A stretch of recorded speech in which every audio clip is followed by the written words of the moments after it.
Fuck, man, I don't feel good. Dog, don't get under me so I don't kill you, bro. Ay, ay, ay. All right, let me get the bot working because the bots don't work when I start a stream for some reason anymore. So let me get them working. Or at least one of them in particular. I was gonna do the run reacts today, but I'm gonna be honest with you guys, I fell fucking asleep.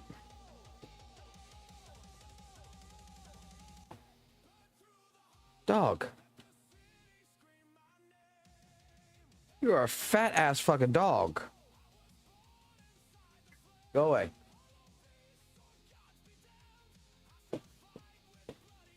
Dog, you are a fat ass. I'm gonna tell you that right now. All right.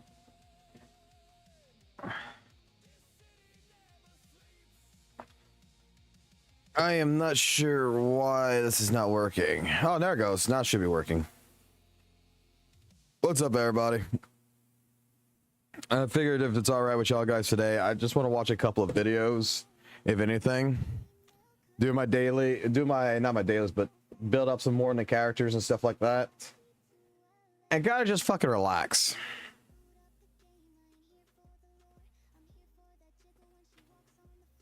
Oh, how you guys doing? How you guys doing?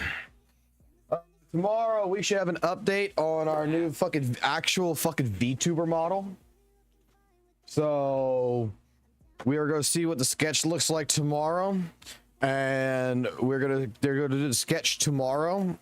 Give us an update on that, and we're going to see how that Bang Boo looks. We're going to discuss it, all that good shit, and see whether or not we like it, see whether or not we hate it. And yeah, I still haven't heard about the fucking job today, so which I'm not gonna lie, that's also one of those fucking situations, man, right now where I'm kind of like, ugh. Not stressing. It's not really stress. It's just like, I'm not sure if anyone's gonna understand this. Like, it's one of those things where all fucking day I'm by my fucking phone and I'm just like, because these are people I know, right? These are people who interviewed me that I do know. Like, I know them on a regular basis. And I'm just like, bro, if I got the job, tell me. If I don't have the job, tell me. Like, either fucking way, just fucking tell me.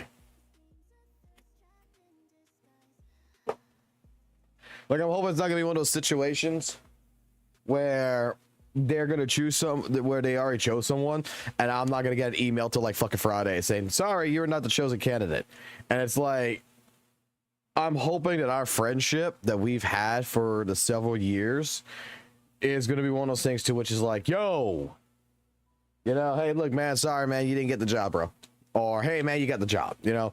Like, just... Because you can't bullshit me. In a fucking interview, you can't bullshit me. You've already made up your mind. After you've spoken to candidates and everything else, you've already fucking made up your mind who you're going to hire. So, yeah. Frame one, the same fucking day that you've done like your last interviews, which I'm not sure if I am the last interview. From what I heard, I should be. You've already chosen. You basically already chosen frame one who you're gonna pick. It's like, come on, man. Let's not play this fucking waiting game shit. But we'll see. Just pass it by. Take care. Need to go to sleep. Bye now. Bye bye. The suspense is killing you. Hey, it's just what it is. We got some sea changes in the recent beta. I hate when the job ghosts you for days and you never call you back saying no. Like these are friends who these are, like I said, they're friends basically. So I'm just waiting to see what ends up happening. Yeah. Dog, I got no more. What's wrong? Logan, what's wrong? Logan, what's wrong? Hold on a second, let me deal with my son for a second.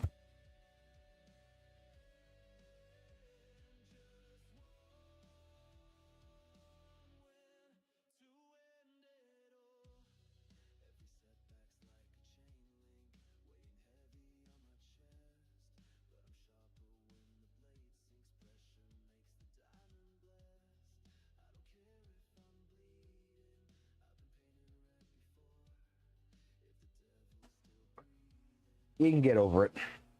My son's upset with me because he wants to get some batteries for his lightsaber. I did not realize these lightsabers need batteries or some shit.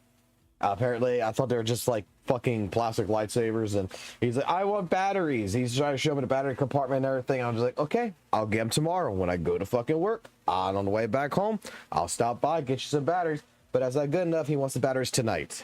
And it is almost fucking 11 o'clock at night, and you think I really want to get off my fucking ass. Go ahead, get fully fucking dressed to go drive out to a fucking goddamn gas station to get fucking batteries? I don't think so. You play Tekken? I used to play Tekken. I used to. Used to play fucking Negan in Tekken 7. I was a Tekken 7 guy. Watch.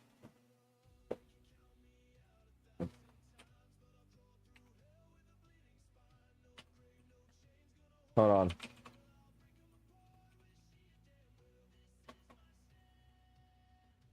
Yeah. Puppy power. Oh, I don't have this shit on the front page no more, like all my fighting game shit. Right. Let's see. Oldest. Actually, no, we go through the oldest, yeah. Oldest will be faster. Because it's before fucking WUWA. I used to play Dragon Ball Fighters. I used to play all kinds of shit. But yeah, I used to play Tekken. What? Yes, he wants me to go out and go get him fucking batteries for this shit tonight. And I sold him tomorrow.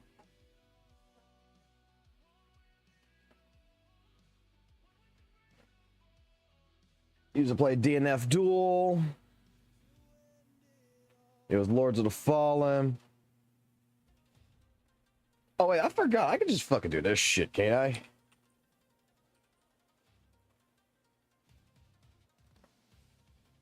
Yeah. President fucking Negan.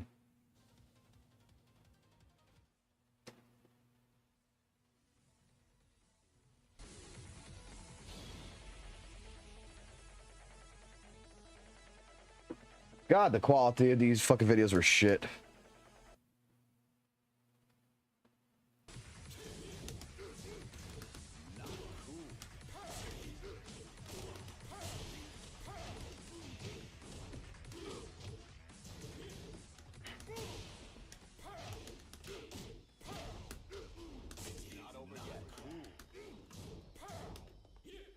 It was like when I first fucking started playing fucking Tekken. I'm gonna kiss you on the lips, nigga. What the fuck you gonna do about it? And I'ma hug the fuck out of you, bitch. I'ma hug you so goddamn hard. I'ma hug you harder than your mother ever fucking hugged you, nigga. What the fuck you gonna do about it, bitch? Alright, hey, look. Don't fucking use the commands where we're looking at my fucking history, motherfuckers. There, I'm taking the commands off. Fuck y'all.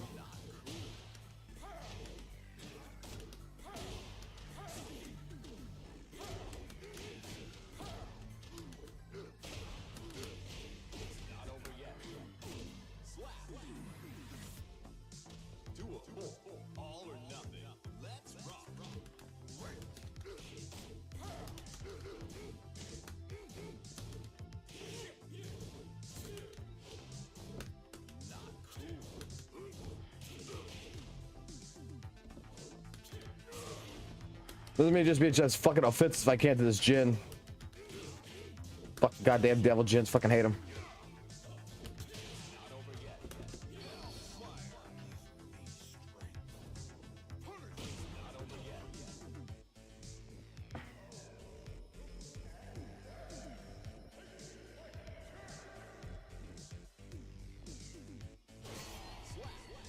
Three, two, one.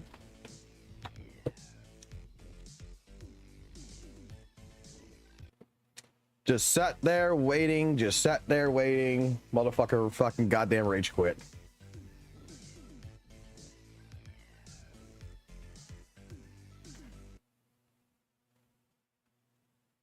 Let me put it this way. I like Negan so much that we did this shit for the streams. This was our stream intro for fucking Negan, by the way.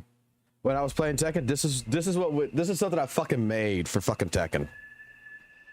I will shut that shit down, no exceptions. Sucks, don't it? The moment when you realize you don't know shit. Welcome to the end of your weak-ass life. Who are you? Who are you?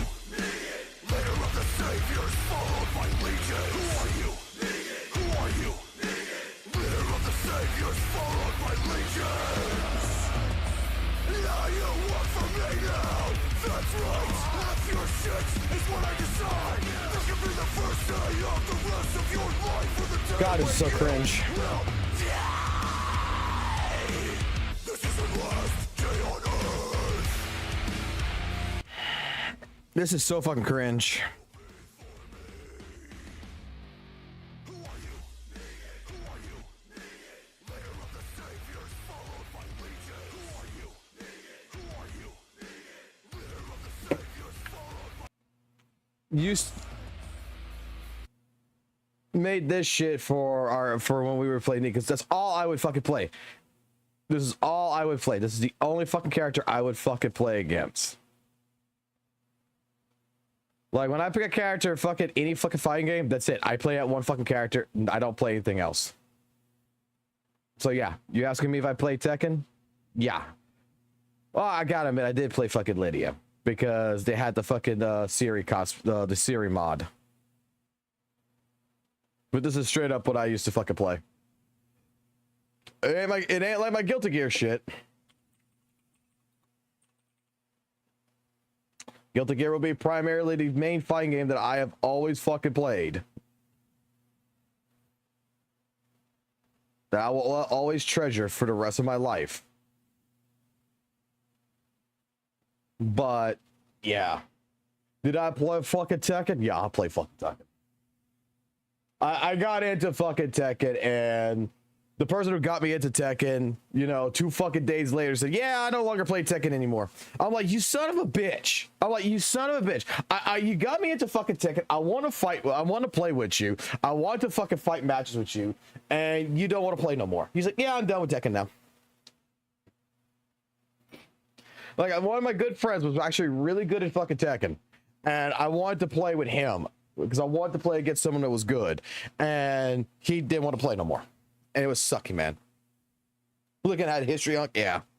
What about For Honor? You ever played that? Did I? Yeah. Yes, I actually did, and we actually got videos on that also with streams. I was playing For Honor. I played For Honor quite a bit. I actually did like that game. That game's still going on. I still feel like that game needs a fucking sequel.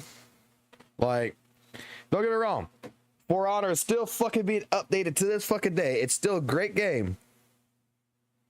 But I'm the kind of person that feels like that game needs to kind of die and let For Honor #2 come out.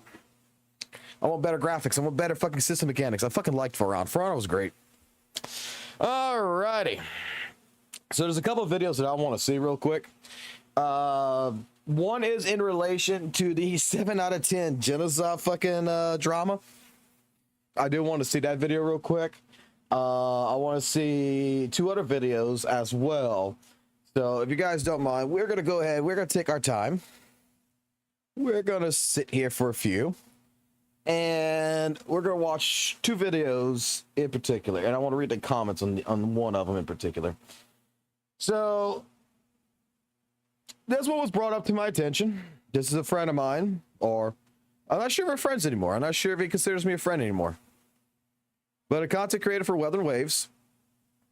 And I want to get his perspective of what he thinks about the genocide, drama, disrespect, and victimization and tribalism in the WUWA community. He's got 1.2K video views on this. He's saying in the basically a description, it isn't about the 7 out of 10 score. It's about how the review spiraled into one of the biggest Wuthering Waves controversies of the year. From the celebrated 2.5 frivolous storyline. So let's take a look to see what this is about. Oh, well, hey, we'll see what that video is about too.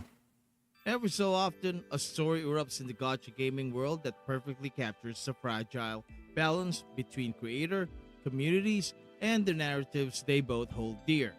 The genocide situation is one of those stories.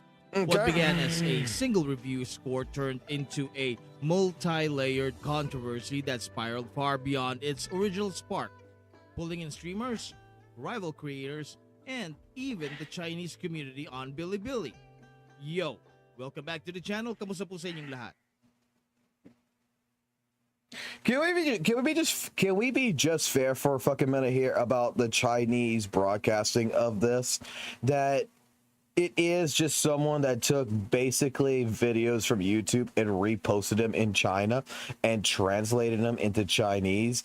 That it's not actual fucking coverage. It's just someone took like Glaive's fucking video, Cosmos video, whatever, people who are talking about it, and just translated and put up there. It's not like there was someone in particular in the Chinese, WUWA space that was actually covering it. There's like that it's their own content. It's just taking content, put some subtitles on it, throw it up on the webs on Bilibili, and then walla bing, walla boom, it's done.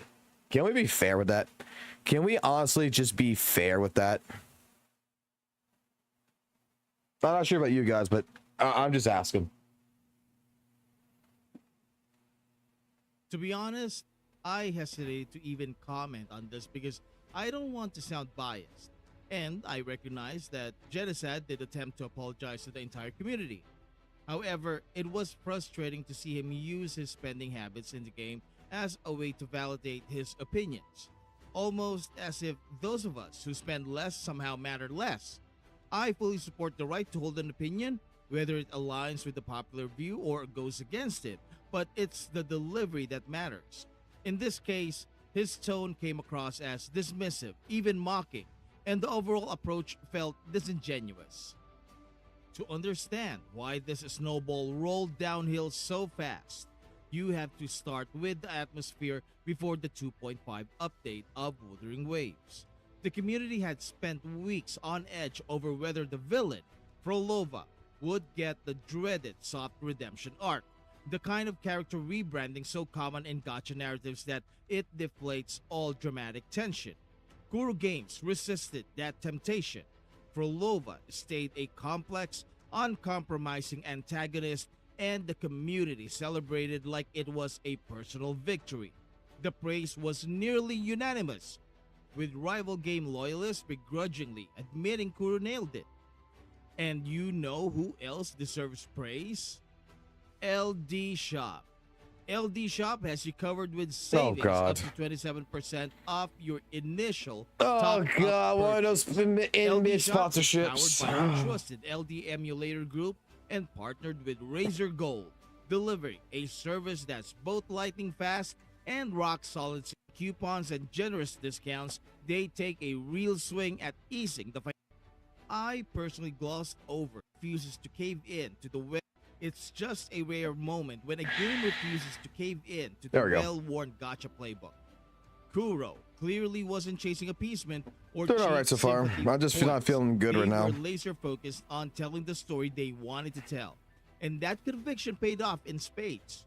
This was peak cinema in a sea of recycled tropes. To appreciate just how bold this was, remember the pre-2.5 tension? Marco Meatball was publicly threatening to quit WUWA if Frolova followed the tired path of becoming yet another villain turned best friend, complete with a tragic childhood flashback and a redemption arc shoehorned in by Act 3.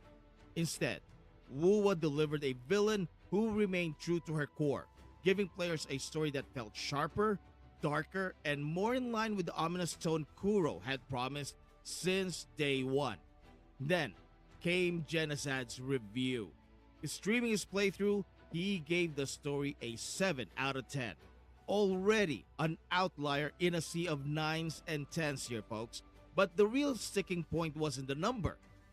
Viewers argued he barely paid attention, talking over cutscenes, joking with the chat, and missing context.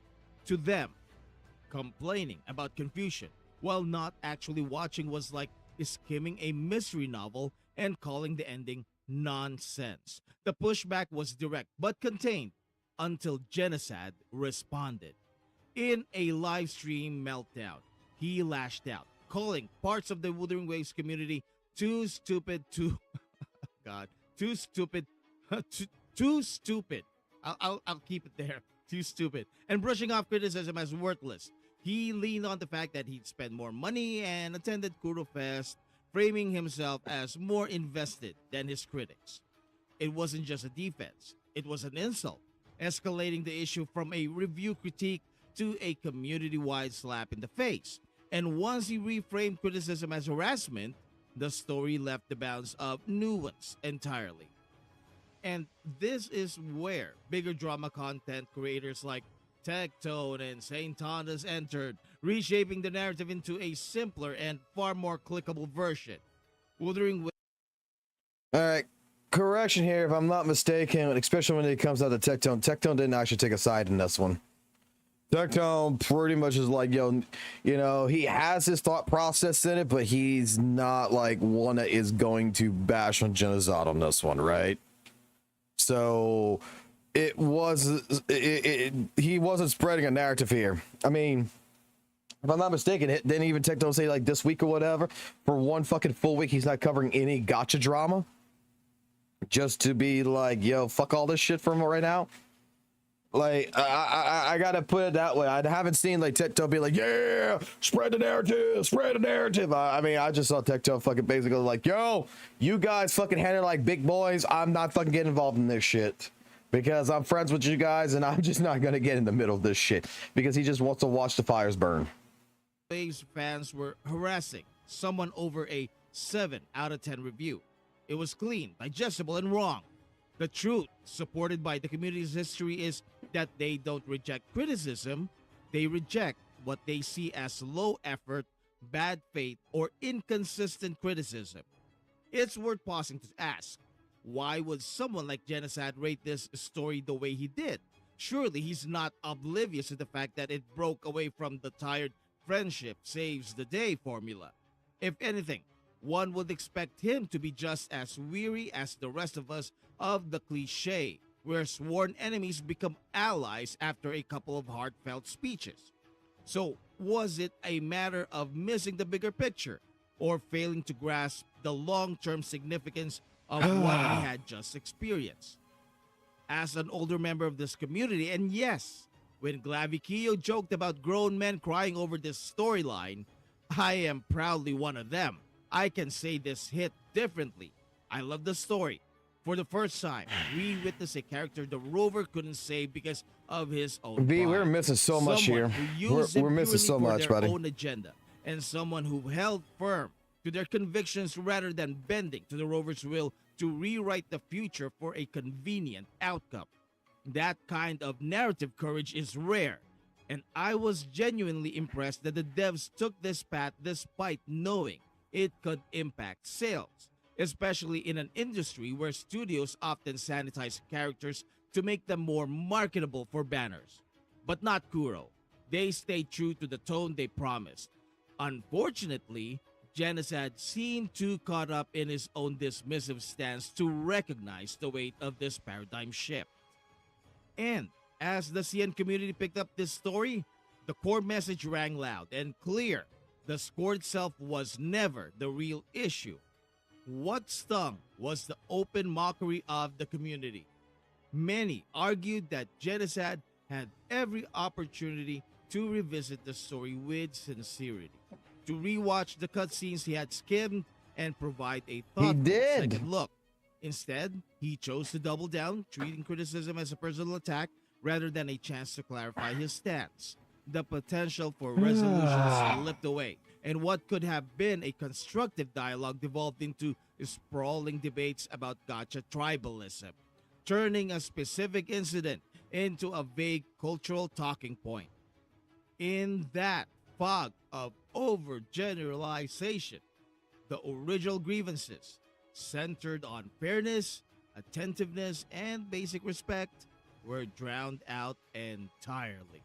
The result became a textbook case in how online controversies evolve beyond their origins. The initial spark was about review diligence. The accelerant was an emotionally charged on-stream rant that Why is this such filler? Entire fan base with a single insult, turning one against the other and one becoming a victim over a larger group. V, why the Really fuck are you using sad stuff flowery there. fucking goddamn context here, bro? And that blaze spread rapidly because drama content thrives on turning messy realities into neat, clickable narratives. And when the embers cooled, the core issue remained untouched, buried under a mountain of side arguments. Really sad. This was never about Muslim criticism. It was about the expectation that if you're going to critique something people are deeply invested in, you approach it with seriousness and integrity. Cross that line into belittlement, and what could have been a spirited debate transforms into an all-out war. This is why sometimes it's better to pause, What think it kind of over, script and is if you this? don't have anything better or well thought of enough to say, to just keep quiet, shut it, say nothing at all. Just collect your thoughts, create a different video for it, and then publish a more well thought of review or critique. So, if this video resonated with you, please support it with a like. If you haven't subscribed yet, Bro, there's so much wrong with this video. There's so much wrong.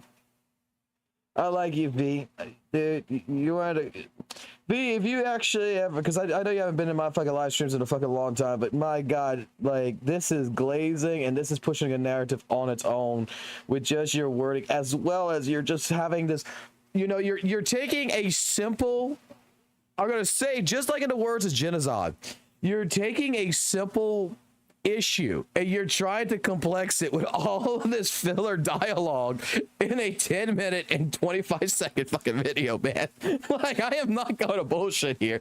This is like straight up Genocide game fucking played the fucking game. He yapped a little bit in the fucking game. He paid attention to the certain parts. When he got to the end, he did not say he was confused. He just said that when it came down to it, it's that Pervola's fucking dialogue was so flowering that it like made him kind of like take a second turn of the head to be like, huh? To try to catch on. It wasn't that he was confused. He wasn't confused with the story. It's just like, wait, is this what she fucking means? Like, what? Like, can't you just say, like, it's like being like, best example I can give, even from watching his fucking stream, bro. It's like sometimes she would say something, he would turn his head and be like, did she just say fucking hot dog? Because all I heard is she said something about fucking like sausage on a fucking bun with some fucking goddamn toppings on it. And I'm just like, why don't you just say it's a fucking hot dog, you know? It's the dialogue that kind of got him, kind of off-put him. It makes perfect fucking sense. Let's look at the comments on this. Let's look at the comments. I want to see the comments on this. Now they're even going after the copyright. You video. We're gonna watch you next. Okay, we're gonna watch Look at Gotcha on that one next.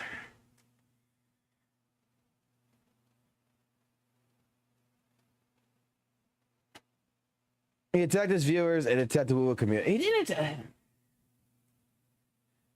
Look, I'm gonna say it like this: what Genocide did back to the community.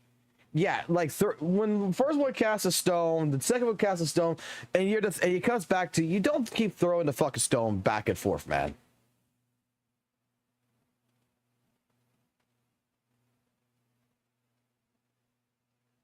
I personally. Wait a second. Wait a second here.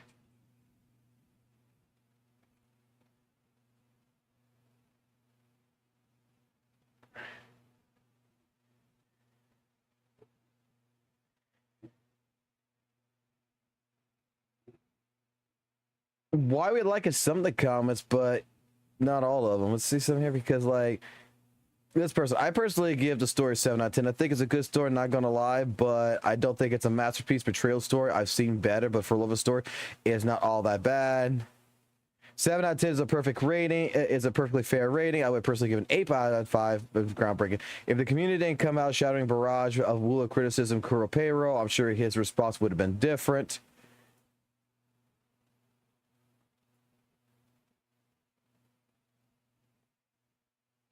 Oh, so wait a second here. So someone gives an approach on this, but you're gonna go ahead and you're gonna favorite someone who's based. How's that being completely fucking neutral? How's that being fucking neutral?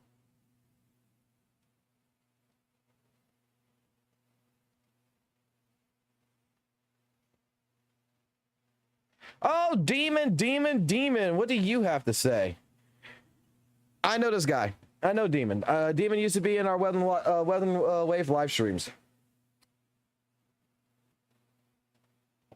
Demon was one person that I actually got into conversations with. I want to read his shit. I don't understand why someone would get offended by someone else quitting a game. To me, it's senseless and weak. Inability to stand on its own 2 feet, to think for themselves. The gacha community really needs to learn how to control their emotions. Not everything has to be a grand spectacle nor an apocalyptic scenario. Not everyone will think how you do. By the same token, not everyone is like this, but there is a huge contingent of people who do exactly that. I personally agree with the 7 out of 10 because the story was good, not spectacular. I thought Kuro did an excellent job with Furlova's backstory, but wasn't exactly earth-shattering either. It did what it was supposed to do, and that's it. There's nothing wrong with it. Not everything's going to hit the mark, and not everything has to. Sometimes it's just what it is. Then V comes in and said, it's not about the 7 out of 10. It's a mere fact that he did not pay attention to what the story is about. It gives... Okay, again, that is completely fucking false right there. Oh, man, V, I would have expected better out of you, buddy. I would expect it better out of you. It's not about the score. It's about him taking an elitist stance. If I spent more money than you, I play more, I love the game more than you, and I got invited to Kuro Fest. That I can agree with. Okay, that does come off fucking scummy as shit. Okay, this is why, like I said, Jitasa is not completely innocent either. He really isn't.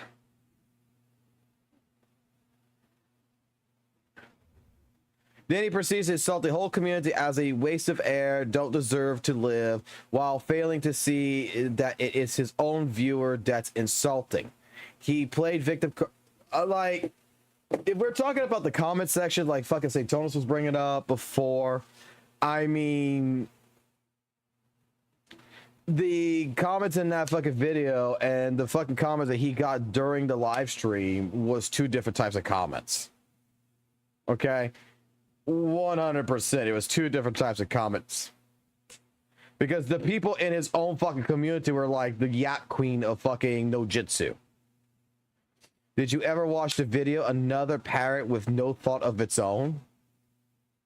I mean, vice versa. I don't understand why the content creators were insulting for the audience without a valid reason. His audience was just pointing out he's not paying attention to story.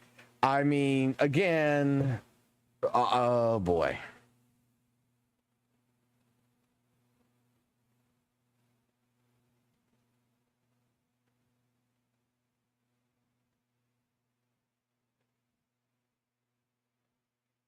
And then Demon was actually talking about Marco Meatball in the beginning of that comment, not a thing.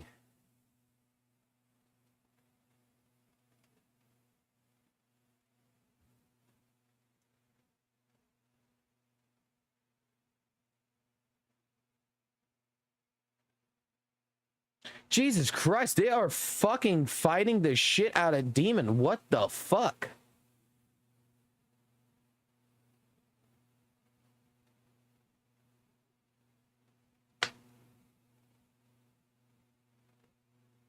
Demon's a good guy. Demon's like...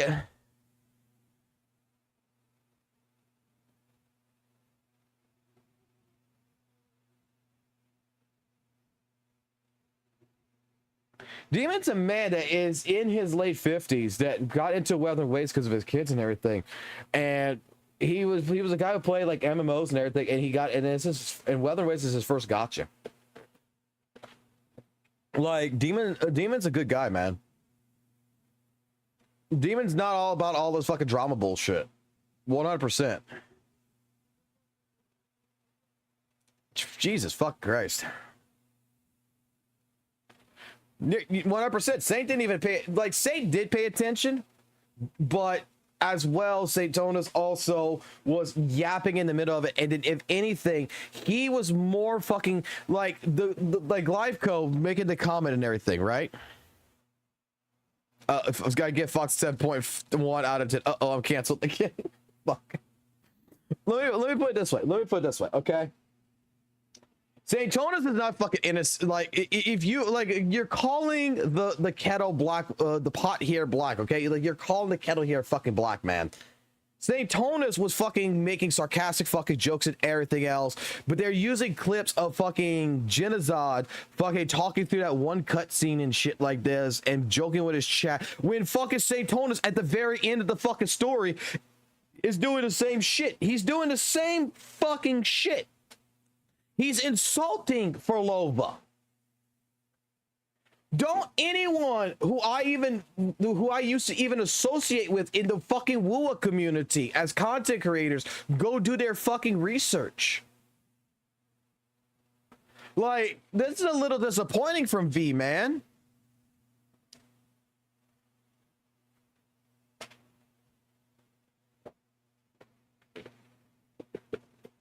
Like, the big fucking problem that what Genocide did, okay? The biggest fucking problem he did, and what he is fucking guilty as fuck on, is he went to the fucking end of all this shit, took a look at these comments, took a look at the thing, and he got too fucking emotional, and he straight up fucking crashed out. Okay? But I will say it like this: everybody fucking crashes out, man. Everybody fucking crashes out. Sooner or later, you all crash out. And from previous fucking information that I've seen, apparently he's crashed out well before fucking Wuthering Waves on fucking videos and stuff like that. It's something that he's known for doing, that he's very critical of a fucking person when it comes to games. Apparently Epic 7 has an entire fucking thread on him on Reddit, how he was a chill streamer that turned into a critical streamer, and some people don't fucking like him for that. Okay?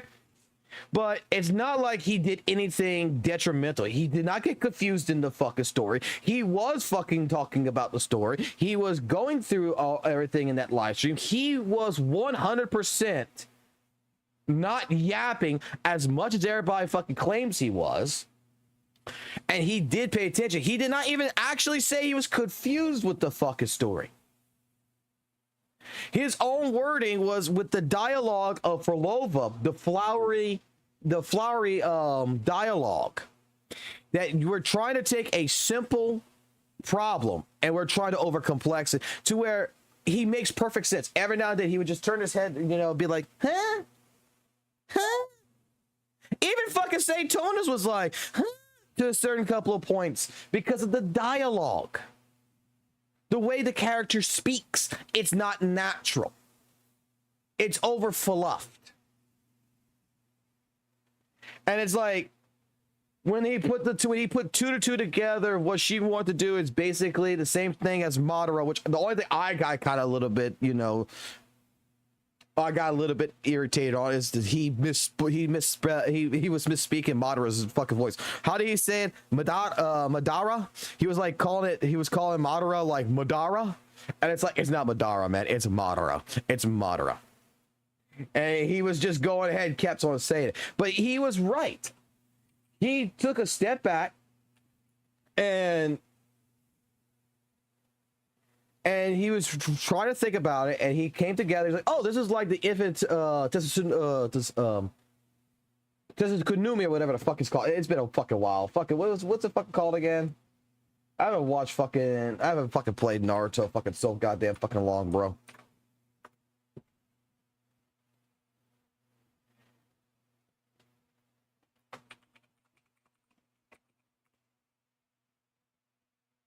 Tsukuyomi. Tsukuyomi. If it is Tsukuyomi. Like, that is what he put the two together. He was getting the story. He made it abundant in the thing that the one of the biggest problems he had, and it's a good problem. I've had that same problem with fucking Shorekeeper. It's a lore dump issue, okay? Like, some of the characters, even in ZZZ, is going to have some dialogue that is going to make you take a step back and question what you just fucking heard. Okay, I don't know how many times I fucking played a fucking video game and I'm like, dude, did they just fucking talk about fucking dicks? Like, did they talk about balls? What the fuck's going on here? And then you play a little bit more, then you get it. It's like, oh, okay. That's what he was getting at. And people just think because he worded it like that, oh, he was confused. He didn't pay attention and blah, blah, blah, blah, blah. Bro, the simplest way of fucking resolving this issue is go watch fucking Genesis fucking full playthrough on it on fucking Twitch. It's still fucking there, man. Did he talk in key parts? Yeah, he did talk in key parts. Okay. Did Satonis talk in key parts? Yeah. But here's the thing. You're a streamer. That's what it is. The chat was the one that was struggling and going ahead, dude, she's the Yap King no Jitsu. And there he is. Fucking shut up. I mean, I swear, buddy, where the fuck are you, man?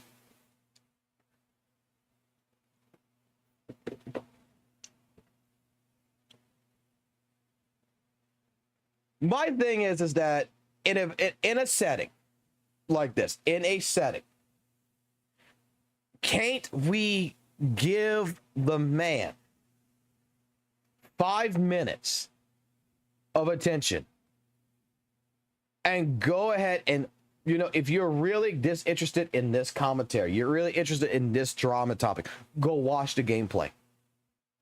Why are we cherry picking one or two clips? Because I go like, look, my video that I fucking made, I could go cherry pick all of fucking Satonis' fucking goddamn fucking stream where he was bad mouthing fucking goddamn fucking Frolova the entire fucking time. That he was borderline being like, oh, her eye, you know, the squinty little eye and shit. That she's the dumb fucking villainous character and stuff like this. Like he was going hard on Frolova. He was insulting, and people are like Rover in his own chat. He's like, you guys don't know jack shit. What the fuck you talking about? She wanted to fucking die. He was like, thank God she was a dumb character or some shit.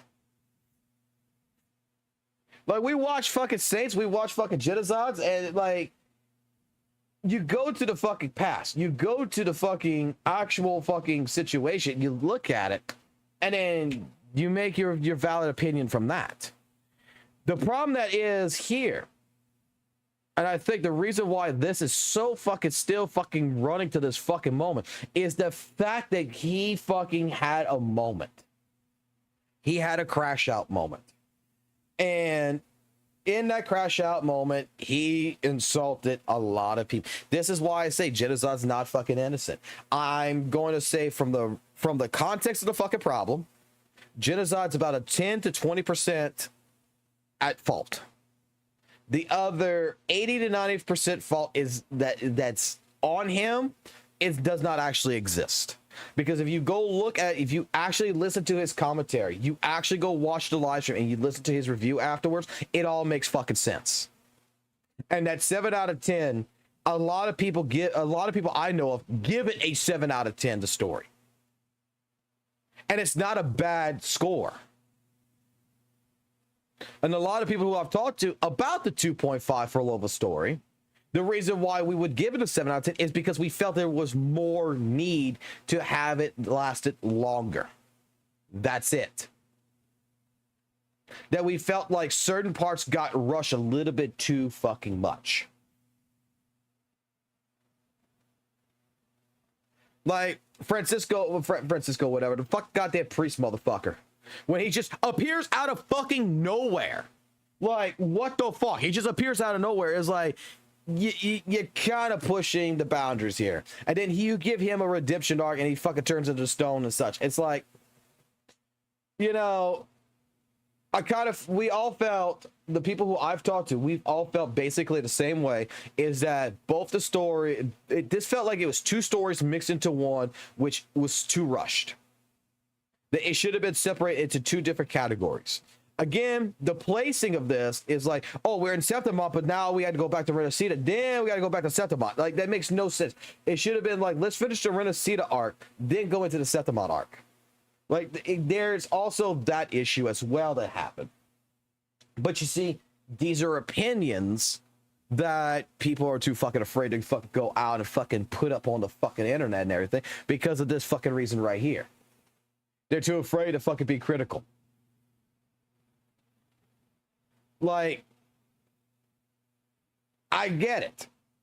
I get the reason why fucking Genocide snapped. I don't think that Genocide was being toxic in any which way, shape, form when he first put his initial fucking review up. He got too fucking emotional, and it was after the fucking fact of him being emotional that this shit fucking happened. That is straight up where it was at. The dude crashed out. And we're taking this to a whole different level.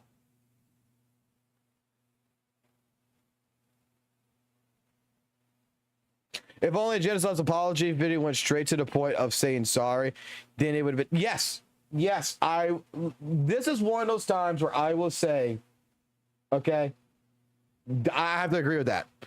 This is one of those times you see this shit's happening. Sometimes you have to let your ego go bye-bye. You have to just, even though let's just say you fucking know you're 100% right? Even in business, even in the workforce, you know 100% you are in the fucking right.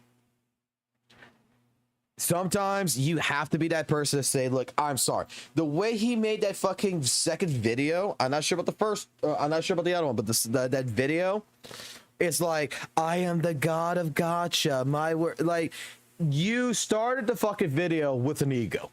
You started a video basically not actually talking to the WUWA community. You came in fucking hostile as fuck. This is a fault on Genocide. But from my understanding, this is how Genocide's always fucking been. So it's nothing fucking new. Apparently with Epic 7, with all the other games he's ever fucking played, this is something that he's relatively fucking known for. This is what I have fucking found out from my research. I didn't even know. Does it make him a bad person? I don't fucking think it does. But I think that, like, you know, the reason why St. Tonus, again, the only reason why St. Tonus is, for example, is one of the biggest people covering this shit, is straight off the fact that 100% he's got a grudge. And we looked at that grudge already. Three altercations, and one of those altercations, I will say Genocide was in the wrong. When he crashed out on St. Tonus' fucking stream, St. Tonus was 100% in his fucking right there. St. Tonus, 100%. Dude should have respected St. Tonus' fucking stream. Shouldn't have crashed out on his fucking viewers. On that one fucking video. That Genocide opened the fucking door there, but his ego kind of got to him. That is, again, another Genocide fuck up. Okay? That altercation. We looked at it. The comments were egging him on. St. Tonus was egging him on, but at the same point in time, that was completely Genocide. He opened the door and he didn't, and it closed and it hit him on the ass. 100%. But 7 months ago, when they first fucking met on the Gotcha Cast, Genocide, you know, calling out St. Tonus to be in a WUWA shill, he's just like, you know, wasn't even that fucking bad. It's straight up just like another content creator. Dude, you're saying that when we're talking about all of these tower adversity shits in these gotcha games are bad, you know, in every game, Hoyo and fucking WUWA, you're saying WUWA's 15% fucking better. Like, that's not the point that we're making. What we're trying to say here is that it's still bad no matter which way, shape, form you look at it. No matter if Genshin would be fucking 10% fucking better, fucking WUWA would be 20% better, this game of it's still a bad concept. The concept behind the tower shit is fucking bad. That is what all of them, Pokey, Fob, and Genocide was trying to make the point of, is that all tower mechanics as a concept is fucking bad. And St. Tonus is here defending fucking Kuro Games, being like, it's not bad. And they left it at that. Like, Genocide wasn't being a dick. Genocide wasn't fucking telling you to go fuck yourself or anything like that. Like, the way fucking St. Thomas makes it sound like, it's like Genocide's like, oh god, he's trying to, he hates me. Frame one, first time we meet, he hates me. I didn't see a guy that hated you. I saw a guy that fucking straight up was like, yo, man, like, we're talking about something completely different here. We're talking about the concept of it all, not which game is fucking better. We're talking about the concept completely for all of these games is bad. All right, let's see what this one is with Loki Gotcha. And as for a video that says, I hate WUWA. Should I watch the Loki Gotcha one, or should I just go straight to the Mr. Gerbil one? I will watch Loki. Loki's going to do both of them. For simply criticizing Wuthering Waves. And honestly, Gabi shares a lot of the same concerns that I have about this game, from the creeping HP inflation to these absurdly high weapon percentages. Look, you can only lean on a guaranteed weapon banner so much. What happens when the weapon advantages jump from 40% to 50% to 60% above the free-to-play option? As that gap widens, characters without their signature are going to be, they're going to start in like T1.5 or even like lower, right? But with their sig, they're going to be T0. This is a core issue because any critique of WUWA is automatically dismissed as some sort of agenda unless you're constantly pumping out content. It's almost like you have to do a Glaze video first and then sneak in your criticism. Otherwise, you're instantly branded a Hoyo show. God forbid you explore other gacha titles without being labeled a traitor. You did make a video a while back. Who was predatory, and that's okay. I did watch a little bit of that. I was gonna react to it because I know we share a lot of the same sentiments when it comes to Wuthering Waves, but he dropped another video today called I Hate WUWA. Let's take a look at it. Let's get right into it. All right, Gabi be speaking at the speed of snail, so I gotta put this man on 1.5. Let's go. Standards. Talk to him. I made a video yesterday talking about WUWA HP inflation in Wuthering Waves, right? And I do believe that this is one of my first videos in my history of playing this game speaking about its HP inflation, right? And people are in my comments saying shit. Why don't you do this for HSR? Oh, Gabi is such an agenda pusher. He never criticizes HSR, but he'll come over to WUWA and he'll start shit talking the HP inflation. Oh, Gabi said that content creators only talk about HP inflation to farm it and don't actually play the game. Let's get a few things out of the way. I did make a video 2 months ago talking about how content creators would over-exaggerate how difficult endgame is in HSR simply because it's easy to ride that bandwagon, and the ones I was specifically talking about, I literally mentioned their names, right, are people who are known for just going to Hoyo games to shit on them for the smallest things, but glaze the fuck out of their main game, right? I shit on HSR. Okay, my entire YouTube channel has been built off of leaks and criticizing HSR. I probably got 5+ videos talking about how shit this game's HP inflation and how shit its power creep is. I've openly talked about WUWA having the easiest endgame of all the gachas I've played in my life, right? Which is a compliment, right? If your game has the easiest in-game, it's going to be more accessible to free-to-play players. That's a compliment. It should be taken that way. Exactly. About this. It is the easiest to just instantly clear, right? The statements I make in my video where I talk about the Wuthering Waves HP inflation is, I think, I don't think that Gion is going to be a comfortable clear in endgame 2 to 3 years down the line because of the recent trend of No, I mean, if those signature weapons keep going up, then nah, you're not using Gion like 2 years from now. Ain't no way. Signature jumps and as well as HP inflation and mega shield buffs. I never said this is going to happen. I never said this game is doomed because of one cycle of HP inflation. I'm saying if they continue this level of HP inflation, it'll be very bad for the game. However, I'll have to see where it goes, right?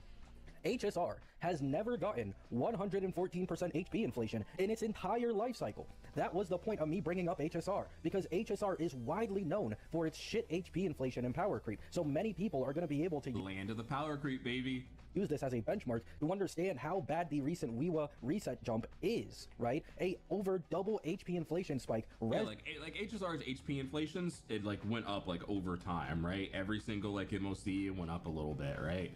And then now it's like massive. But this WUWA, that jump was horrendous. That was a horrendous jump in HP. Increases and enemies that can literally break a rotation so you don't achieve the points you want, so you have to reset. You don't have to deal with that in HSR because it's a turn-based game, right? So I was never trying to defend HSR. I brought it up because I openly know and admit how trash its HP inflation and power creep is, right? And once again, somebody pissed this man off in the comments section. Somebody pissed this man off, I could tell. Again, I brought up people farming HP inflation and difficulty of endgame in HSR for views. I brought up their specific names, agenda pushers, people who barely even touch or play the game, giving full-on bold statements that you need this and this, if not, you cannot clear, right? I was open about the fact that if I had a third slot with my Zanny and Peeb, or if I just knew how to play them better, I'd 100% be able to clear the current Wuthering Waves. My Camellia team got 2.6k with Sanhua and SK, right? That's a version 1 DPS, albeit like right before version 2, right? But my Camellia team, I openly admitted, got 2.6k. You need 4.5k RS, meaning my second team needs less than 2k points. That is very doable if I was just a better player or I had better units. I never said it was impossible. I saw some people in my comments saying it's literally impossible. I know it isn't impossible, right? I have seen videos of people clearing with version 1 teams. I'm not going to act like it's impossible. Right. I'm saying this shit is unrealistic, right? It's like me bringing up content creators who do 0 cycles in HSR at low cost as an argument every time someone brings up power creep and HP inflation. The average player isn't going to get anywhere near this level of performance with that investment, right? I do not have double standards. You know what? I'm going to go out and say it. I do have double standards for WUWA and HSR. I glaze this game more than I glaze HSR. I do. Even when I took a break from WUWA for over a year, I was only making content on HSR, only streaming HSR. Every time somebody in my stream came and asked me, what's your favorite gacha game? Or what do you think is the best gacha game on the market? I say WUWA. Every fucking time. Even when I was gone away from WUWA, I'd glaze this game. I recommend it to new players because of its free-to-play friendliness, its open world, its graphics, its animations, how much it improves the QOL. This is the mainstream gacha on the market right now, right? I have been openly glazing it even before I made a return to the game. I talk about how you don't even need to worry about power creep in this game anywhere near as much as in HSR. I even have a recent video glazing in horizontal versus vertical investments that this game, because of its much lower power creep compared to the likes of the Hoyo games, what you can do is go S2 on an old DPS and it can be competitive. Devs are pretty good at listening when it comes to WUWA, so I mean, I do expect the HP to probably go back down in WUWA, but if it doesn't, not looking good. With a new DPS and their full best in slot team a year later, and that is cheaper because you're only putting 2 cost or 2 limited into a character you already own instead of having to pull an entirely new best in slot team for this new DPS to make them compete with your old one, right? On top of this game has the sequence shop. I glaze this as well. It is an absolutely amazing QOL for savers because you're just able to get for 45 limited. This is huge. This is like one of my favorite things about Wuthering Waves. The sequence shop is disgustingly good. It is such a W for this game, for sure. Pulls worth of coral, a guaranteed sequence for a character you already own. And with the recent trends of like Augusta, Zanny, other characters, you know, this is actually worth it, right? This technically drops it down, if you have enough corals, to only 1 limited's worth of, not even actually, just 1 5-star worth, right? 1 5-star pull, 90 limited pulls, and you can get 2 sequences and instantly get your Cartethia, your Augusta, or your Zanny to S2 just like that, right? I wish we had this in HSR. I feel like whenever I criticize this game, people just come out of the woodwork who don't watch my channel trying to spread this agenda that I'm like some Hoyo shill who really wants to like uplift Hoyo. And to be fair, and just to play devil's advocate for a little bit, I don't know if he glazes the game on a lot of his videos. If he does, then, you know, those people are just turning a blind eye. But if this is like something that he's saying in live streams, then, I mean, you can't really expect the Curl bots to like go back to and watch your live streams just to hear you glaze their game, you know? But I don't know. I don't know.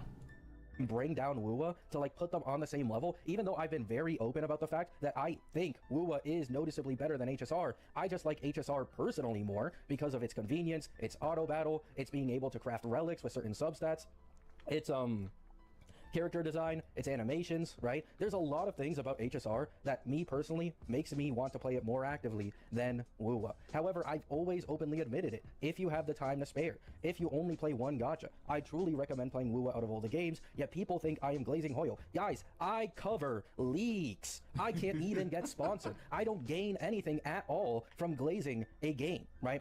Same goes for WUWA. Same goes for literally fucking anything. I cannot be sponsored, right? Some of these CCs that I criticize in my other video for farming views off of HSR's power creep and HP inflation, these people are sponsored, right? Even outside of the fact that they are very bad sources to look at for, you know, talking about how bad endgame can be, because they're openly not honest, right? And they'll very clearly try to exaggerate something to make it way worse than it is.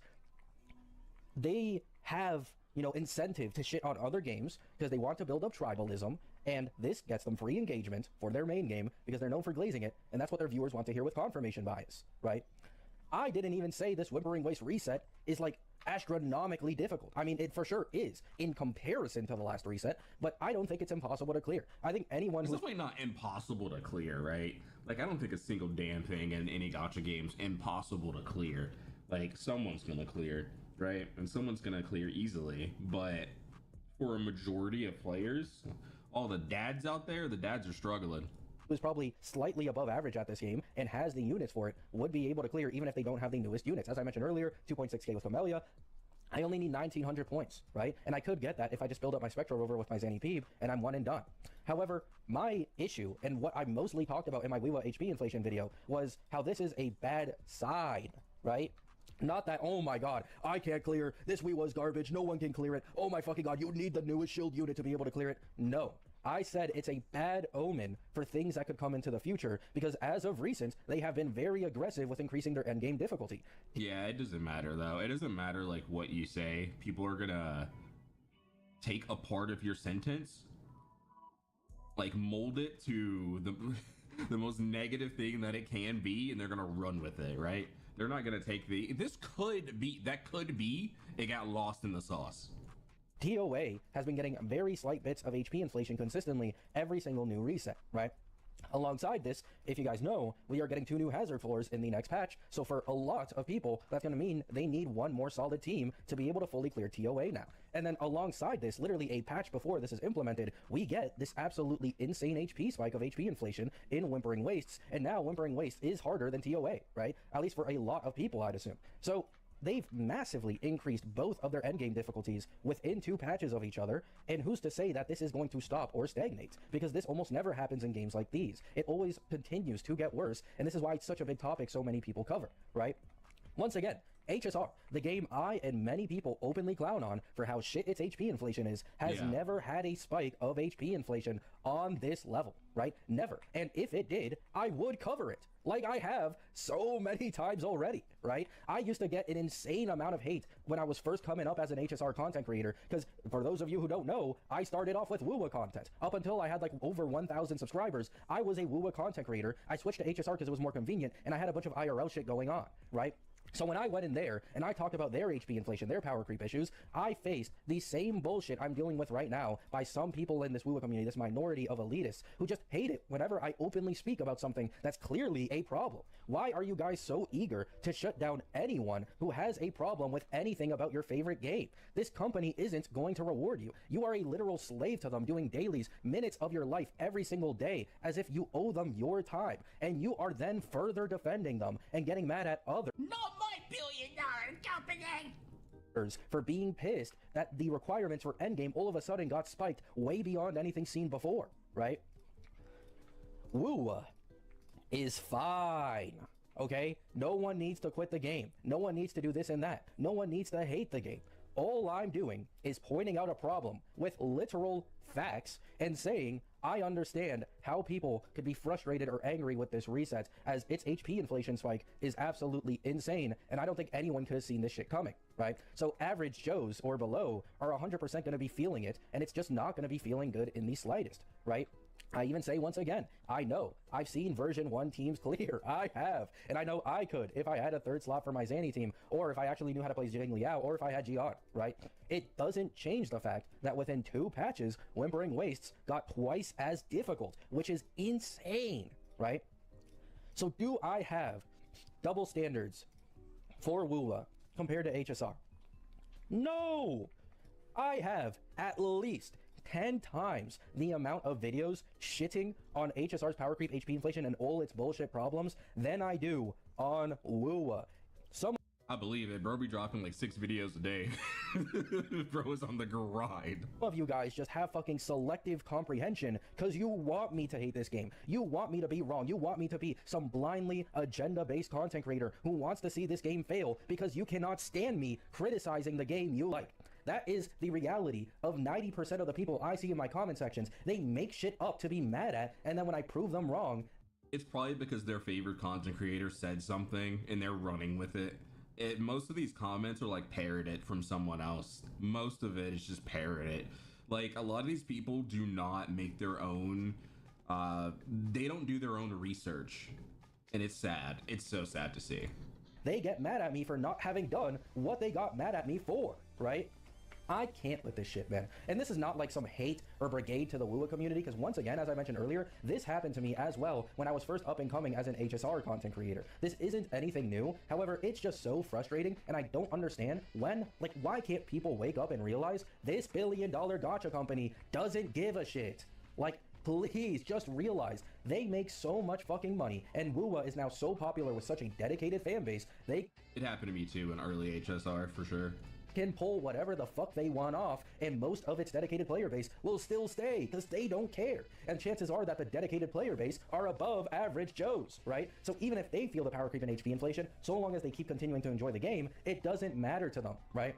And that is completely fine, because this is what I do for HSR. I am perfectly describing myself. I am dedicated towards HSR because it's genuinely a game I am in love with. I genuinely enjoy it. It's convenient. It brings out good story, good characters, right?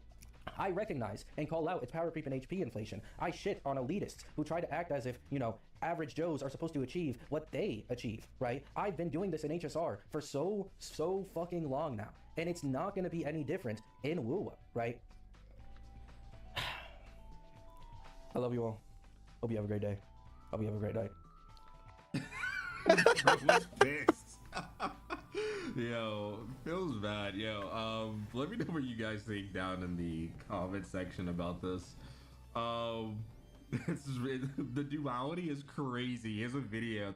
Oh, Jesus Christ, bro. Like, look. Oh, God, that's fucking hilarious. Oh, can I be honest here? One of the biggest complaints I've heard of, and I have when playing Wuthering Waves back last year, was the biggest complaint. Noisy Boy was one of these people too. Like a lot of us when we were playing WUWA, whether it was people who were, you know, had like a couple different, you know, summons on their character, no summons on their character. A lot of the content in WUWA for a long time period had no HP inflation. And a lot of people were like, man, this, like, it feels good, but it doesn't feel good. Like the game now, when you got to a certain point in WUWA, the game just felt kind of fucking easy, right? Like Tower Versity became fucking one of the most easiest fucking things to fucking clear. And then, you know, now all of a sudden it's getting HP inflation. Like the reason why I'm going to say it's got HP inflation is it was way overdue. It was just overdue, and it's like now we got a full fucking roster of good characters. People are summoning stuff like this.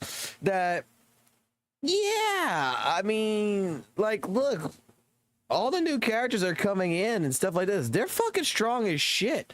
We need to balance it out a little bit. And HP inflation, whether you like it or not, is typically your best way of balancing this kind of stuff. Now we're making Wuthering Waves to where, shit, I gotta stay there for an extra fucking minute to fucking clear it, you know? I mean, now we're playing a fucking game, you know? It's not like, oh, I cleared it in 15 seconds. Oh, now I gotta stay here for a fucking extra 50 seconds now. Okay, yeah. Like, I think that, you know, it's not a bad thing, to be honest. And woo, I don't think fucking HP inflation is a bad thing. I think it's perfectly fucking fine. I don't think Whimpering Waves, I think a lot of people complain about in Whimpering Waves, you don't have to agree with me on this one, but I don't think Whimpering Waves is an HP inflation issue. I think Whimpering Waves is a fucking behavioral AI fucking issue with fucking Chomp Chomp. That's what I think the fucking problem is. Because fuck that goddamn fucking Echo. Fuck that little fucking piece of shit. That motherfucker likes to fucking run away from you. And when you got like 2 or 3 of them and you got to kill them, it's like the one fight that I do not like in fucking ZZZ doing Hollow Zero. And I avoid it as much as I can. It's those fucking golden bamboos which run away from you run away from you, and you got to kill them in order to fucking pass it. And it's like one's on that end, one's on this end. It's like, my God, if it would be under a timer, that shit would be fucking horrible as fuck. Like there's no crowd control. There's nothing to fucking really do anything here if you don't have it. But otherwise, like, I don't even think like Wuthering Waves or fucking Tower Verse. I don't think the HP inflation is even a fucking big deal in the fucking game. You know, I think it's perfectly fucking fine. I think that, you know, down the road, maybe, you know, characters are going to struggle. I mean, according to Rain, that from what I've watched with his 1 hour video from earlier today, that the next fucking Tower Adversity or whatever, or next fucking in-game fucking reset, whatever, Danji ain't gonna be soloing. It's going to be damn near impossible for her to solo. So I want to see that happen. If we're getting to the point to where Danji can't solo the fucking game, I think you got the game at a perfect balance then. I think you got the game at a absolutely great balance if you got to where, if we finally make it to where Danji can't actually solo. That's my take on that. But the situation is that we're always devaluing people's opinions, whether it's a 7 out of 10 fucking comment, whether it is talking about HP inflation, whether it's talking about the differences in fucking a game like Wuthering Waves. Again, I look at the ZZ community, we could have a conversation, we can talk, we can be fine, we can go through, we can criticize things, and people don't fucking get butthurt over it. The WUWA community, I don't quite understand where this butthurtness comes from. I really don't fucking understand it.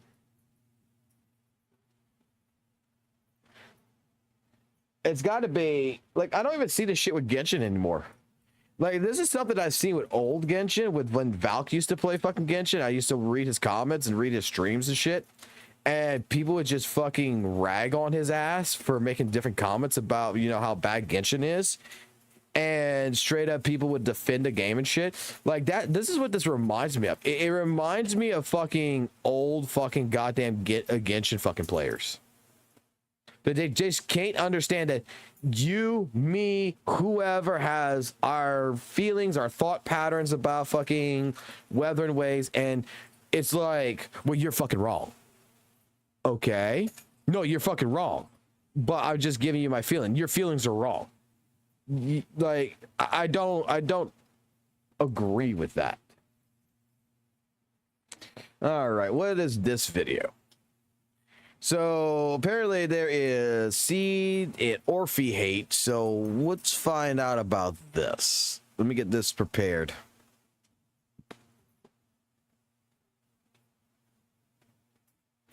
WUWA is a decent game, but the glazing CCs are just sad.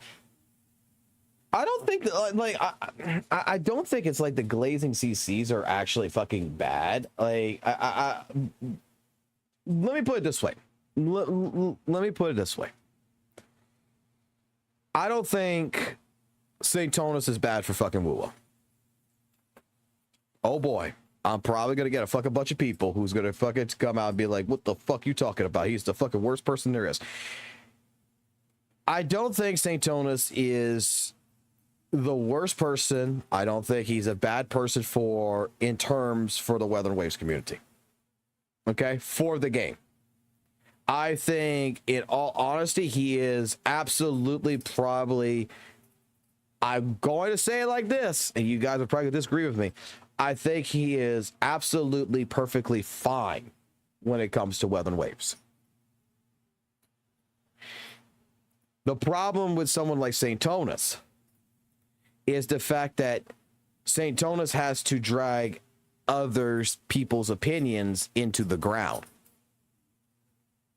It's no longer about WUWA anymore. It's about who can I destroy? Who can I stomp on? People who don't even fight with him. he drags him in. Like I saw like earlier today, he was live streaming whatever, and I caught a little bit of it where he was with LG Gamer, ALG Gamer. Is that who that is? I know it's another ZZ content creator, and he was going through the guy's fucking video and everything, and he was making some fucking comments about it. Let me see. Let me find out who it was. Average Luck Gamer. That's who he went. That's who he was talking about earlier today.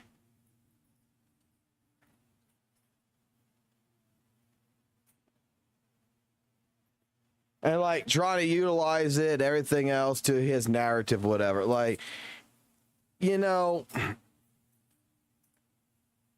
I'll put it like this: just stay. It like you don't have to go position yourself all the time to say like my game's better than your game. You don't have to fucking do all this shit. Like, what was a fucking good game, man?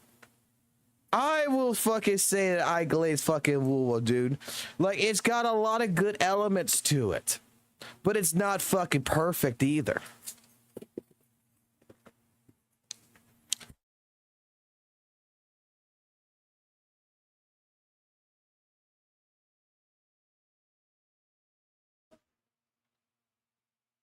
I mean, WUWA's a great. I think WUWA's a good game. Tauntus watcher. I am a Tauntus watcher. Whatever.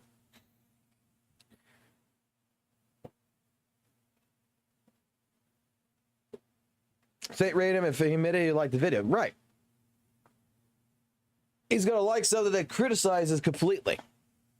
But I think, like, you know, ZZZ does fucking well in certain elements. I think WUWA has its own fucking criticisms too. I mean, WUWA, fucking ZZZ. I think ZZZ, we have our own criticisms too about it. I mean, to me, ZZZ does a lot of great things. ZZ does a few things that I kind of wish, you know, would be a little bit better.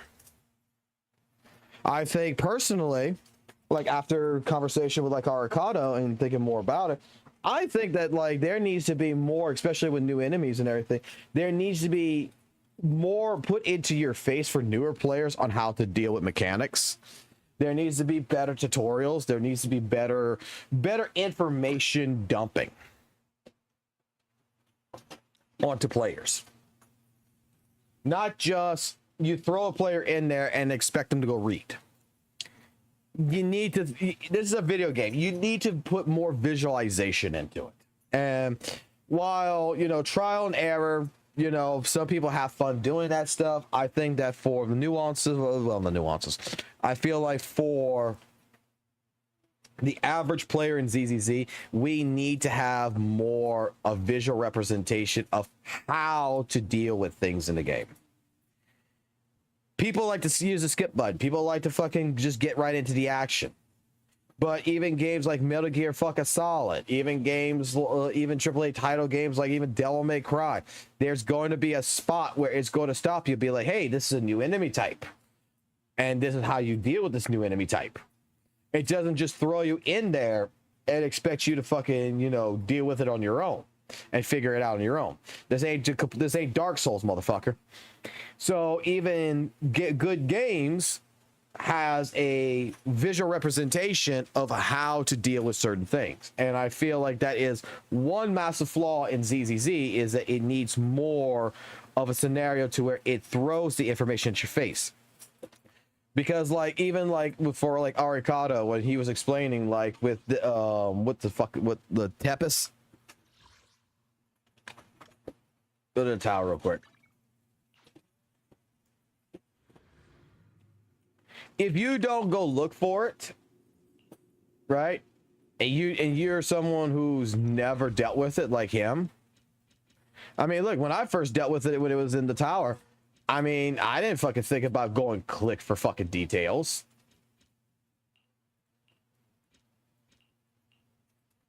Like, let me just click one. It doesn't matter. Right here. Like, in order to understand it, you need to block, you need to use defensive sits to block and all this. This should be some kind of a bigger tutorial or something. This should be like a visualization.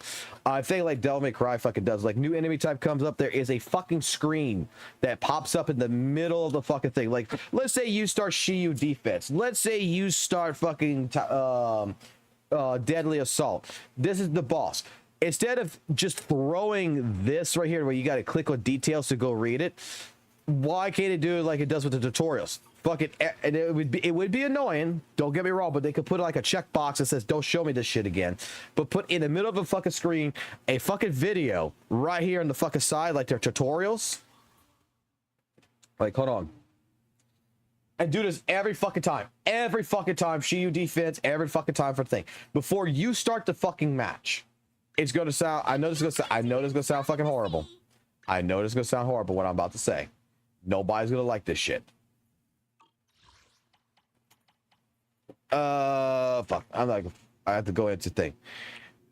I'm not gonna do that. But you have like a box, like a gray fucking box that just pops up like this. Boom. Right here, you got a video that's fucking playing like it normally does, and you got the text box right here on the side. It shows you the defensive blocking of the fucking Tempest, right?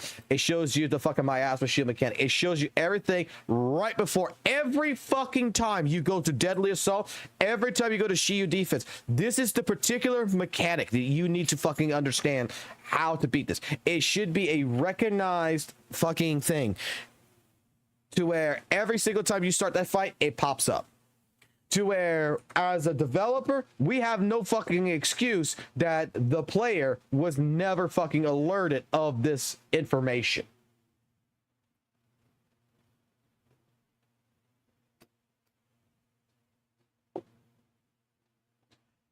It might be, yeah, it's in the story. The emphasis is in the story. But what I'm saying is that for new players, okay, for even veteran fucking players who might have skipped through that fucking tutorial.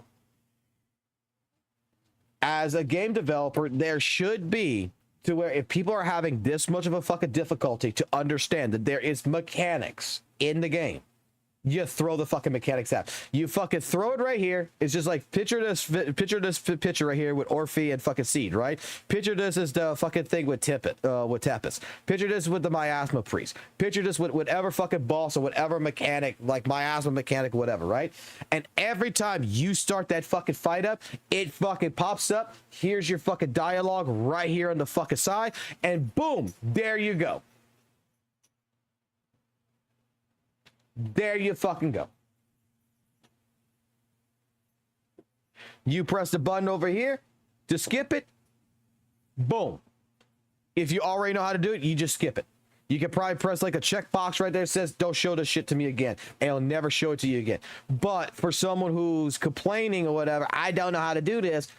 The devs are doing it on purpose to throw that information at you at every possible fucking turn, just so that way you cannot complain that you don't fucking know how to do it. That eliminates the entire fucking problem. It entirely eliminates the entire fucking problem by just throwing a fucking box in front of you, a tutorial box in front of you. Say, hey, look, you're going against this boss. These are the key elements you need to realize. Done. Pair the fucking nail arms. Do this. I'm sorry. It's something I would not want either, to be completely honest. Okay. I'm the type of person that would prefer, you know, hey, look, don't give me everything Dark Souls style. But in the day and age of where we're at now with casual gameplay, you have to make a medium here. And the compromise to all of this is throw it in my face every fucking time. That way, the new side of the community, the casual side, the guy who only plays 15 minutes of fucking ZZZ, the guy who only plays 15 minutes of Wuthering Waves, Genshin Impact, whatever, no matter fucking what, the information's always in their fucking face. And they have to fucking, either A, they're gonna get fucking annoyed by it, or B, they're gonna fucking learn it.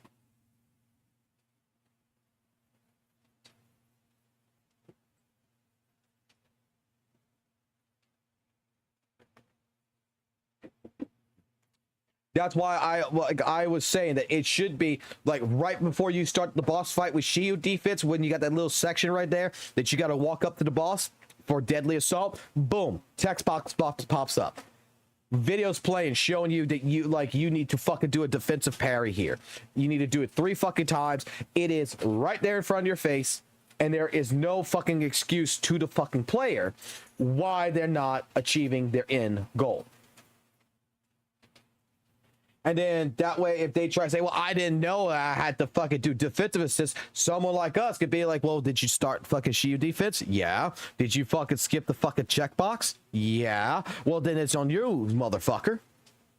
And I want to see them make an excuse why they could figure it out. Simple as that. All right. Let's go into this video. Let's see what Seed and Orphe Hate Explained is all about. Let's break this down. So I think my chat might have broke. With this very image. This image is from a video that came out on April 13th. This was the Season 2 PV trailer. It showcases Seed and Orpheus. Now let's talk about Orpheus first. Yeah, my chat broke. For a handful of people, Orpheus had what seemed to be a very fierce and serious face. And her stance, her expression, made her seem like she was some sort of boss or she was some sort of leader. However, those were all just assumptions. But the important part is this. We had to sit with this trailer for 40 days before we got any more news. No audio. No audio. Like, it's showing that there's audio playing.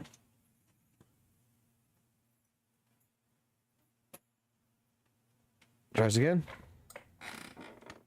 It's showing audio. So this all started is audio broken? with this very image. This image is from a video that came out on April 13th. This was the Season 2 PV trailer. It showcases Seed and Orpheus. Now let's talk about Orpheus first. So for a handful of people, Orpheus had what seemed to be a very fierce and serious face.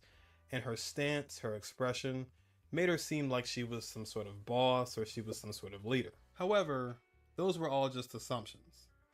But the important part is this. We had to sit with this trailer for 40 days before we got any more news on Orpheus or even Season 2. So in those 40 days, those assumptions, they began to solidify.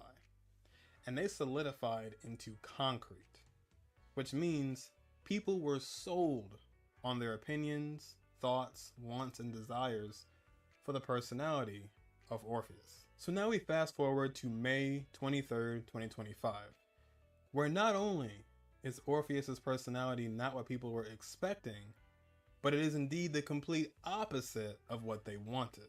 So from that perspective, you can kind of understand where those individuals are coming from. But this is where the clash in the community begins, because the people who like Orpheus are combating those people by like saying, a Naruto Storm 1, baby. did you really think you were going to understand someone's entire personality based off of 3 seconds of a teaser?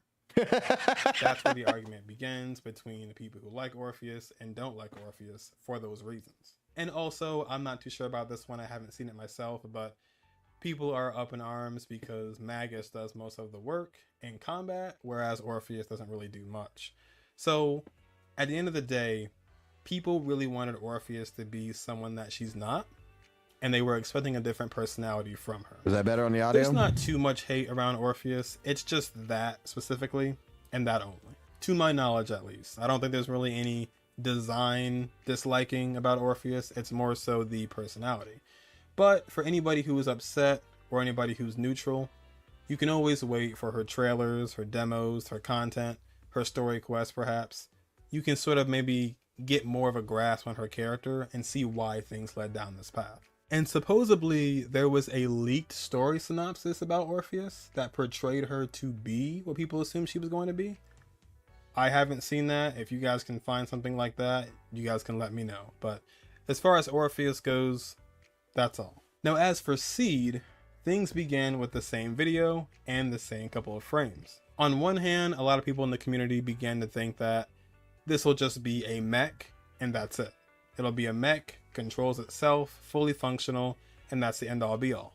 Some other people thought, dude, what if in the mech there's a girl inside, like Firefly from Starro? No, but they wouldn't do that again. They already did it in Starro. They're not gonna like literally repeat the same character. They wouldn't do that. I don't know, man. I mean, they might, but you got a point though. They probably wouldn't do it again, you know? There were a lot of thoughts and opinions, but mostly it was all excitement. Then we arrived at the 2.1 story. And in that story, you can't miss it, There's Orpheus and Magus, there's Trigger, there's Soldier 11, and then there's also Seed. Now you can communicate with Seed, it's not voiced, but if you look above Seed's dialogue, you can see it says light, floaty voice. And after that dialogue, it actually mentions in Belle's head, a feminine airy voice is coming from the mech. It doesn't sound like the mech system. Wait, I've heard this voice before, so she's Seed. So basically kind of says like, okay, this is not just a computerized voice. This is a supposedly human, or at least android, inside controlling the mech. So if you did notice that, you knew that something was up, but you still didn't know if Seed was going to be next or not. Even the Hawkshin website that has the actual beta information for the upcoming patch, even that mentioned Orpheus and Magus and Kamino Monato. At this point in time, we were 2 weeks into the patch. There were no pictures yet for the characters, but it was Orpheus, Magus, and then Kamino. So we were expecting to get Kamino for the people who actually look at this site. Not to mention, the drip market seemed like it took a lot longer than usual because in this current patch, it's actually extended by a week. So we were more eager than usual for the drip to actually happen. So when it finally did happen, we were all shocked. No pun intended. Now, as far as her design goes, that is subjective. I've seen a lot of wasted potential. I've seen a lot of this character looks too little. And I've seen she doesn't fit Obel Squad. For instance, one comment reads, advertised as mecha, but turns out to be another girl is just so wasted. Expected mecha combat, not a very generic design girl. She have that NPC aura. With Scooter Rover around on Battlefield, instead stay inside mecha like a good pilot does. Can't express how much disappointment I felt on Seed. Expected defense class but turned out another attacker. I myself don't pay attention to characters that much, but Seed is just utter disgrace to me. Plus, they include the zoom in to her feet every time she casts her ult is disgusting. This comment is not from YouTube, it's not from Reddit, or even Twitter. It's actually from Hayaverse's own website, Hyolab. Personally, I draw some dots back to Orpheus, where I feel like they kind of had the same thing happen there. They were expecting one thing, and they got something else. Now, what's important to mention as well for Seed is, even though Seed got drip marketed, and we saw Seed, we didn't see what's inside of Seed.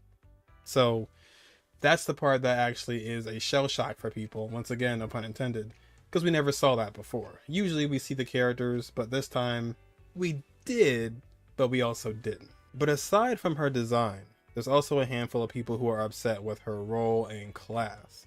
We have Anton as an A rank, he's an electric attacker. We have Haramasa, electric attacker, and notably Soldier Zero Ambi, an electric attacker.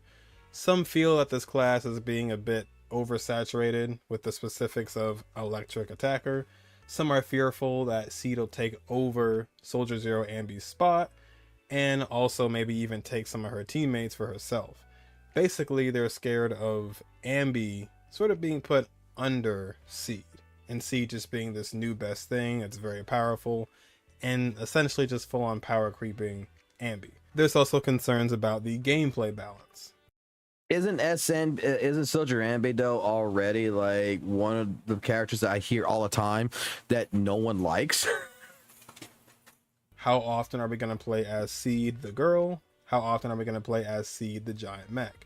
Seed Jr. and Seed Sr. And last, but certainly not least, it appears someone at Hayaverse seems to be very much into feet. And it's very evident with this brand new character. Could they have done it in a more tasteful way? Tasteless way? That one we'll save for after school. So overall, when it comes to Seed, primarily I think people just wanted Seed to be Seed the giant robot, and that's it. Some people are just definitely not happy with who Seed is inside the mech, and then some are upset with the gameplay aspect of the role and her class. However, if you are excited for Seed, if you're excited for Orpheus and Magus as well, strap in. this is going to be a longer patch than usual, but when the time is approaching, we'll get those trailers, we'll get those demos. Maybe people will have a change of heart. We'll see. But that will... Up. That's the bell. Class dismissed.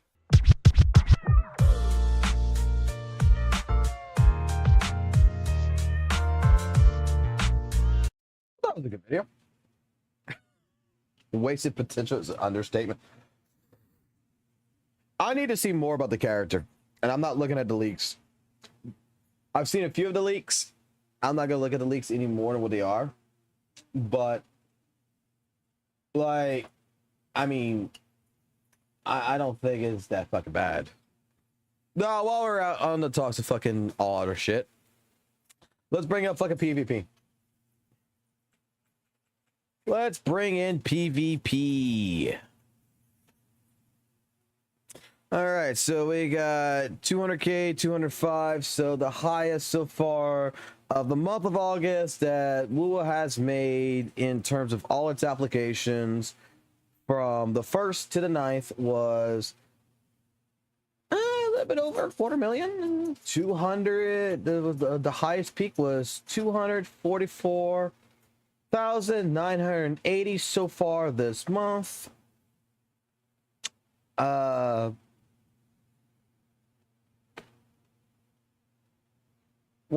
So all together,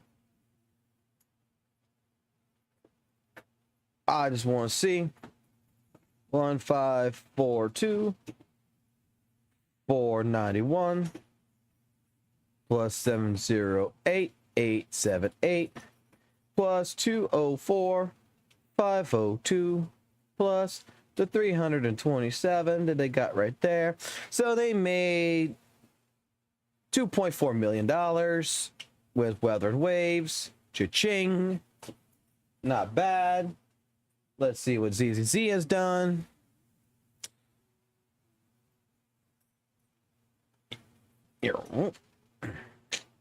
ZZZ, with everything that's been released, graph-wise, it's been doing fucking well over. Oh shit. Since August 1st, it's been doing quite a bit good.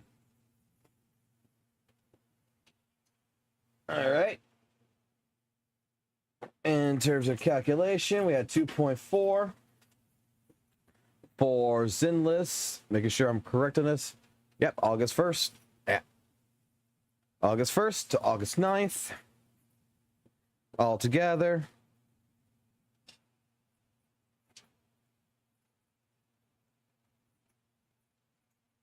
Damn, did Alice really fucking bring in this much?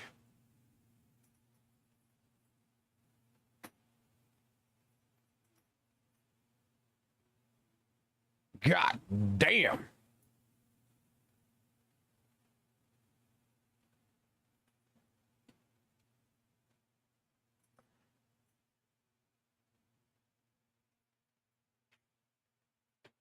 Hey, that's gotta be wrong. I added too much in there. There's no way, no. Double check this shit. Like, that's what happened.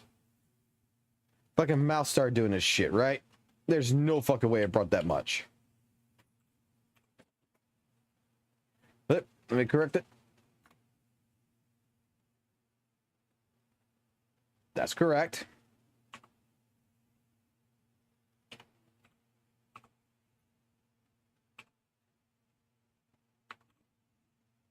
That's correct. Plus the 2377355 from before. All right, that's better.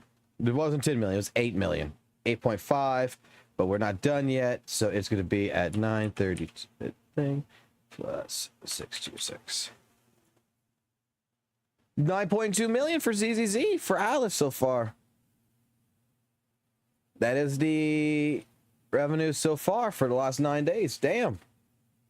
Not bad. Not fucking bad at all.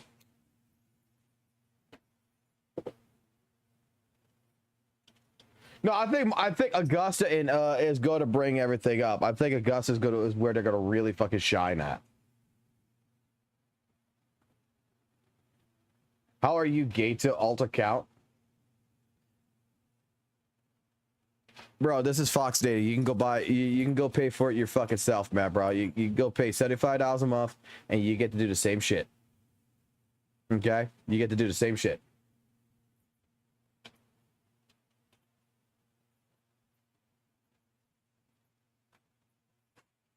Now this ain't the fully fucking done such, man. Like I'm doing the Gato shit, but I'm trying to show y'all, like, not in fucking Chinese, in fucking English, what the fuck everything says. You know what I'm saying? Like, we're doing all the data for everything. I wanna go see ads real quick. Has any ads been pushed out in the last fucking 30 days for some fucking game? Let's go see Wuthering Waves. Last 30 days. Let's go. Oh. Yep, we got a couple ads. We got one video here. What's this? Wuthering Waves interaction optimizations showcasing. Gotta love the AI fucking WUWA fucking ads. Wuthering Waves interaction optimizations showcasing. Enhanced water surface interaction effects.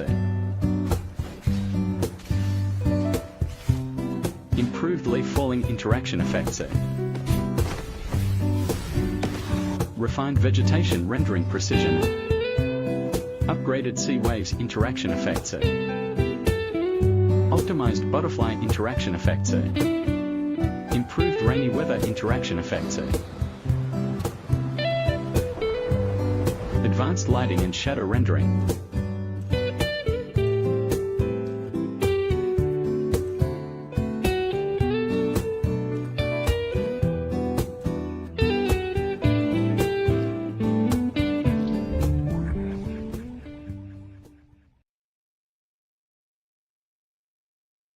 That was a beautiful ad.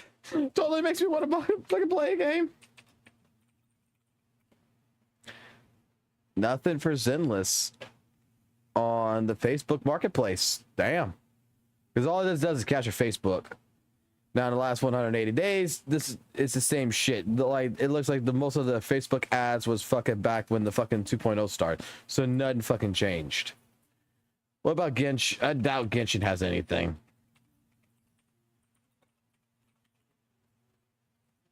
I go back to the last 30 days. Yeah, even Genshin. Neither store. Like, this is pulling ads from Facebook, Instagram, Audience Network, and even Messenger. It's not actually pulling like ads on YouTube or anything. We have to go to a whole totally different section for that shit.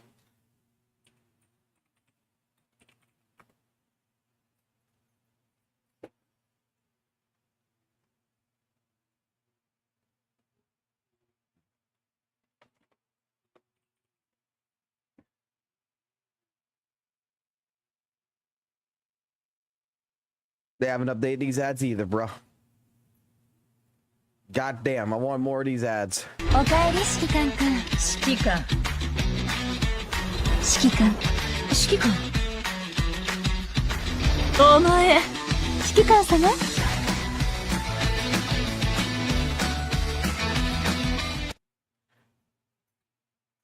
That's right, they do China, don't they? Can I do China? Can I do China? Yeah, let's do China ads. All Asians.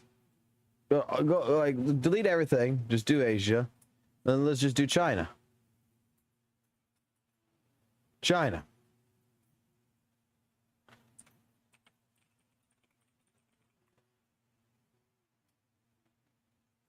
Well, goddamn it, Mr. Skull. Welcome back and being a proxy, motherfucker.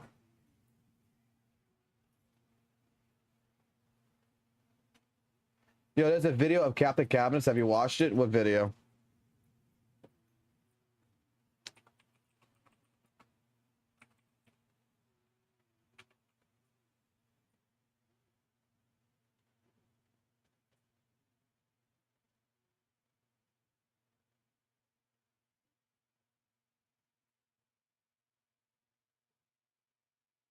Not this 1 hour, not this 1 fucking hour video. Please tell me it's not the 1 hour fucking video. I just was looking. Please tell me it's not a 1 hour fucking video. Oh god, it's a 1 hour fucking video. No, I'm not watching a 1 hour video. I am. Because wait, I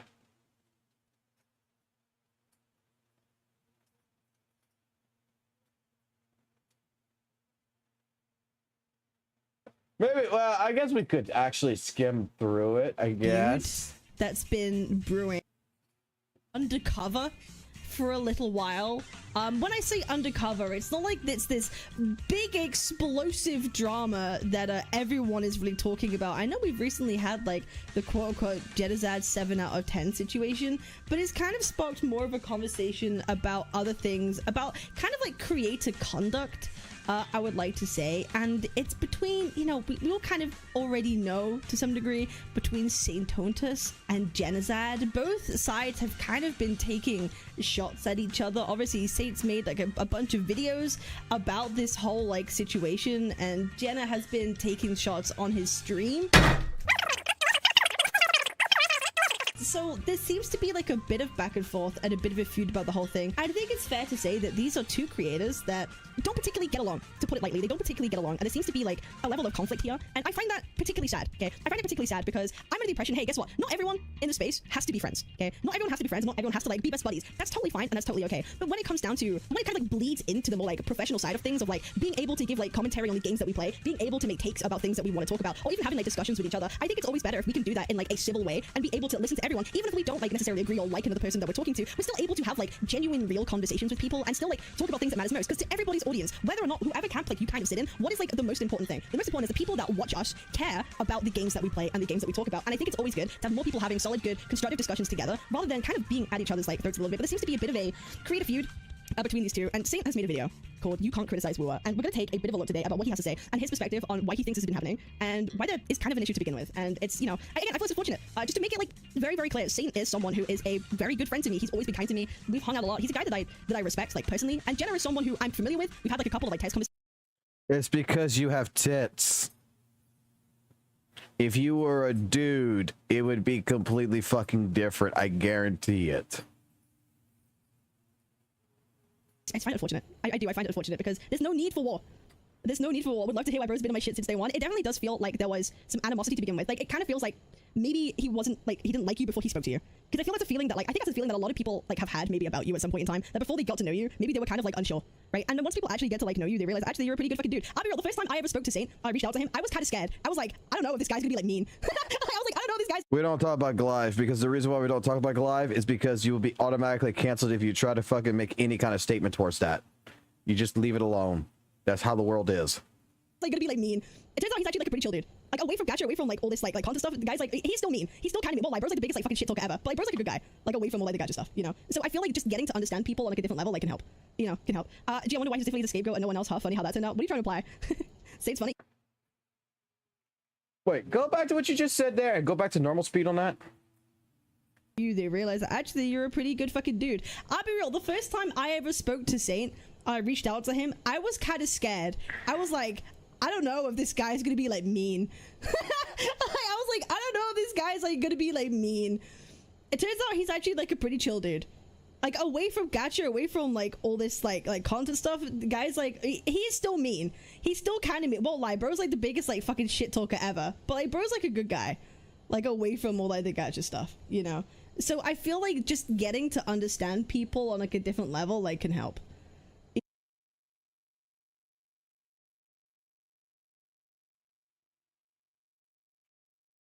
So I feel like just getting to understand people on like a different level like can help.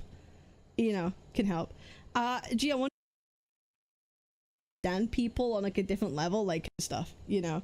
So I feel like just getting to understand people on like a different level like can help.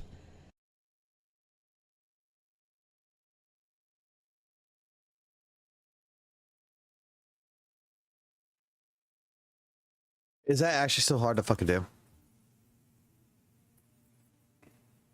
Getting to know people on a different level can help. This is the most W statement Cabinet has stated that I wish this side of the community where I would have honestly respected that situation.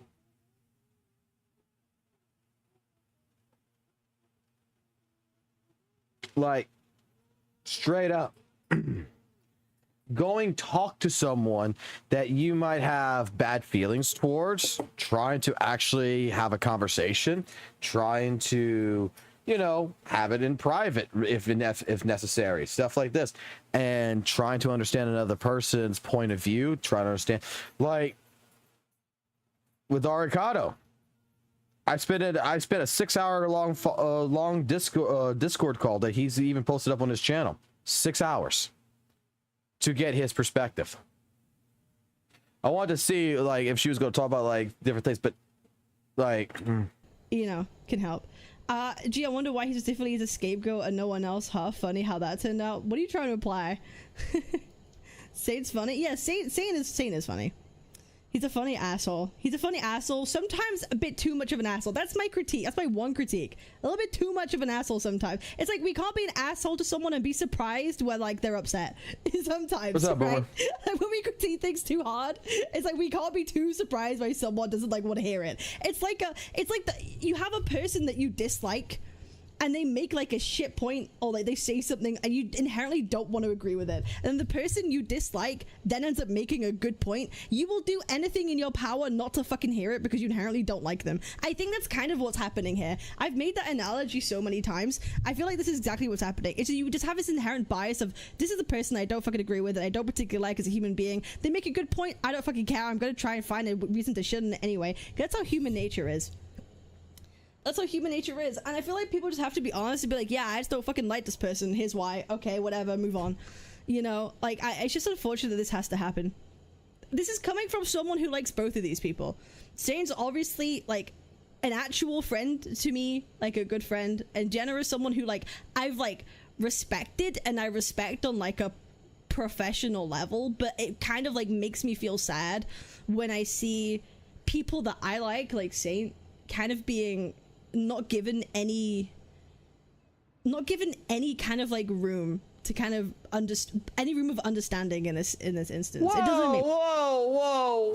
I hope that was misworded. Repeat that. Makes me feel sad. Respect on like a professional level, but it kind of like makes me feel sad when I see people that I like Saint, kind of being not given any kind of like room to kind of any room of understanding in this. Wait. Hold the fuck on here. She is. I gotta do this now. Hold on. I gotta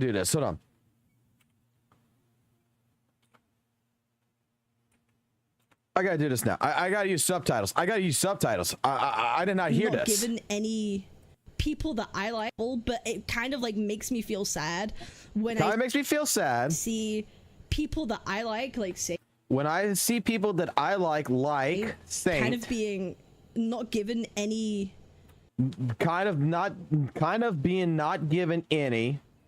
given any kind of like room to not given any type any kind of room to kind of any room of understanding in this. Any room of understanding in this instance. It doesn't make instance. Where's Genozod's fucking understanding?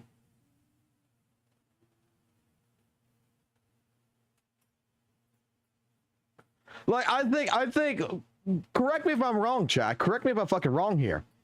But I think that everybody understands St. Tone's side on all this. I think everybody who is in the Wuthering Waves community is on Saint's side and is like not dogpiling Saint, they're dogpiling Genozod. Like, he's got all the room of understanding right now. It's Genozod that doesn't have it.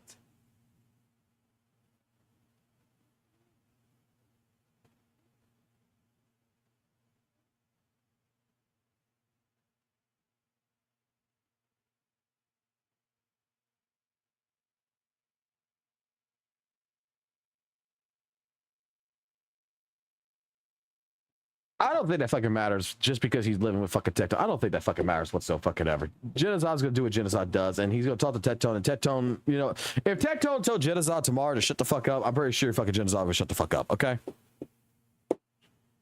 But she just said right here, I'm hoping that's a miswording. Because the way she makes it sound is like, right here. Let me rewind this a little bit more. I want to hear this in full context. This is coming from someone who likes both of these people. Zane's obviously like an actual friend to me, like a good friend, and Jenna is someone who like I've like respected and I respect on like a professional level. But okay, she respects Genocide on a professional level. State is a friend. Okay. It kind of like makes me feel sad when I see people that I like Saint, kind of being not given any kind of like room to kind of any room of understanding in this instance. It doesn't make me feel that great. It doesn't. Why does it sound like? Why is she making it sound like this is an attack on Saint Tonus?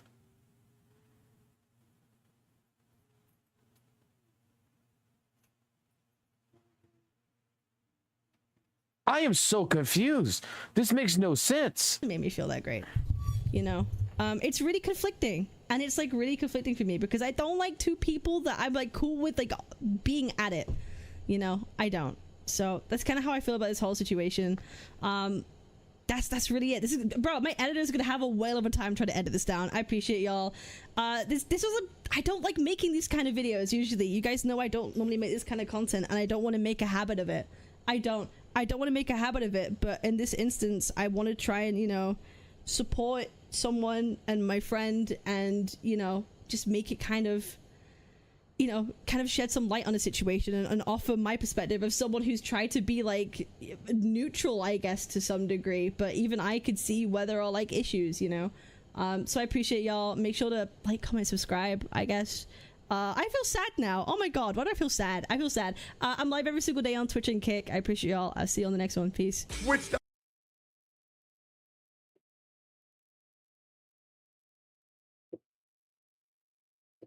No, you idiot. She meant that it's Saint who refuses to understand the side. Are you sure? Wow, you called me an idiot. I love that, man. I am an idiot. Like that's why I was wondering, because it didn't sound right to me. Being at it, you know, I don't. So that's kind of how I feel about this whole situation. That's really it. This is, bro, my editor's gonna have a whale of a this whole situation. Right? Like when we critique things too hard, it's like we can't be too surprised by someone doesn't like want to hear it. It's like you have a person that you dislike and they make like a shit point or like they say something and you inherently don't want to agree with it, and then the person you dislike then ends up making a good point. You will do anything in your power not to fucking hear it because you really don't like them. I think that's kind of what's happening here. I've made that analogy so many times. I feel like this is exactly what's happening. It's you just have this inherent bias of this is the person I don't fucking agree with and I don't particularly like as a human being. They make a good point. I don't fucking care. I'm gonna try and find a reason to shit on it anyway. That's how human nature is. That's how human nature is, and I feel like people just have to be honest and be like, yeah, I just don't fucking like this person, here's why, okay, whatever, move on. You know, like, it's just unfortunate that this has to happen. This is coming from someone who likes both of these people. Zane's obviously, like, an actual friend to me, like a good friend, and Jenna is someone who, like, I've, like, respected and I respect on, like, a professional level, but it kind of, like, makes me feel sad when I see people that I like Saint, kind of being not given any kind of like room to kind of any room of understanding in this instance. It doesn't make me feel that great. It doesn't make me feel that great, you know. It's really conflicting, and it's like really conflicting for me because I don't like two people that I'm like cool with like being at it, you know. See, that's why I'm replaying it a couple of times, because I'm trying to make sure I don't misunderstand this. To kind of any room of understanding in this instance. It doesn't make me feel that great. It doesn't make me feel that great, you know. Okay. So you're calling me an idiot. You're calling me an idiot, but you're seeing me replaying this several times, right? So go ahead and listen to this. It kind of like makes me feel sad to listen to this and to even read it to make sure I understand. Because kind of being not given any not given any kind of like room to kind of any room of understanding in this instance. Okay, I got what she's saying. I got what she's saying there. Kind of being when I see people that I like Saint, kind of being not given any kind of like room to kind of any room of understanding in it. Okay. See, this is the part of miscommunication, mistranslation. This is why replaying it over and over and listening to it multiple times when you are taking a step back kind of fucking helps to put it together, because with the the stuttering in there, it makes it sound like in the first way I heard it is like, oh, there's not a room of understanding to St. Tona's. Like, that makes no sense to what the video should be about. But now going through it and reading it at the same time with subtitles, like Saint kind of being not given any kind of room to kind of any room of understanding in feeling that great, basically, to no room of understanding. Okay, so she is applying to St. Tonas towards his not understanding of genocide. You see, this is where, like, even I go to say, like, genocide with his story, guys, with the dialogue, you know, sometimes you get taken back and you have to replay it. You have to reanalyze it, because the way it comes off the first time might take you back. This is why, like I said, there is no way that that's what she fucking meant. Okay? That's why I want to make sure I clarify the statement, not assume the statement, Divine Fox.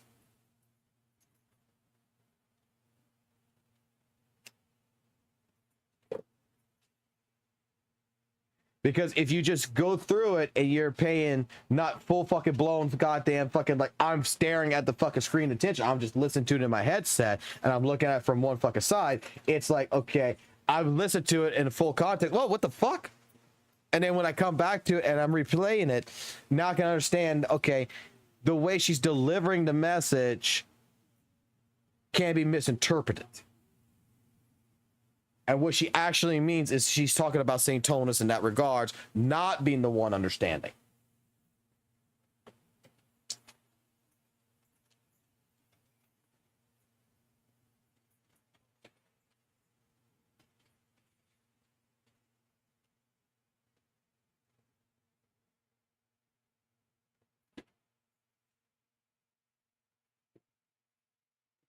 Like, that's the point. The point is I'm trying to make sure I'm listening. Man, English is hard. It is fucking hard. It's actually fucking hard. I'm not going to fucking deny that. Because the way people say things are not as clear as it can be sometimes. Sometimes it doesn't come out clear. Okay? And you can tell she's having a hard time, right? She's having a hard time with this, and with the stuttering and everything. She's trying to get her words out correctly. But sometimes we can misunderstand shit by listening. Okay, this is what, like, I was trying to explain, like, with St. Tonas, with genocide, with the fucking beginning part of this entire fucking drama, that he's holding a grudge from 7 months ago. Okay, we watched it. We pulled the fucking gotcha cast. We watched the one from 7 months, and we watched the 2.3 live stream one. To me, I think there is miscommunication between fucking St. Tonas and the way that first fucking interaction was. I don't think fucking Jittazar came out there throwing his dick on the fucking table and telling fucking St. Tonas to go fuck himself. Like the way that it feels like St. Tonas is describing it as. Like, why the guy was so mean to me. It's like, Fob made a statement. Everyone else is agreeing. You're saying it's 10%, but what Jittazar's trying to explain to you is that, dude, we're talking about all these games are bad in this regards of trying to make, you know, the new event, the new Tower Adversity, you know, character related and such. You could give the win to them on that. You know, you're just saying, oh, mine is 10% better. When it doesn't matter if it's 10% better, it doesn't matter if it's 15% better.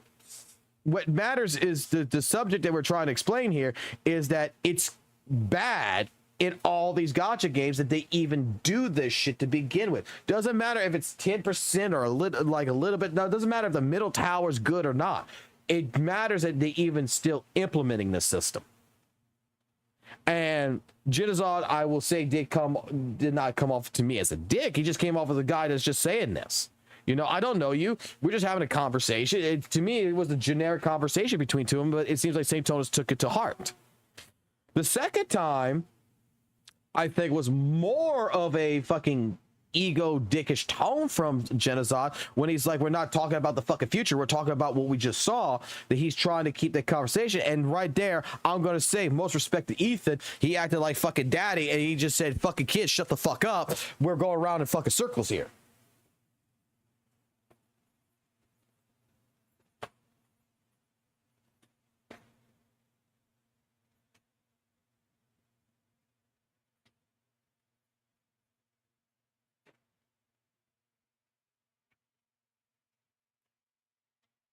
Who the fuck knows? I don't give a fuck how much money she fucking makes from it. Who gives a fuck? Bro, like a lot of people think that I fucking make a fucking ton of money or some shit on fucking goddamn fucking on YouTube, man. These fucking streams aren't even fucking monetized. I did one monetized stream, looked at it, and I said, you know what? It's not fucking worth it. Like, to be completely honest, the most money that we make on this fucking stream is from people who fucking do gift subs, who are subs of the channel, and fucking Fortex and everything else that fucking, you know, every now and then fucking sends $2 or wings of who over there, fucking wings of who over there, fucking sending like $2 and telling me some fucking shit in a fucking blue message.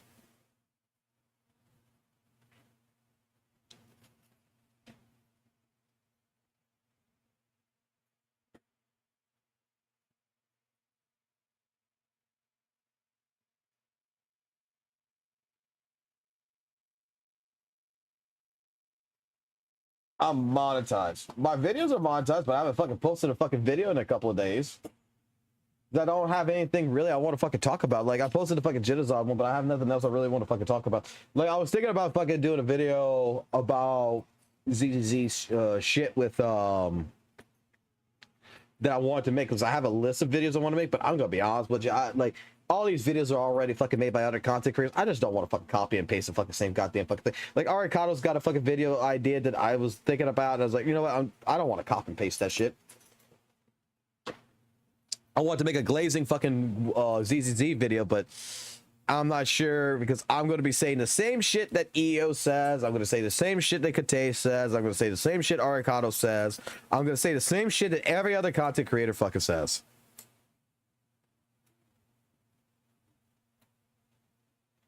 If I really want to fucking make money, I would just fucking do that shit. I don't appreciate what you said. Here's $2. Fuck off, Vortex.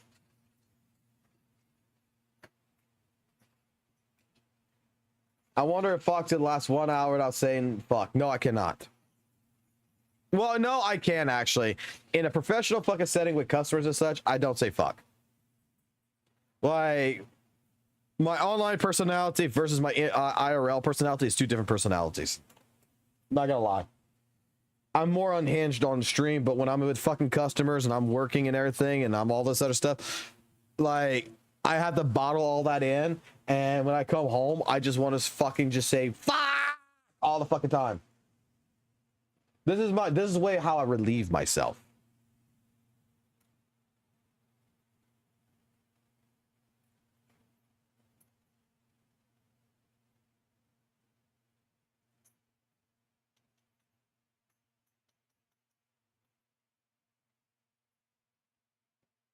You can, it's called sleeping.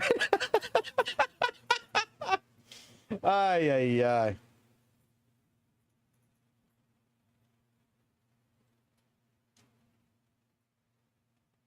I need to check on something here. Any other videos to watch real quick?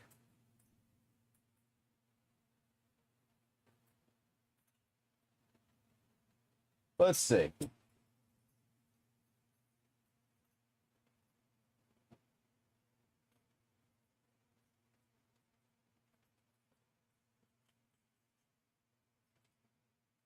There we go.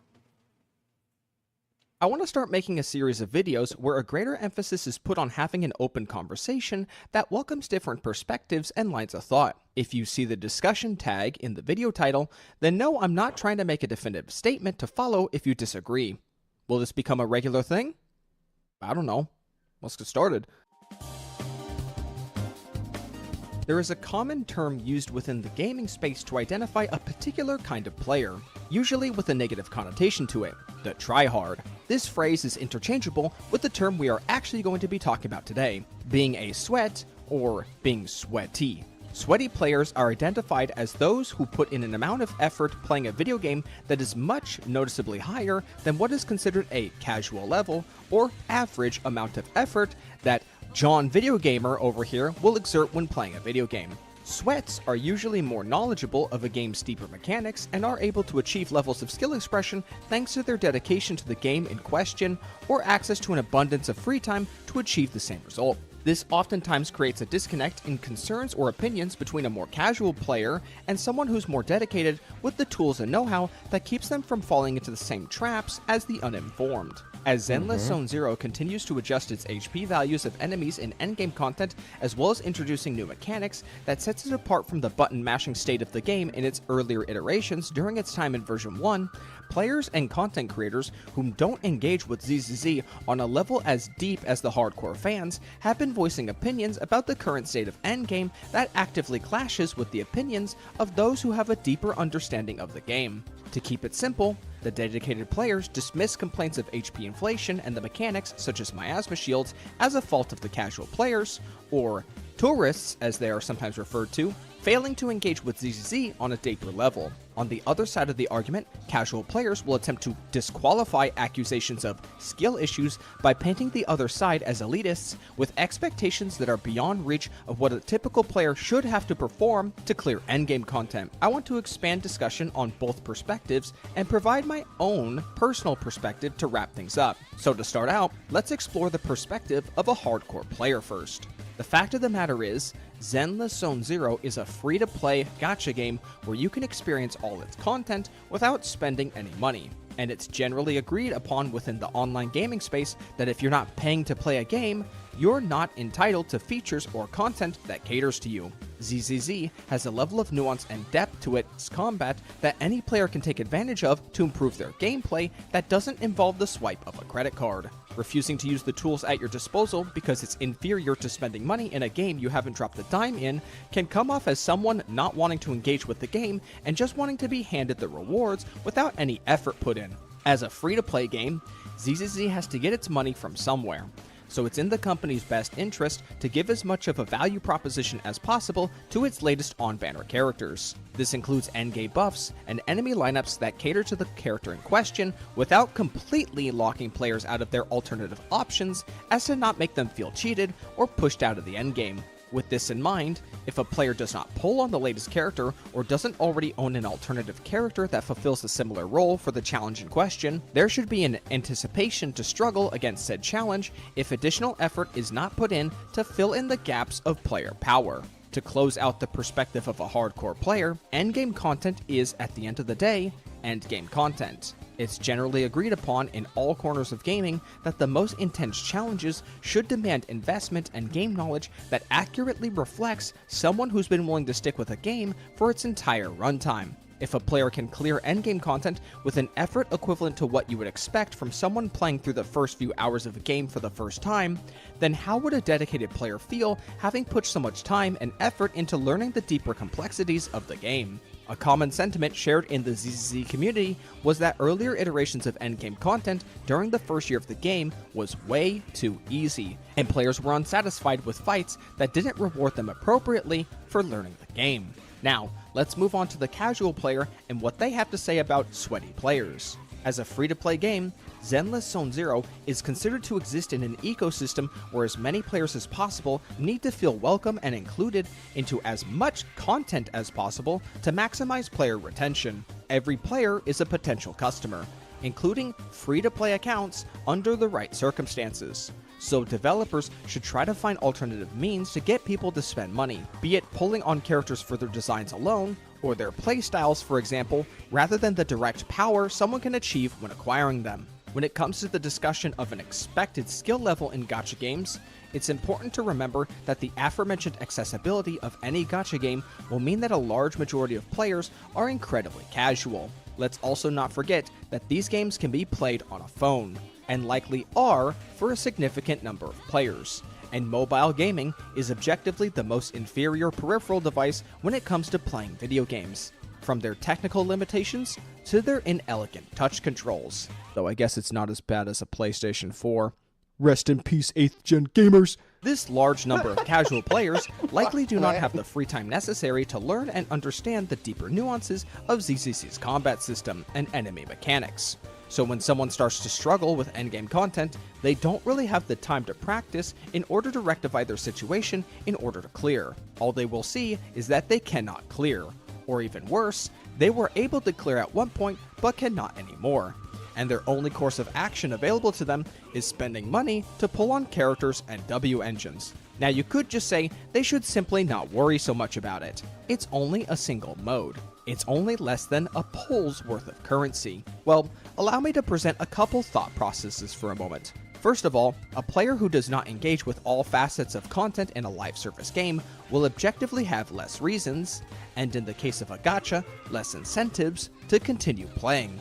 Similarly to how if a player forgets to or chooses to not log into a gacha game for a day, it has the potential to snowball into a player skipping multiple days, skipping event content, or possibly even quitting the game altogether. In that regard, choosing to stop playing endgame content can present a similar scenario of a domino effect, eventually resulting in them leaving the game. Secondly, it's not just a small handful of currency players are getting out of endgame content, as the endgame content itself is the very reason that justifies a gacha game's entire progression system. If you're not playing endgame, then you would have no meaningful reason to optimize and min-max your characters and teams. And even if the currency lost is a small amount, it's still currency that could be put towards pulling new characters. Just to give you some perspective for a second, I've worked in retail for 7 years now, and I've handled customers who lose their shit over an 8-cent bag fee that my state enforced years ago. So how do you think players will feel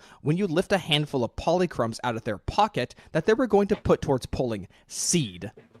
You don't want to be left in the same room with that guy. I think I've covered all I really wanted to about the perspectives and takes from both sides. Now, I'd like to give my own thoughts on the matter.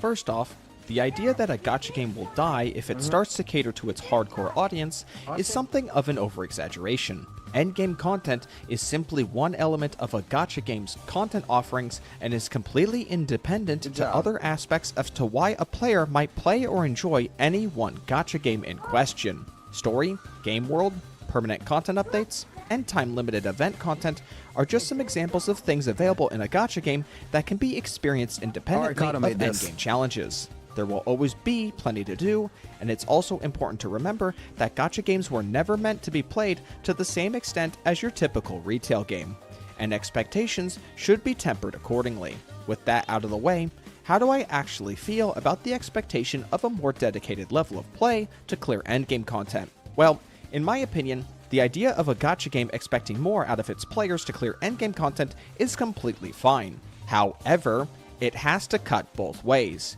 and the gacha game itself should be held to a higher expectation when it comes to presenting information to the player and preparing them for endgame content. I've already covered this in my second ever video when the conversation of elitism was at its height in earlier versions of Zenless Zone Zero. In that video, my primary focus was not on the topic of HP inflation inherently, but how there was a shockingly lacking amount of information and tools at the player's disposal, coupled with several external variables that created situations where players were unprepared for endgame content. Since then, I've recently discovered information that I now need to make a public correction on an aspect of that video. In one part of the video, I mentioned how there was no tutorials or information that let players know how to tackle certain enemies. Well, as it turns out, there actually is information that can help to give players an edge against certain enemies. However, where that information is accessible from presents a massive problem. If you click on the details tag on the enemy lineups in either Shiryu Defense or the Battle Tower, you are given an outline of information similarly to what you would find in the Python's database. However, here, there is also a section referred to as Key Enemy Info that provides a very useful tip in regards to a mechanic an enemy might have that the player can take advantage of to give them an edge in combat. The problem comes in that I never knew this information existed because I made the mistake of looking in the wrong area to find this, when that shouldn't ever be the case. I made the mistake of naturally thinking that the place to find this information would be either where all enemy info resides, or in the place where all other tutorials for the game are found, when in reality, it's neither, and it's buried in two completely separate areas. ZZZ fails to present information to its players by having 4 possible places for someone to find the information,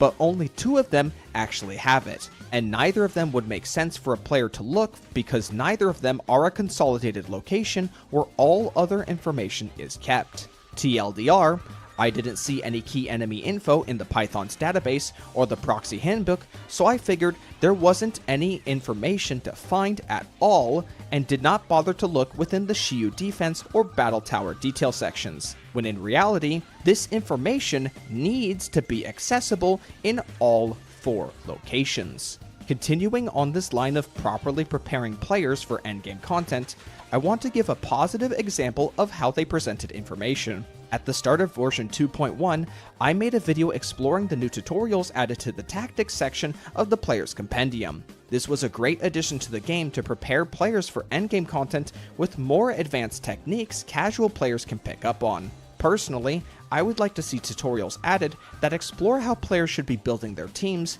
as well as some sort of tutorial that would help players to adjust their early game habits of how they might end up playing stun agents. If you want a better understanding of what I'm referring to, then I suggest you go watch part 1 of my Attack vs Anomaly series, where I explore how early game content creates bad habits for players with how stun agents and the incentives to stunning enemies are presented. Now, most of this information is nothing new, as there are plenty of guide makers for ZZZ that already have information out there for players to better learn the deeper nuances of ZZZ's combat. However, in my opinion, if a player has to go out of their way to pursue information outside of the game to learn how to better understand the game, then the developers have failed to properly prepare players for endgame content. Guides should be a supplementary source of information, not the only source of information. I would also like to see an overhaul of the free training mode to include more enemies and options to help players learn the combat in a controlled environment. Before I close things out, I want to draw a line in the sand where I'd consider ZZC's combat to be too sweaty if it goes in that kind of direction. I do not want ZZC's combat to get to a point where players are forced into performing incredibly technical actions like assist counters or are required to maximize DPS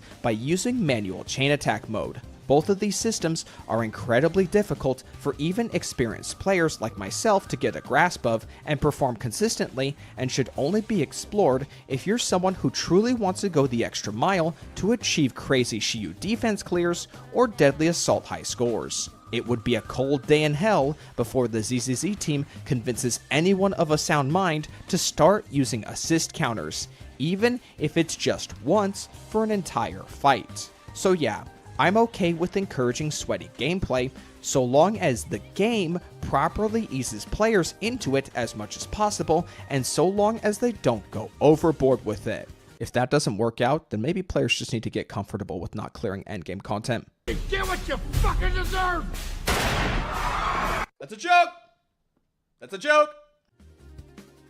And with that, I've said all I really wanted to with the conversation of casual players versus sweaty players in Zenless Zone Zero. So long as ZZC's information gap creates problems that prevents casual players from clearing endgame content, there will always be a clashing of ideas and thought processes between them and the dedicated players. It won't ever kill ZZZ outright, but it has the potential to create a situation where ZZZ's financial success hinges on a smaller, more dedicated player base to regularly feed HoYoverse enough income to keep the game going. Though if you ask me, I think Zenless Zone Zero is more valuable in the gacha space for its market share and how it keeps a customer base within the HoYoverse ecosystem alongside Genshin Impact and Honkai Star Rail. As we begin to see more open world games enter the gacha market, there's always a possibility that ZZZ can act as a sort of relief space for anyone tuckered out from the overabundance of open world games and offer something on a smaller,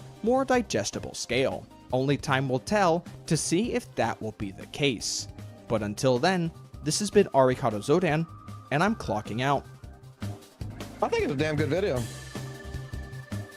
I think it's an actual damn good video. I mean, I got a couple of different thought patterns on some things in here, but I think it's an actual damn good video, to be completely honest. What? Yeah. Yep. Sorry, my son's right next to me. He's playing with his building blocks right now, and he's like trying to show me he built a robot because he's been watching this movie, Pacific Rim. I'm pretty sure all y'all know about it. He loves robots and kaijus, so he's all about right now building a robot. And he's putting like two toys in it, and being like, "Daddy, look, I built Gypsy."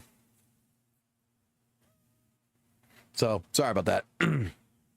No, thought pattern wise, when it comes into this, like, I think personally, when it comes down to it, I have to say that I would wish that ZZZ, like, we just had this conversation just a little while ago. ZZZ should be giving more information to new players as much as possible, and not digress from that. Like, I'm sorry, it is onto the developer's point of view to make sure that, you know, players understand that this is what you need to do. Like, especially when it comes down to enemies, like, that we have to do like these key enemy information parts to make the fights easier.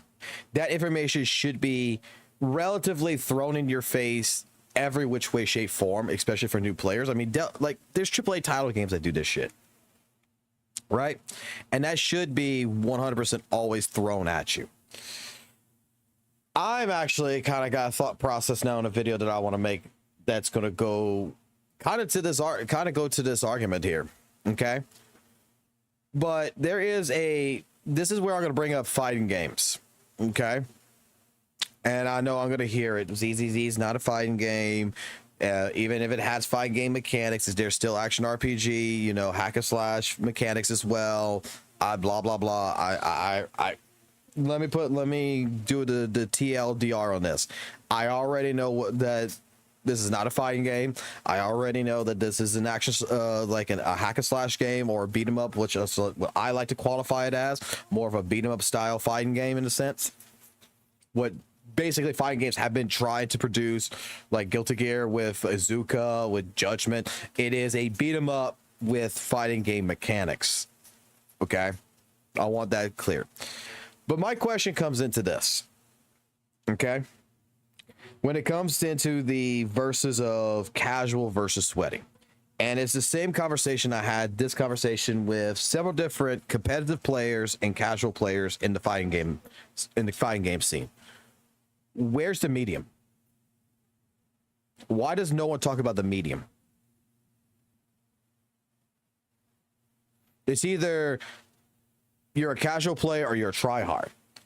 And I remember having this conversation on a podcast during Guilty Gear, playing Guilty Gear Xrd, actually, the first one, Xrd Sign, where we had this conversation.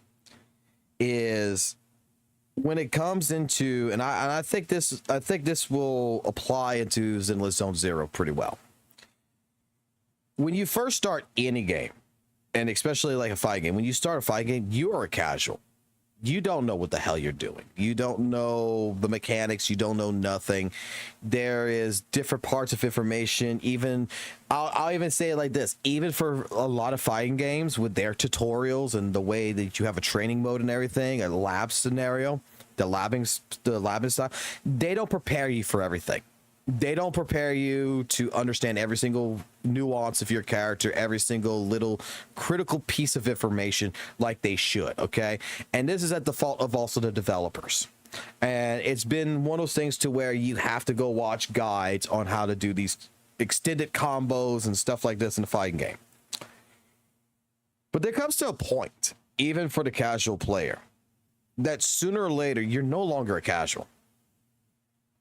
If you're putting X amount of time into a game, it doesn't mean you're a tryhard. but doesn't mean you're a casual player either no more. If you can understand the mechanics that surrounds the game, and the more you develop your knowledge, the more you're growing, and you're not dismissing things, and you're putting in an effort into learning something, that casual talk has to go away. It has to, in my personal opinion.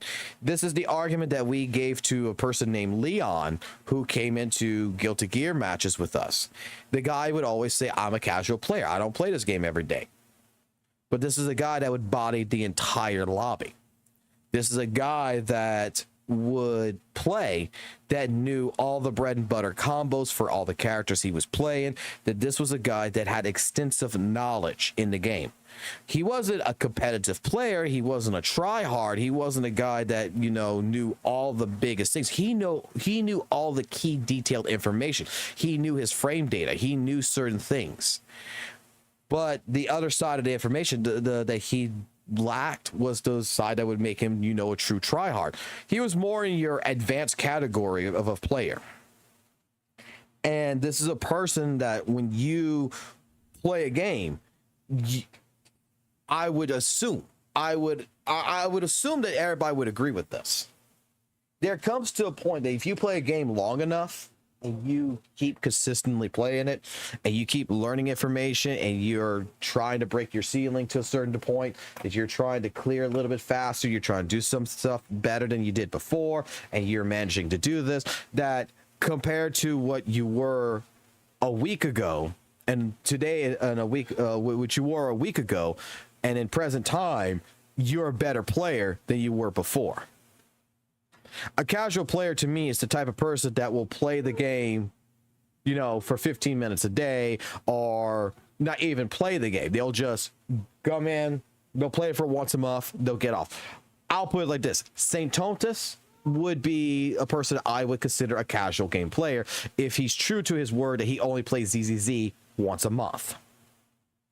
Because clearly, a person who only plays it once a month is not going to have the muscle memory built in to understand how to do all his combos properly in ZZZ. He's the type of person that's not going to remember all the mechanics that's going to be pushed in front of him. He's not going to remember all this stuff. And in general, he's going to be lacking the skill, provided that consistent gameplay, consistent working in the game, refining stuff, building up your knowledge would ultimately come into.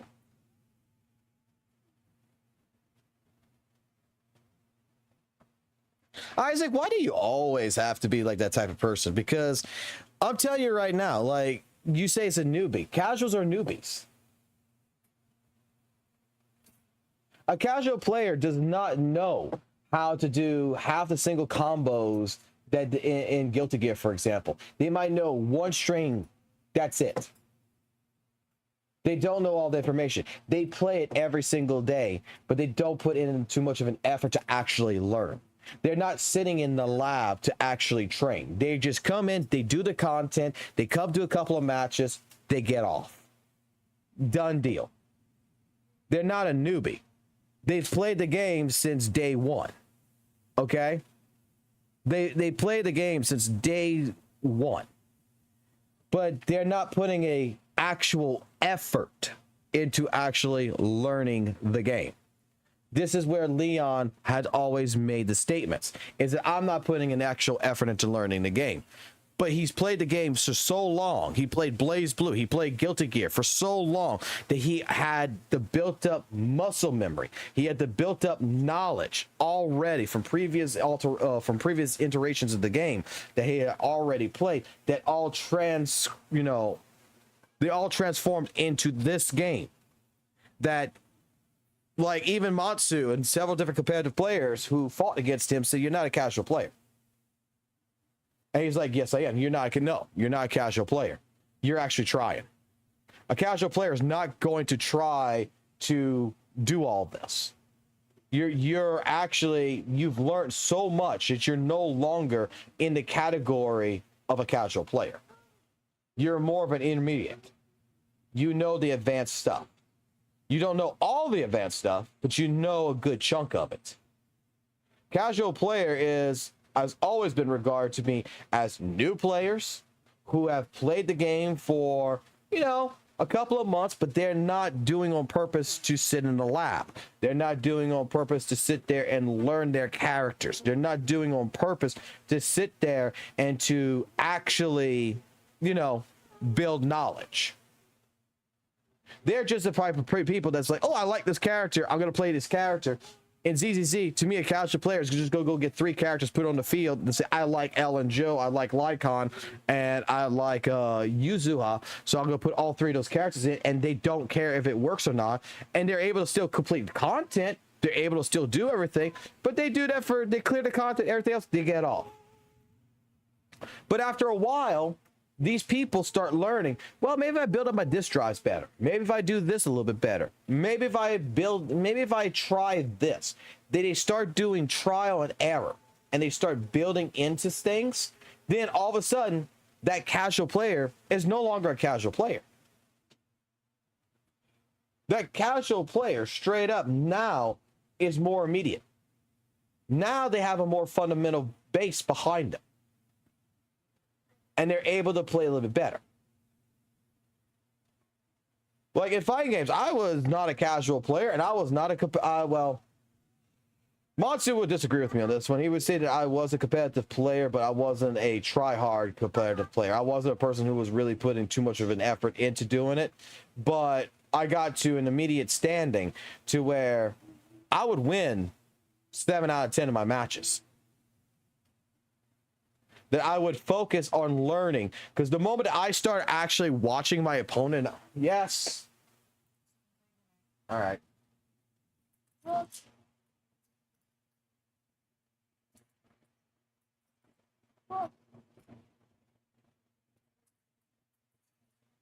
He built Gypsy, or what he thinks is Gypsy.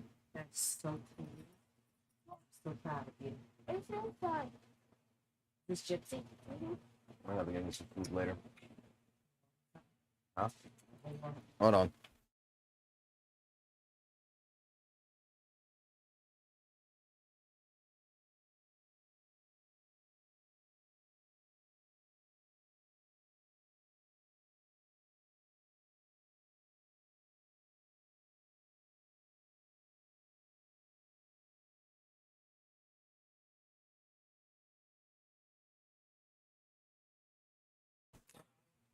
Huh? Well, one patty. Yes, yes, you know what I want.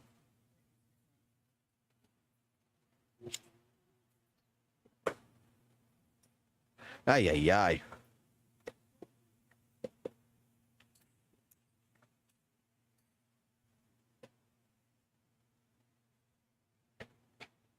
It's more about the time. It's more about the time management. It's the time and the effort that you want to put in. A casual player does not want to put effort into a game, and I feel like in a game like ZZZ, they should not be forced. Like, this is where one thing I would agree with, like with Arcado. A casual player would not. I don't think needs to be forced to be coming here, right? Let me put it this way. To me, a casual player. Let's see. Not perfect dodge. Where's the fucking new 3 shit? Like, isn't it here?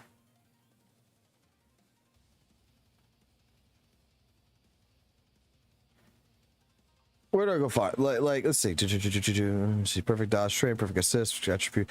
Where is? Oh wait, I know where it's at. I'm stupid. I know where it's fucking at. I know where I found it. It was under fucking training. Like the let's see. Tactics, right? Like a casual player will complete. This is how we determine it in fighting games. A casual player might go ahead and do the basic training like this. This is the information they'll get. They may coming in here and getting this information. Casual player ain't gonna care about this. Casual player is not gonna fucking give a fuck about this at all. The casual player is going to look at this and say, no, I don't want to do this shit. Especially like the assist counter, the casual player is going to look at this shit and be like, they're going to try it once or twice. This is not something that they're going to utilize in their thing. The moment that you start seeing a casual player start putting an effort into learning this, doesn't mean that they're try hard, but they're putting an effort to learning it. It just means that they are no longer a casual player. Now they're actually trying to put an effort into doing something a little bit better. And at that point in time, there's still a medium that goes, it's not just like casual to try hard. There is a spot that I think that is in the medium. And this is the conversation that we had for like 3.5 hours on that podcast, which is the advanced player. It's the player that this right here, they're trying to learn this. They got the concept of this. They understand this, but they're not utilizing it all the time. Whereas a tryhard is going to utilize this information as much as fucking possible. Okay? To them, to an advanced player, this is much fucking easier. This is the information they need to know, and they're good. They're at a comfortable level that they have it to where, yeah, in a fighting game, the advanced player is going to beat the crap out of the fucking casual player majority of the fucking time.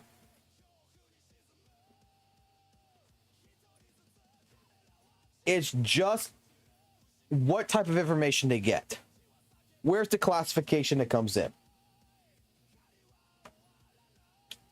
A casual, the moment that you start learning, and I mean, this is like the argument that Matsu brought up. And he brought this up to Leon so fucking hard. And Leon and him fought on this shit all the fucking time.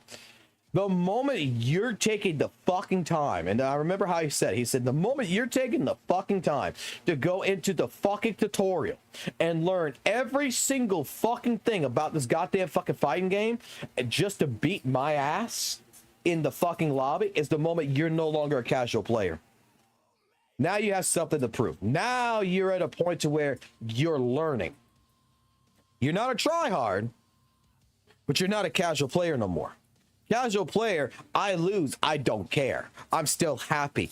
The person who loses that I'm no longer happy, but knows that I'm not at a level like me, at that point in time, you, sir, you're now at the state of where you're becoming advanced. And this is something that we would always determine. And I think it can apply to any fucking game. I think it can apply to fucking the ZZZ with no fucking issue. I think 100% you can apply that mentality. The moment you say, I want to learn, I want to know more, and you put an effort into doing that, and you're the type of person that is not happy with that 2-minute clear, that you want that 2-minute clear to be 1 minute and 40 seconds, that you're not happy with the way you played and you want to improve upon it, is the moment you're no longer a casual. And the sad part is that I think that a majority of casual players are like this. That they still categorize themselves as I'm just a casual. That I'm just a casual. But for instance, someone says, well, I don't think you can complete fucking... they'll make the statement, right? Like, I don't think you can complete Hollow Zone Zero at full 15 difficulty with this team, because you suck. And they take it as a challenge, and the moment that they go at it and say, well, I'm going to prove you wrong, you're not casual. You're going through it. You've done it 3 or 4 times. You went through it, and you got a perfect gameplay. You recorded it, and you went go show it off and say, haha, you see, I did it. To prove that I am a casual player. No, you're not a casual player, because a casual player wouldn't fucking take that challenge into heart.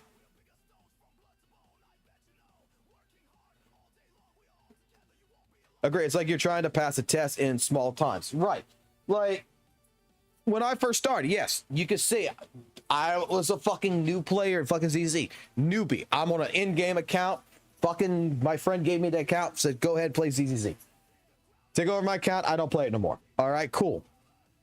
I had set goals every fucking week of what I want to accomplish, where I want to complete.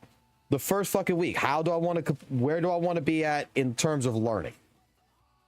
And the reason why I kept putting an effort into learning the game, and I'm still putting goals in, I'm still trying to learn different things. And every day, my knowledge gets a little bit better. My knowledge gets a little bit, you know, I can recognize where I make mistakes, where I need to reset, where I need to do things. That at that point in time, all these little tests that I give to myself, I'm no longer a casual player. I'm not a tryhard, because I'm not trying to go ahead and do a mono ice team, and I'm not worried about fucking doing a 35-second, you know, holding of the stun gauge here to go ahead and maximize all my damage out with fucking Miyabi or anything.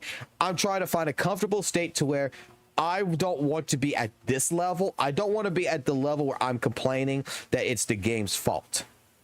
I want to be at the level where I'm complaining it's my fault. Then, you know, there's people out there that want to get to a whole godlike level to where, you know, it's got to be a perfect gameplay run. Otherwise, they reset. There's different demographics. There's different types of people. But I think when it comes into the skill levels that we go up, it's like stepping stones. It's like steps. Right now, a casual player is crawling. But sooner or later, just like a baby, sooner or later, you're going to one day fucking walk without even knowing it. You're just going to fucking walk.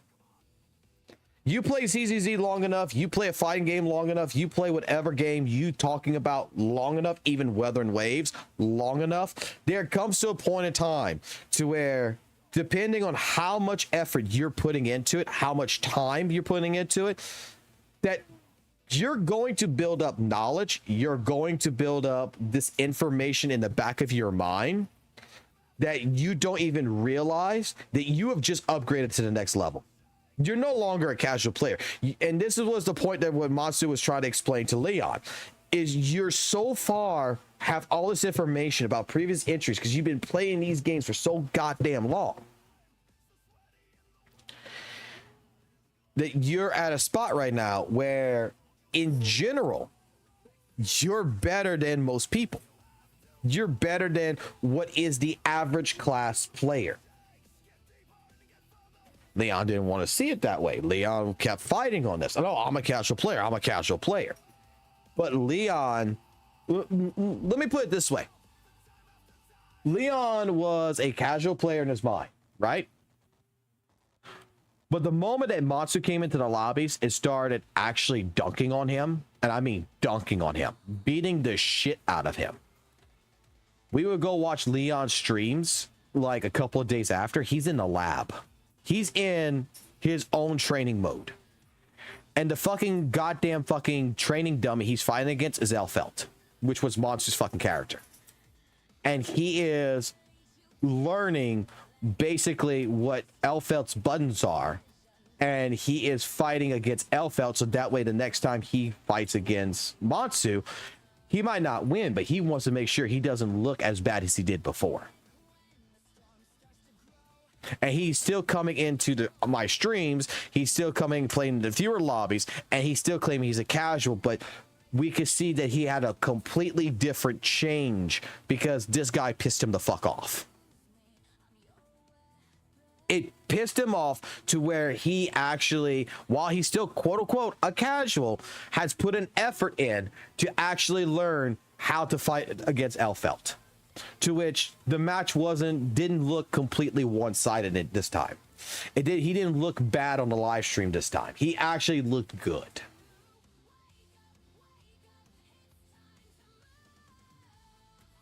Hold on.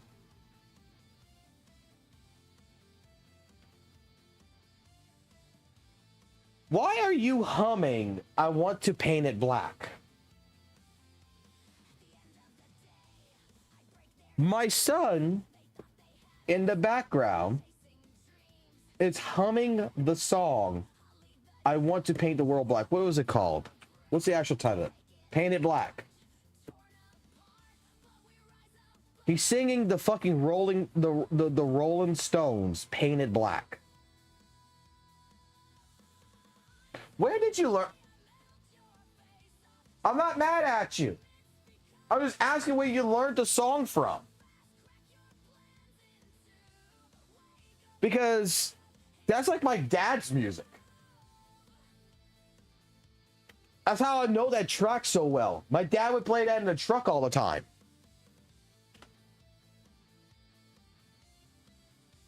Like, it just, like, I'm here talking to you guys, and I'm hearing my 7-year-old humming this while building this robot, taking it down and rebuilding it, and he's humming "Painted Black" by the Rolling Stones. And I'm just trying to figure out, how does he know the song?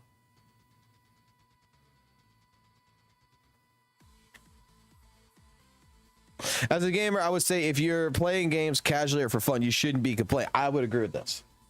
Now, I will also say, and I agree with Aricado.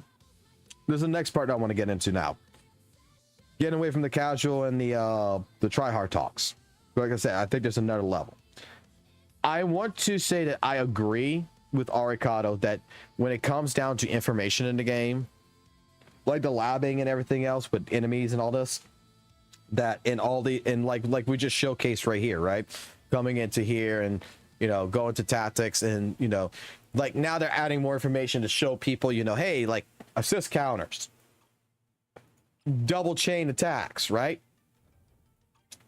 And shoulder to shoulder. Can I be honest about something? And I'm not sure how Aricado would take this, but let me be honest with something. I'm going to tell you, if I don't think the developers actually thought that even was possible. There's some things in this game that I don't even think the developers knew themselves until much later what players were doing. That it was not their focal point, because a lot of things like in Guilty Gear, I'm not sure how many people know. Let me put the history of like Guilty Gear on the table, right?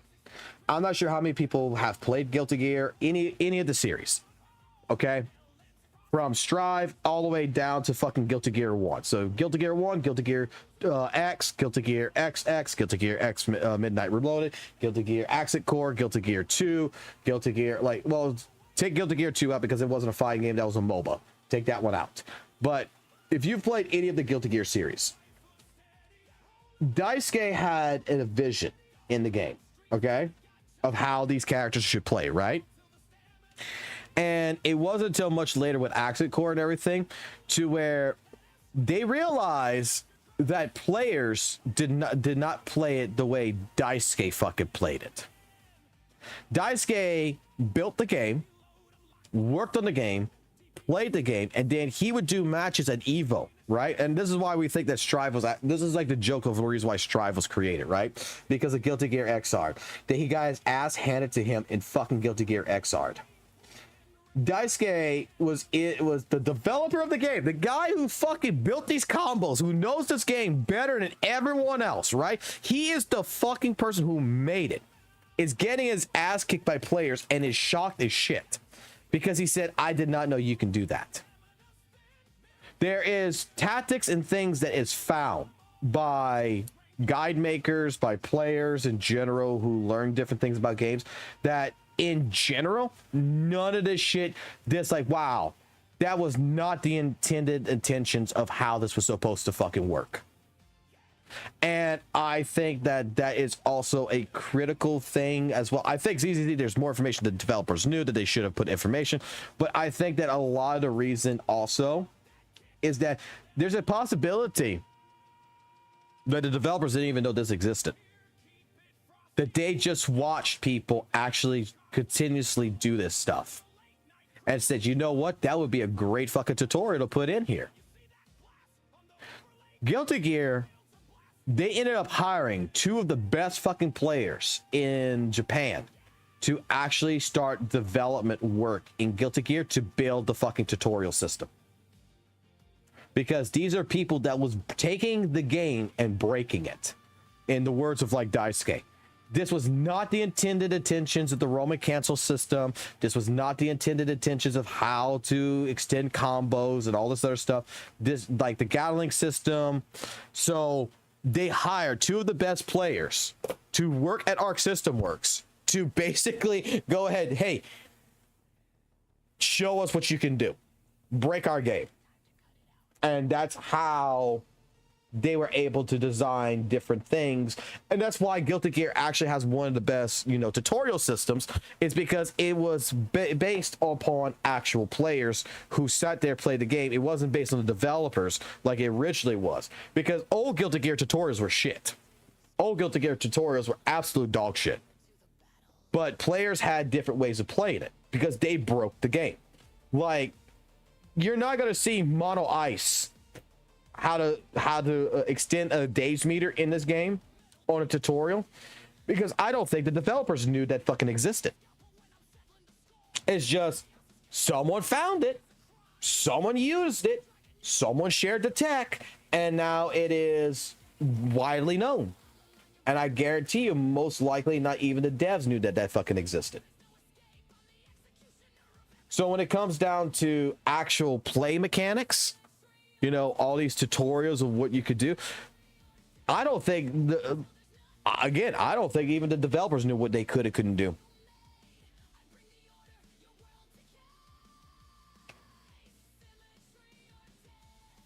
All you have to do is look at the characters like Nakamata and Anton. They were supposed to be attack anomaly hybrids, and how they didn't pan out. The Z team had a different vision. Yeah. They had a different vision completely, and what I'm saying is like players did something completely different with it. It's non-attended. It's completely non-attended.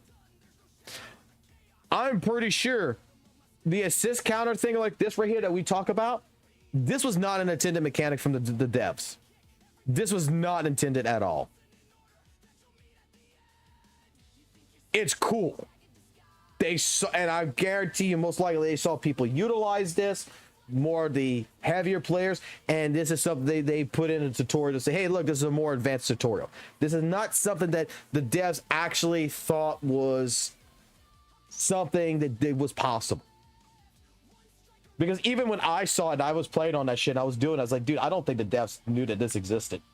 They just found out about this shit. This is why what's cool is that, you know, like an Evolution tournament or Combo Breaker, if you ever go to one of these tournaments, guess what happens? Guess what happens? I've been to Evo.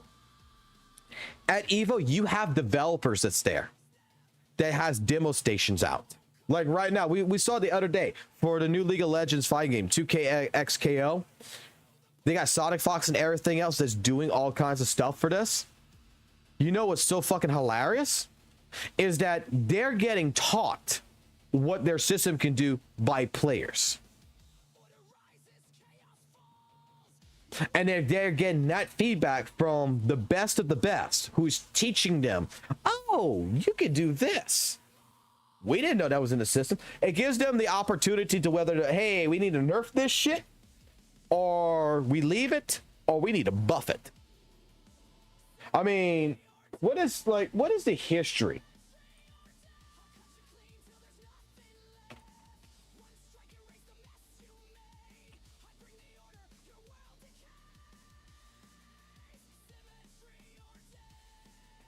There's an old video that was about this.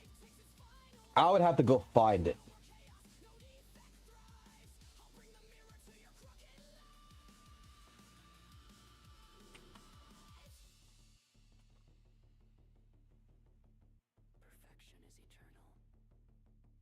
It was like the very beginning, like in fighting games, like how did combos even get made to begin with? And it was a glitch.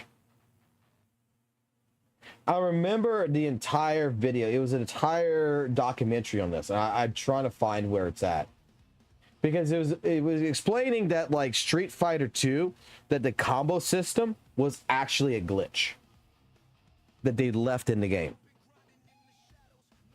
That it wasn't intended that you can take Guile's attacks, and it was with Guile in particular, and you could do a 2-hit attack. It wasn't really actually intended for this, to where you could do subsequently and you could stagger people, or you could stagger your opponent and such. And then it just evolves.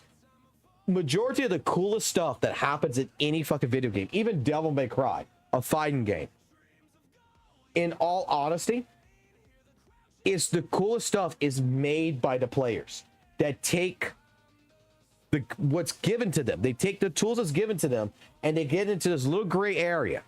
And in this little gray area they're in, straight up, they create a whole new definition of how this plays. Like, that is some of the coolest things. And I think even IGN started doing this with like the speedrunning stuff, where they make the developers watch speedrunners and they're just like, wow, we didn't realize that was broken. Wow, we didn't realize that was possible. Lords of the Fallen was one of the biggest companies, CGI Games or whatever, was one of the biggest companies that this was a problem. They fucking hated speedrunners. They fucking hated them. And I was one of the speedrunners, by the way. That these motherfuckers put a gate. They would put gates. They would change different things in the game on purpose.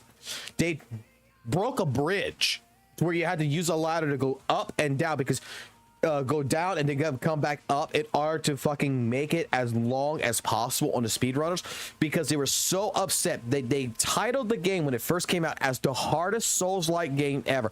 They wanted to make it harder than Elden Ring. That is how they were marketing it. And all the speedrunners that was playing Lords of the Fallen, like myself, was completing the game in less than a fucking hour. We were just blowing through the fucking game, because we were taking advantage of different mechanics that the game's developers gave us, and dare I say, cheesing our way through different boss fights, cheesing our way through different areas, because you've given us the tools to just break this game. And they did everything, instead of leaving it in there and just being like, yo, this is how we have fun, this is cool and everything else. Instead of leaving it in there, they got upset at all the speedrunners. They kept fucking patching the game every fucking week to keep patching all this shit that we're doing, because they did not want this to be to be fun anymore. Sad part is we kept fucking finding new, every time they would patch it, they would fucking open up a new fucking thing for us. But hey, it was good. It was fun. It was fun games in my personal opinion. For a little while, fighting with CI Games, it was fucking fun, because every fucking week we would read the patch notes and we would live stream the game and we would speed run through it, and it'd be like, okay, we'll see you next week. And devs were actually watching my stream. They were watching several other people's streams doing the same shit, and that's why we have one video in fucking particular, and it's a joke. It's a complete joke video that actually fucking pissed off a dev. It actually fucking pissed off a dev very fucking hard.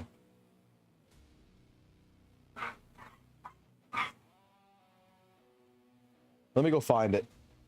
I have one video that this cost me a sponsorship with the company. Like, we were in middle of me being part of the CC program, and this video pissed him the fuck off.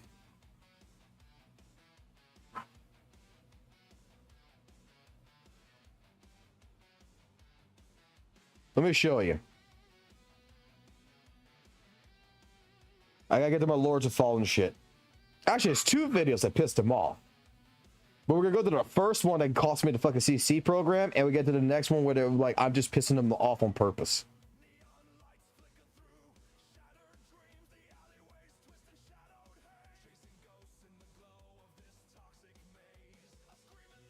All right.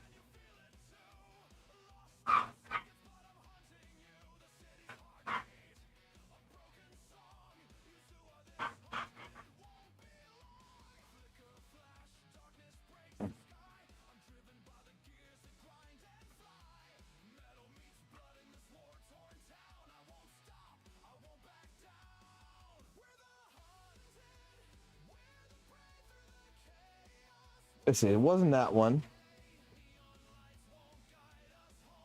It wasn't that one.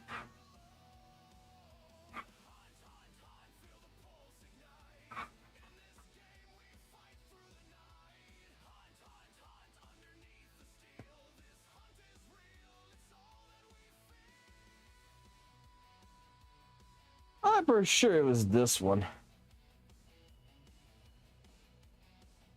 How's it going there, my Can I not get a pop out?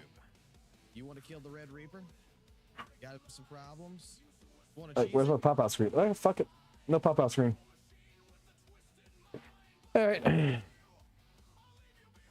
Pause the music. I don't like hearing my own voice. First things So I'm just first. gonna mute my headset. We gotta get our lantern. We gotta go to the Umber World. We play the waiting game. Oh boy, almost missed it there. You have to wait till we get to a certain time. Survivor here. Like I said, we just want to make sure we stay around this area next to the stairs. For when that thing goes. It was right here. Right, just doing this. Yep. All right. We get the little red eye. Here comes Dodge. the Reaper. Dodge this motherfucker. Let him come. And drop down right here. And you just hit this fucking beam. You just walk on this beam. All right, cool. That's it. This motherfucker is supposed to chase you everywhere in the fucking world. What we're gonna do is we're gonna back up some. But he can't hit you. This is how I pissed the developers off. Done. And just throw at him. It's supposed to be a threat. And that's the reason why we need our throwing a hammer pouches, at it. because all we need to do is just keep filling up.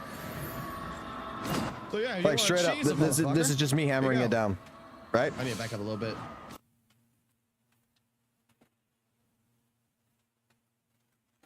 Grab a scroll bar.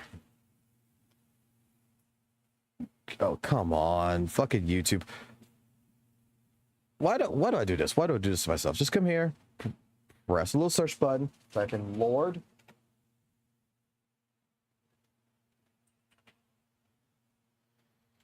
Like, I tried having a conversation with Des, like, dude, just leave it the fuck alone, man. We found it afterwards. Where you can make, where all you gotta do is just be on top of a fucking ladder and your foot just fall down. They got so pissed. But it wasn't until the speed runs started happening that that really was caused, and it was all because of this.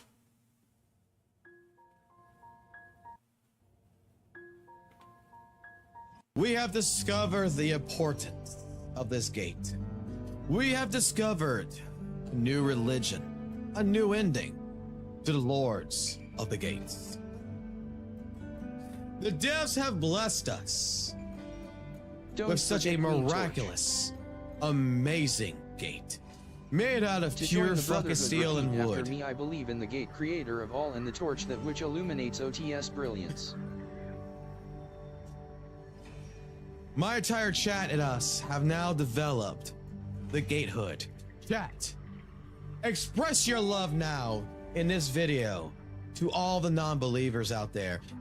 The reason why this was so important is that this is like 9 months or whatever. It was like 6 months or whatever after the game's fucking release that we would speed run through this fucking tunnel. We would just run through it. Not even bother with the enemies. Just run through it. And get to the other end to go fight the boss. That they put in a fucking gate right in the fucking middle. Because they did not like the fact that we were stopping and we had to phase through the fucking gate. They were so upset at the fact that we were running past the archers, we were running past the fucking miners, that we were just running past them, go straight to the fucking final boss, not the final boss, but one of the bosses, which drops the berserk armor, and they put a fucking gate so that way when you run past right here, that you would have to actually phase through it, and you might get caught off guard and get an arrow shoved up your ass. So we created the holy religion of the gate. And they did not even put this in the patch notes. They just fucking put it in the game. Like, out of fucking nowhere. They just put it. Like, you could even tell, if you look at it, you can even tell it doesn't fit It is just put in there. We're in a middle of a fucking tunnel. In a cave, underground. And we got woodwork that is fucking botched in here. We got plants that's never showed up. It was just done on purpose to slow down us, to slow down the speedrunners. The devs got mad. This is Lords of the Fallen. They got so fucking mad at us. So with us at the fucking chat at that time, we were just like, the gate saved us. It was a whole entire fucking joke. I still got a fucking person who has fucking made the Gatehood fucking account that is still a fucking sub to this channel to this day, that asks me every fucking other month, asks me, hey, can you play Lords of the Fallen again? They updated the game. Which I might actually do that. I might actually play it again. I want to see how much they fucked it up. It's been over a year now. It's been over a year. I want to see how much they fucking nerfed it and how much power creep went in that shit. How much HP inflation went into that game. Because they, like... Dude, I would play the shit out of Lords of the Fallen, man. Right, you want to talk about fucking HP inflation?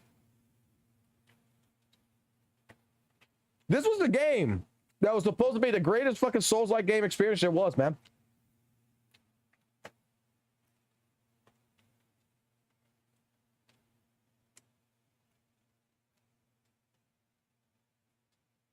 See.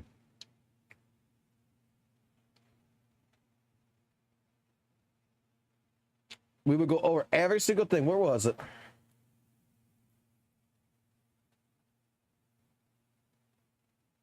The bucket. What's the lore? What's the story? There is none.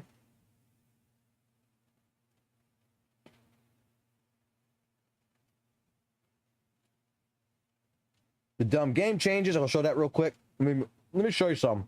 Let me show you my path. Like, you think that I fucking do this shit to WUWA and ZZZ and everything? Let me show you what I used to fucking do. I used to call out all the bullshit. I haven't changed. People think I change all the fucking time. Oh, you changed. You were playing WUWA, you loved it. Dude, I play fucking Lords of the Fallen, I fucking loved it. I would go through, like, look, the dumbest patch notes I've ever read. Dude, their ending for Umbro ending was fucked up. It was soft lock you out. That's how bad the fucking that ending was. That you actually needed to have a friend to play with you online in order to get to that ending. That's how bad it was.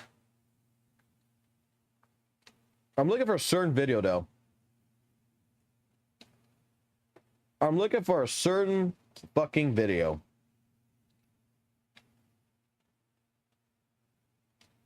My Elden Ring videos. Which actually, I got good video views on Elden Ring. I'm not gonna lie. I should probably stay with Elden Ring for a long time.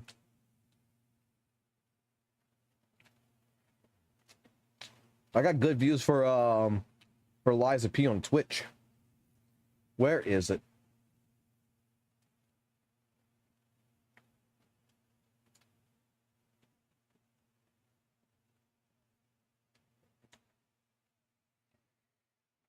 Oh yeah, is PvP balanced?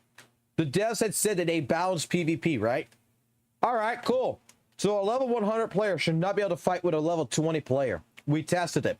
We invaded a world of a level 20 player and we just let them keep hitting us. And I made sure my character, I even went so far making my character level like 1,000 to 10,000 on purpose. But where is the video? Where's the fucking one video?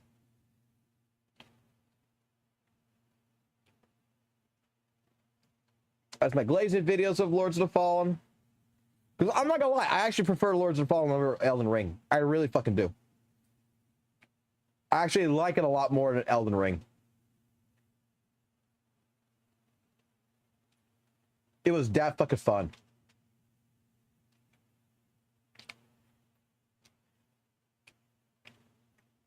We found the God mode glitch.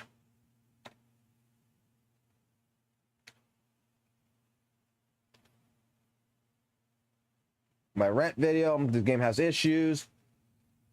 There's one with HP, man. Where's the HP video? The HP inflation. Where is that one at?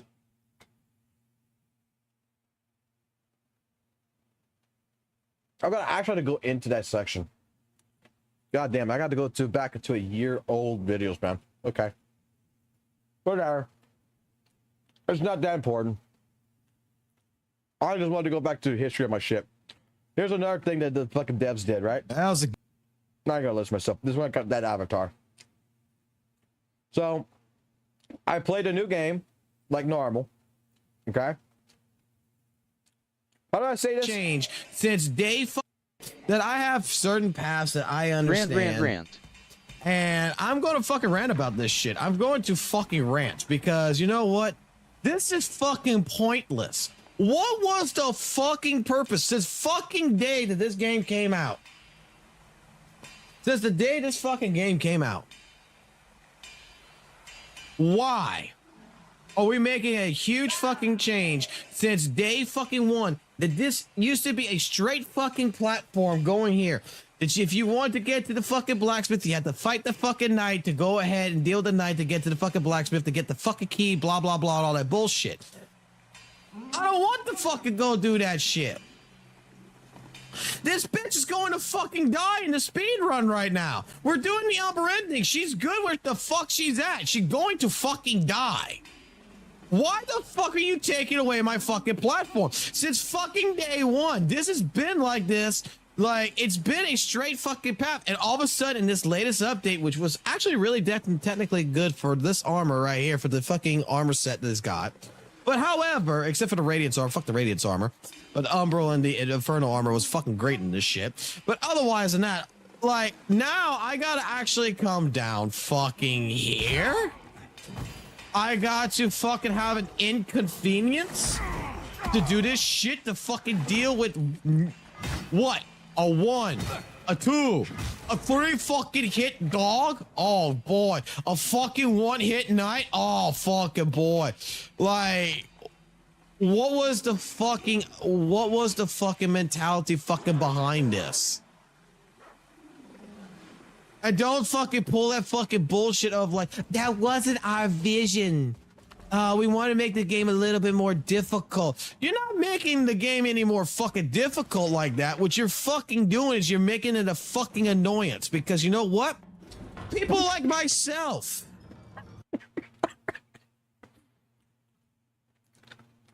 Where did this go, Fox? What happened, and I'll explain it right here. This right here was broken in this patch on purpose because people on fucking Reddit were upset because they never found the blacksmith. Okay? They never were able to find the blacksmith. This is the very first section of the game that you have to go through. The very first section, right? Very first section. There's a fucking ladder right here. Like, watch. In this game. Let me mute myself here. I was so pissed, man. I was actually pissed. The Redditors were upset because they never found the blacksmith.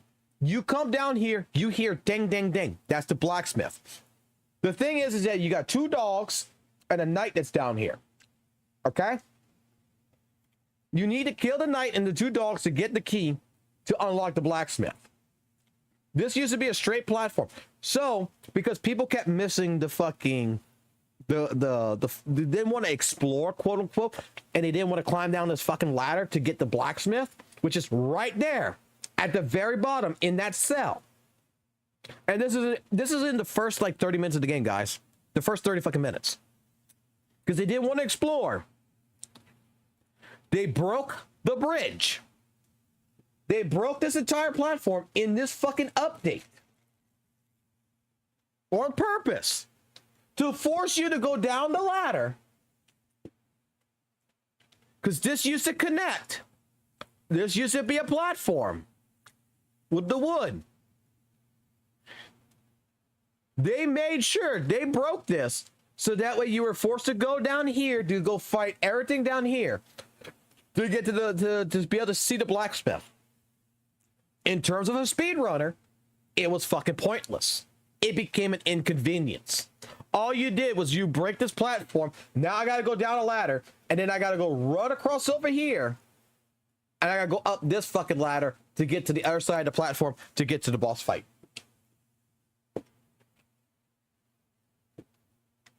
Me and a bunch of people got pissed at this shit. We got pissed at this shit.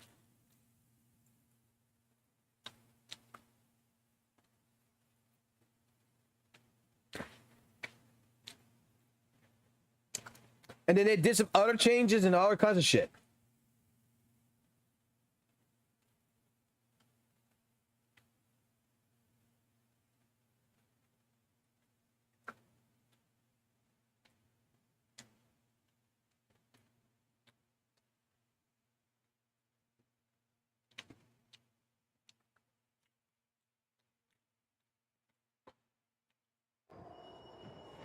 What's going on, you tarnished bastard? Oh, yeah, there's only been 2 or 3 people so far that I have fought that's like loving death. All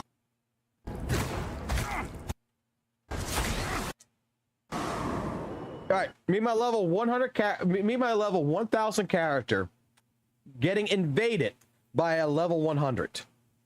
I mean, not level 100. It was like level 50 or some shit. I don't know. It might have been level 100. And watch what happens. This is where I was trying to prove a point to the devs that your fucking PvP was unbalanced. And this is where the fun begins.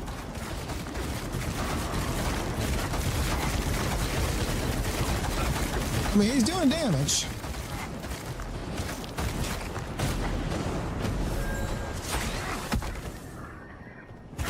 I'll let him heal. Heal. Heal. There you go.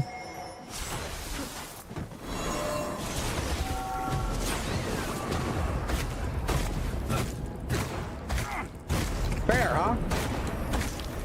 And we're rocking it out to his fucking death. Completely fair, right? To be matched up against a person who was like, what level was I? Did I even show the level in here? Did I show what level I was? Yeah, I did. I'm a level 100,000, excuse me. I'm a level 103,000 character in this shit, by the way. Which, the PvP, all updates said that you were only going to match with people that was at your level. Meaning that if you're level 50, you're going to fight someone that around level 40-ish to 50-ish. You know what I'm saying?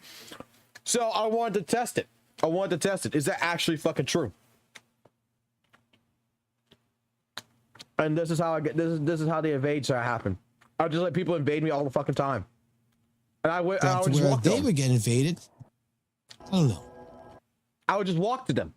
They're not doing no damage to me. They should not be in my world. They should not even be able to connect into my world because I'm so fucking high level. It should be impossible.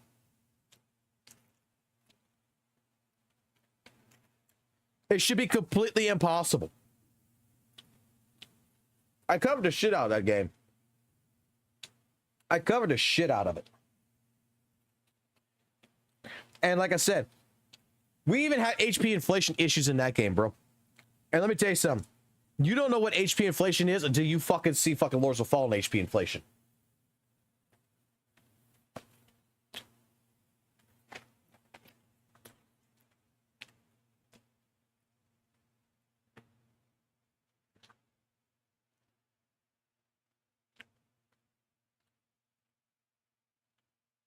I think I swear the same amount of time, guys.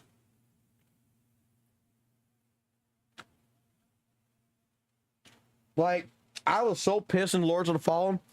I love that shit.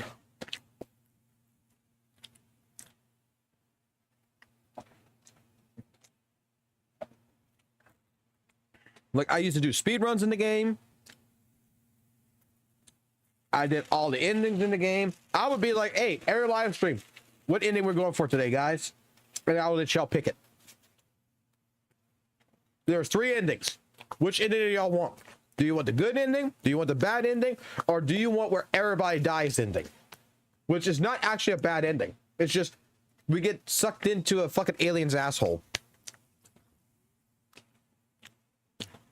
Exactly. It's the 99 Mafia versus level 1 Thug scenario. The difference is the level 99 Mafia boss should not be able to connect to the level 1 Thug at all. You know what I mean? Should not even be able to connect. Ay, ay, ay. Well, that went completely off topic.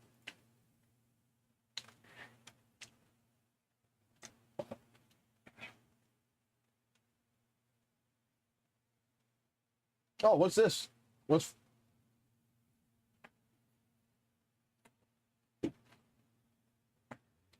Got double HP inflation. So we got a new Whimpering Waste reset, and I'm not going to waste your time. We basically got double HP inflation and Whimpering Waste within 2 cycles. The enemies got increased resistance, and alongside this, the buffs are becoming more heavily shielded towards newer characters. Does this mean you can't clear? No. Does this mean it's much more difficult to clear compared to before? 100% yes. I keep seeing people complain about the Whimpering Waste HP inflation and difficulty, and people being like, oh, I can still clear with my version 1 limited units, as if that's supposed to be impressive. This game isn't even 1.5 years old yet, and we're supposed to be impressed that version 1 DPS units and their full teams are barely being able to clear this Whimpering Waste reset. Like, what type of fucking logic is that? Is shit, right? That is genuine garbage. That is beyond HSR levels of HP inflation. And no, I am not trying to, like, you know, defend HSR here. I am very open about how shit its HP inflation is. I probably have like 10 plus videos on it. However, the reality is HSR didn't get its bad rep for HP inflation until 2.5 being Fei Xiao's patch. That is 1.5 years into the game, right? And even then, a 100+% HP inflation in an endgame mode for HSR within 2 patches has never happened, right? Even our most egregious HP inflation, you know, instances in the game, we have never gotten a 114% HP inflation in HSR within 2 patches in any endgame mode, as far as I'm aware. So I will say, you know, I think people are rightfully complaining about this 100%, because you need to keep in mind HP inflation is not something that stagnates. This is why it's such a big topic in so many of these gacha games. HP inflation is usually something that only continuously grows and grows and grows as time goes. And if they continue doing this insane shilling and like aggressive approach with making the endgame more difficult, then we are going to get to the point, you know, a lot of people said no to this, right? They said no, you know, Gion, I bet he'll still be able to clear comfortably in like 3 or 4 years. But with the current route the game is going, I don't think that's actually going to be the case. You're probably going to need a lot of the version 2 characters to clear comfortably once we go into version 3, and then late version 3, I wouldn't be surprised if the version 2 characters no longer felt as comfortable to clear with, right? This game is once again not even 1.5 years old, and we've already hit the 40% jump mark between signature weapons, and that is compared to standard weapons that are selectable from the banner. If you don't have one of those standard weapons, then it can be 50 to 60% quite commonly for a lot of these newer characters' signatures. Augusta is calced with a 40% jump over the standard 5-star. Yuno is calced with a 35% jump. Prolova is calced with a 40% jump. 35 to 40% jumps in signatures is likely going to be a norm in this late version 2, and I wouldn't be surprised if in version 3 the norm started being more so around 40 to 45%. Of course, this is merely speculation. However, this is something I've brought up before and I was actually correct about. In my crash out video, when before I was getting attacked for giving my opinions on the flaws WUWA has, you guys may remember I talked about signature weapons and Zanny being a very bad omen for what might be able to come. And a lot of people were just disregarding what I was saying and being like, oh, it hasn't happened yet. How do you know Cartethia this? How do you know this, that? How do you know signature weapons are going to get worse? And even though people didn't like Zanny's signature weapon situation, they still were kind of fine with it. However, now that we're further into the game, even Zanny's signature weapon, I don't believe is as big of a jump as, you know, Yuno's, Augusta's, or Prolova's, right? So, very clearly, Kuro is only going to continue this signature weapon increase. They're only going to continue doing all this other shit. So, what, you know, reason do I have to believe that they are just going to stop and stagnate the HP inflation for Whimpering Waste and not continue it even after this disgusting spike in difficulty in the current reset, right? Now, this doesn't mean it's impossible to clear at all. I could 100% clear if I had a third slot for my Zanny Peeb, and if I was an above average player, I probably wouldn't even need a third slot for my Zanny Peeb, and I'd just be able to clear. My Camellia team can get 2.6k, and my Zanny Peeb team can unfortunately only get like 1400, so I'm 500 off the max rewards. Now, I don't actually like Whimpering Waste all that much, so I don't care about missing out on 80 Asterite. I'm just not going to reset because I don't like the mode all that much. However, I do have to say to, you know, Whimpering Waste's enjoyers, time wheel scammers with Brant, right? Because that is one of his main appeals in that endgame mode. It does feel like they are becoming much more aggressive with endgame difficulty as of recent, because for those who don't know, I've talked about this before, they are also adding 2 hazard floors in TOA in the next patch. So before, when you only needed 1 or 2 good teams, depending on how good of a player you are, you now need 2 to 3 good teams, which doesn't feel all the best, right? So let me know what your guys' thoughts is on the current Whimpering Waste reset in the comments. To be honest, I think another issue that a lot of people have talked about, but isn't stated enough, right, is not only this HP inflation, but the mobs you are fighting live in the game, right? Chop Chop is a bitch, right? Like, this fucker spawns in and he instantly starts twirling like a fucking ballerina, thinking shit sweet, pushing you to the edge of the map, and then the other Chop is on the other side circle jerking. The AI hasn't even recognized your existence, so it's just standing still looking at you, and it's making you miss so many of your attacks, and it makes it so much longer to clear them. Now, me personally, after a few resets, I learned how to string them along on my Camellia, and I managed to get like an extra 500 to 600 points because I was finally able to hit all my nukes on all 3 of these bitches. But holy fuck, these guys can completely break one of your Whimpering Waste runs if they decide to just fuck you over with the shit AI, right? So you not only have to deal with the shit HP inflation, the terribly shield buffs, but you also have to deal with this dumbass mob that just does whatever the fuck he feels like, and you can't predict it in the slightest, right? Another annoyance I have, and this is less Whimpering Waste related, but this does happen in Whimpering Waste a lot, is these fuckers will grab you. If sometimes you like miss a crit on one of these guys, so they're alive a little longer, you need to like stop hitting with your Camellia, and it's so annoying because I'd rather just have S1 with the, you know, interruption resistance. This is incredibly common in WUWA. They sell interruption resistance behind sequence 1s, and this shit is underrated against these Chops because sometimes they'll just fucking hit you or grab you and they'll waste like 2-3 seconds from that one hit, right? It's so fucking bad. So let me know how your guys' Whimpering Waste run went. I couldn't clear, right? I don't know if I'll pull Augusta. I know I've been very open about pulling Augusta before, but the recent sneak peek, it was fun. The WUWA trailer with like QU1, Chisa, and all that, it's fun. Reminded me of how much I love Chisa. And I don't know, right? If those leaks about Chisa being a Spectral Frazzle arrow, whatever, I don't care about that. Well, it's fun. It's a fun game. It really is. It actually, like, look, no bullshit aside, WUWA is a good game. I think it complements ZZZ very well. It's just the community side of things is kind of trash. But it's actually a good game.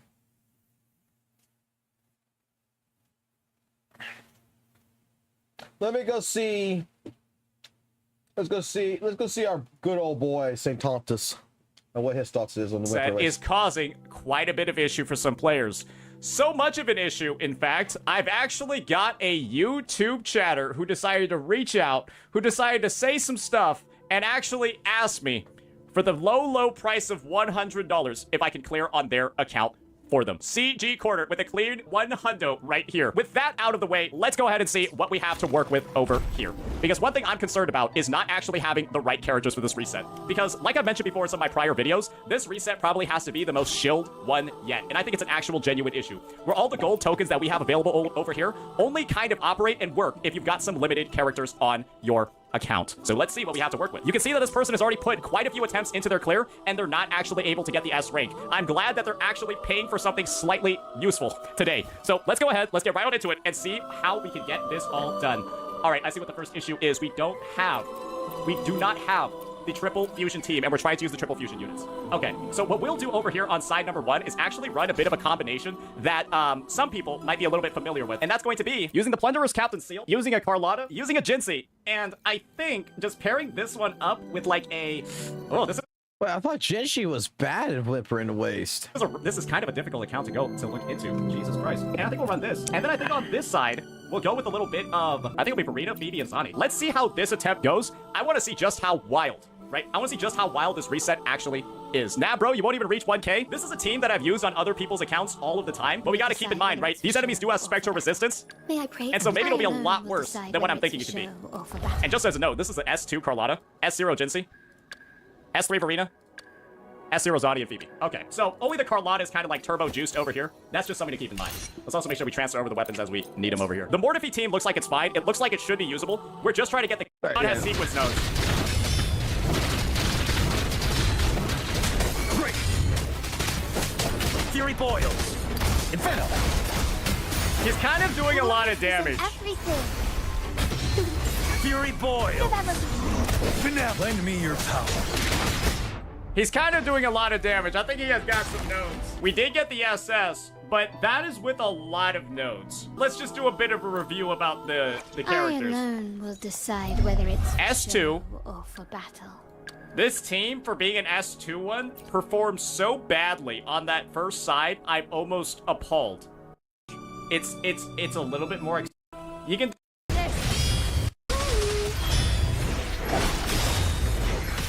Shackles be gone. I'm sorry, bro. I feel like surviving an ephemeral as a one-cost Echo in WUWA is, like, actually criminal. Sprout of budding seed. Don't I feel like that's, like, developer malpractice. Going. Let's have fun.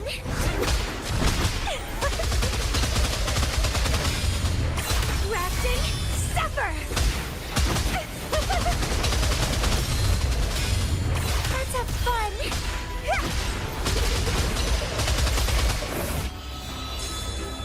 Ordain. I think this Camellia team might be able to make it. It might be able to make it. Stay behind me.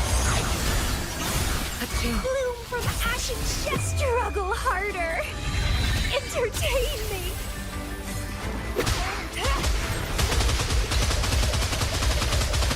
Let's have fun. Oh no! What are you doing up there? Get down! You used an echo. Bro, That was you that oh did that. my lord. Yeah, You them did that. living after an ephemeral is crazy. Let's have fun. Leave it to me. Let me war with time. Wait, did I miss a Shorekeeper liberation? Yes, you did.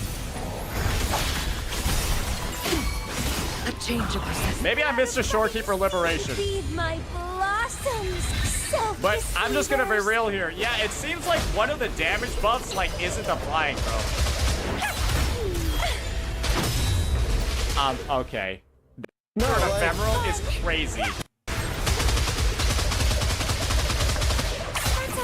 Like right here, he uses the echo. He utilizes the echo right here. Why? Because it's gonna put you in the fucking air. So when you start spinning, guess what you're doing? You're in the air. Oh no, what are you doing up there? Get down! Bro, oh my lord. Yeah, them living after an ephemeral is crazy. Right here. Boom. You should automatically right now fucking pop fucking goddamn shortkeeper. Let's have fun. You lost Leave it to me. Okay. That's crazy. We're at like 1.8k. I'm just gonna be honest with you. What the fuck is even going on this reset, bro? Difficult. This reset actually severely overtuned, and frankly, S1 Camellia, I am going to be real. This is something that Kuro's good. Let's have fun. Hold on here. Back.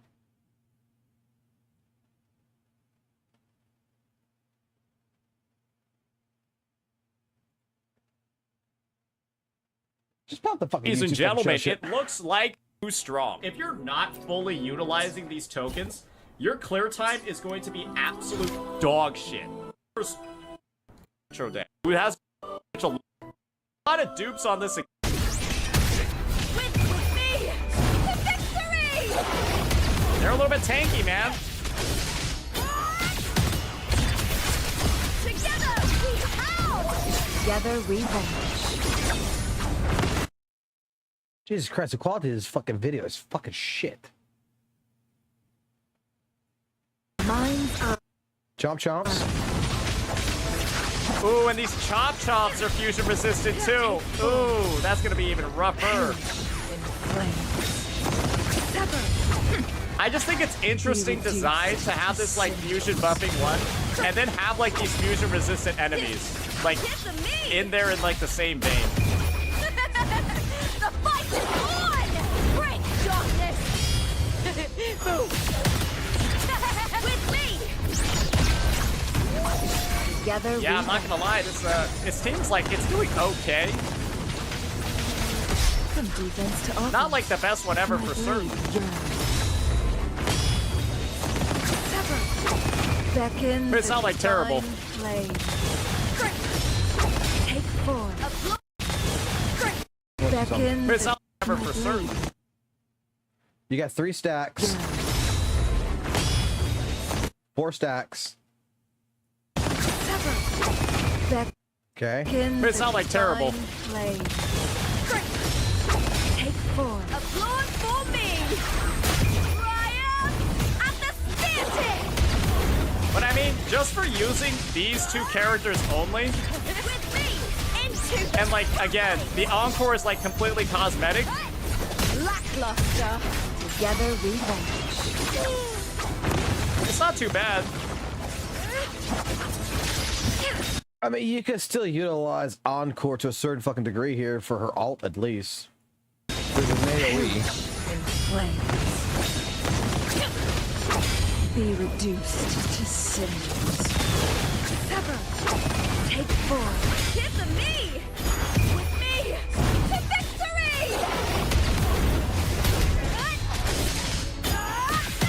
With me.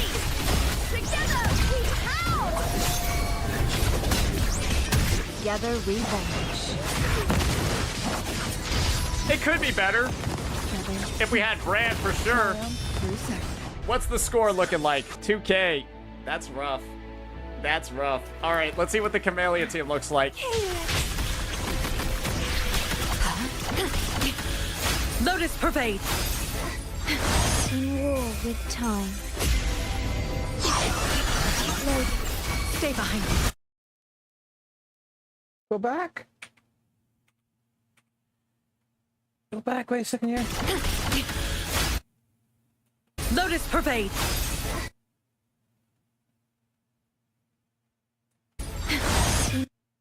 In war with time.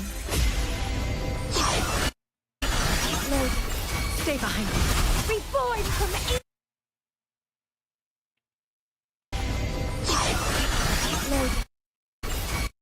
Stay behind me. Reborn from ancient roots. I don't understand the rotation right That's here. Hold rough. All right, let's see. Okay, we're going with Sandal first. Lotus pervade. Okay, I see what you're doing. Okay. In war with time.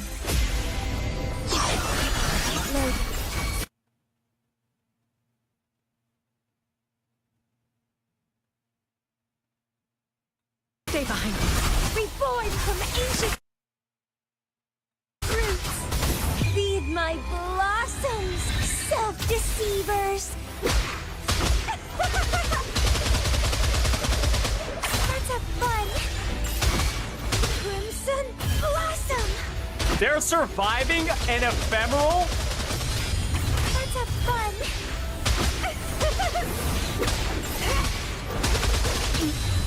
Oath from the heart. That's right. Shackles be gone. I'm sorry, bro. I feel like surviving an ephemeral as a one-cost echo in WUWA is like actually criminal. Sprout of budding seed. Don't I feel like run. that's like developer Keep the malpractice. dance going. Huh?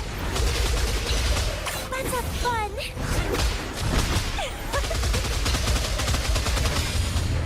Grafting, suffer.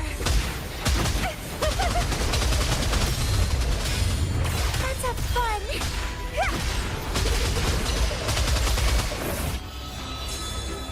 Ordained. I think this Camellia team might be able to make it. It might be able to make it. Because I won this place. Stay behind me. Bloom from ashes. Just struggle harder. Entertain me.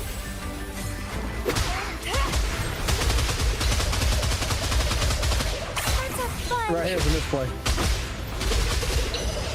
Oh no, what are you doing up there? Get down! Sour. Bro, oh my lord. Yeah, them living after an ephemeral is crazy. Let's have fun. Leave it to me. And then you missed the alt. Okay.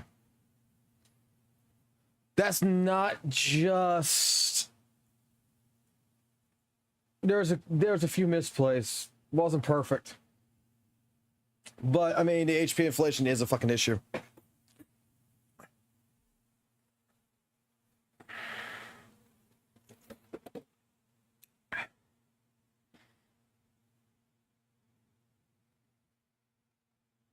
I mean... People play however people want to play. I'll just leave it like that. People play however the fuck they want to fucking play. I was just like, what the fuck there for a second there. Because I was kind of confused.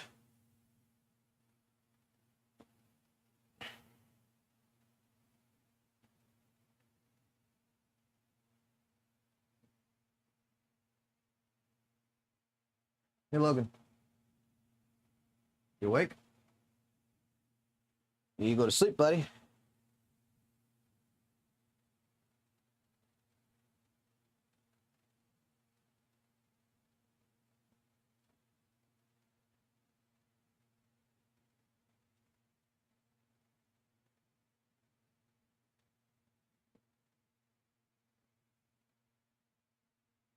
I am not watching a 40 fucking minute video here.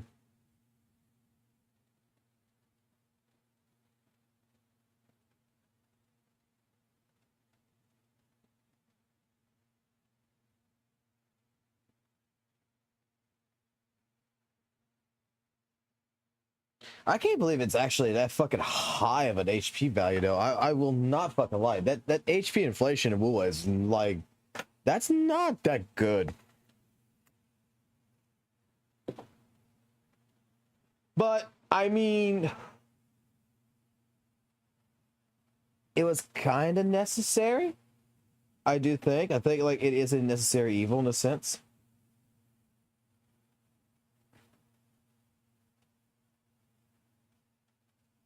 What the fuck did you just send me here, Vez? That's a bug. That's a fucking bug and a half. Chang Li just sitting in the fucking middle of the air. Love that character, but god damn.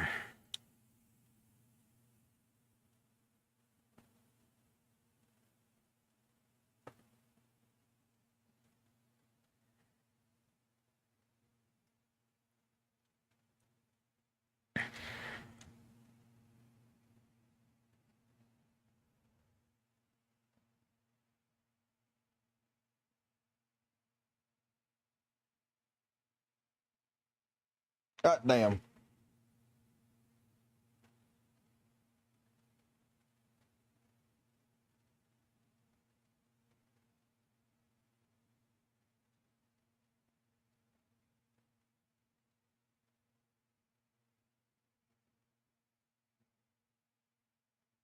Is there anything else good to fucking watch real quick, or should I just fucking call and go to bed?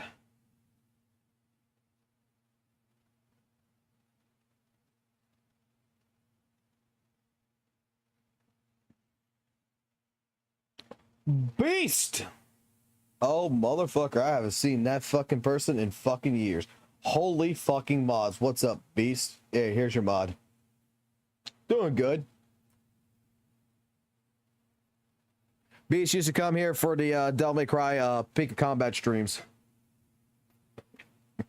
Long time no see, motherfucker.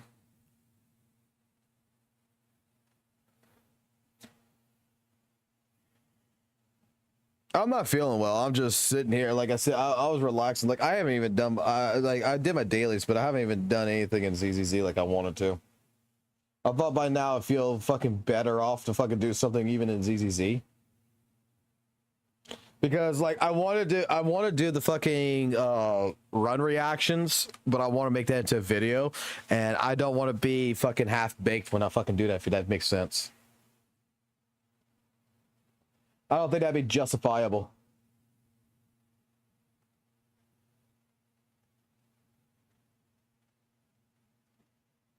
I'll rest here in a minute.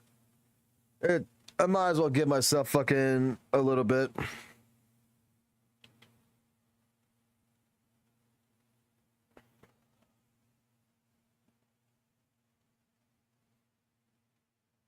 You know what Weather Waves needs? Weather Waves needs a tutorial.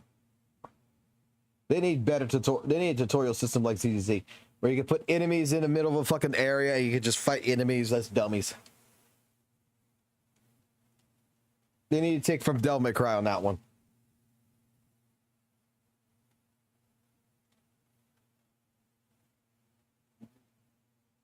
Oh, thank you, Beast.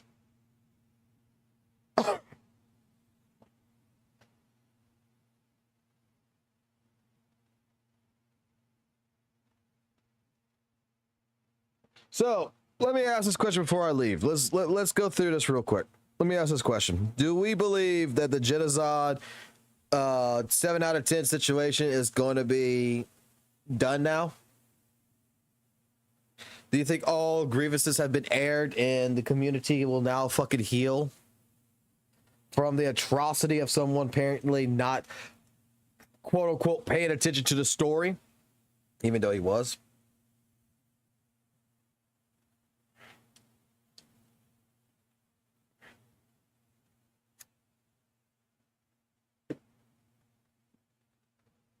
Probably. Fuck no. Everyone will forget about it after 1 week anyway. I hope so. Oh, I gotta go count. I gotta go actually go count. I gotta go count this. Hold on. Did Saint do what I think he did, or did he do something more? I gotta go see. Because honestly, this will be base if he fucking did exactly what I think he did. 1, 2,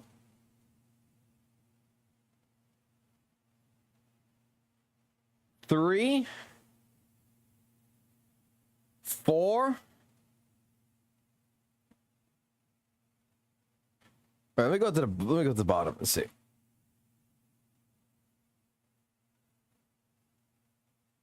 It starts off right here, right? So, first video, Genozobs. That's 1.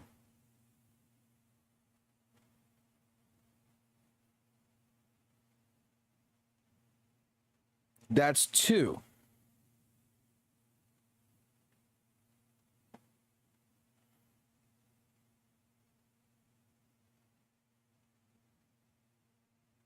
That's 3. That's 4. That's 5. That's 6. I missed one. That's 7. Okay, let me double check. Let me double count this. Let me double check this.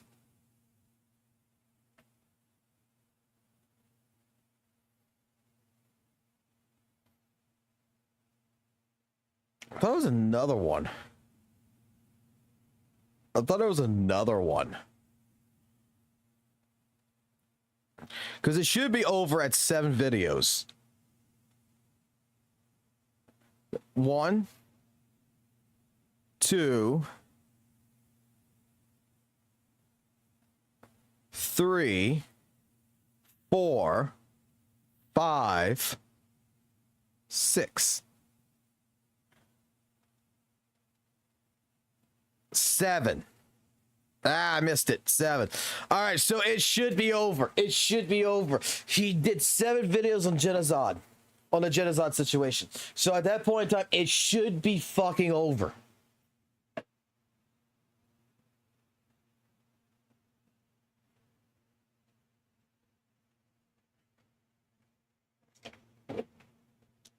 It should be fucking over now, right? 7 out of 10 videos.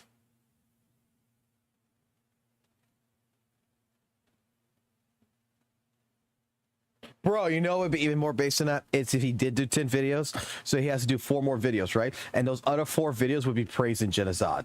Be like, you be like the redemption arc. Be like, hey man, you did a good job, everything else. He did 8.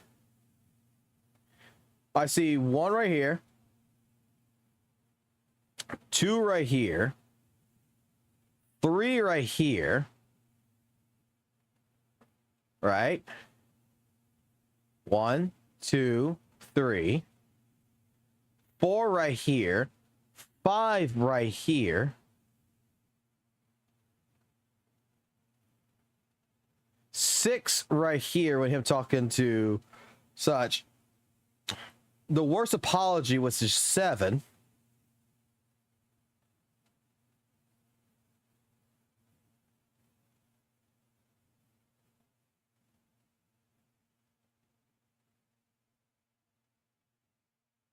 Oh, you're right.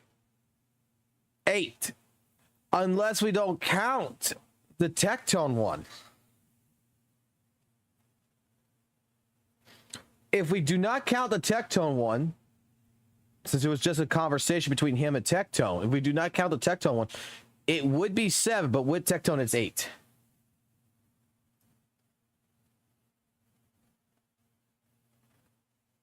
Oh, I'm talking about the situation.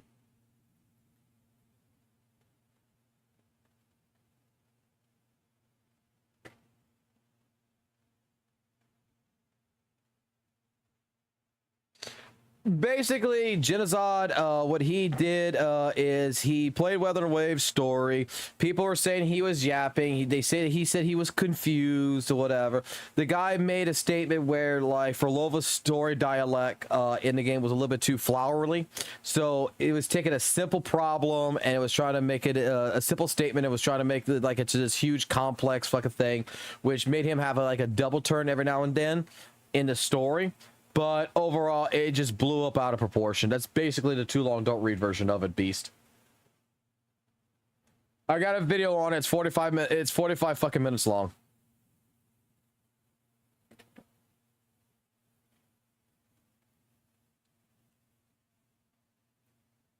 But I'm gonna go ahead and call it for right now. Yeah, from what I see, we talked way more in the story compared to the other guy. 100%. 100 fucking %. He did.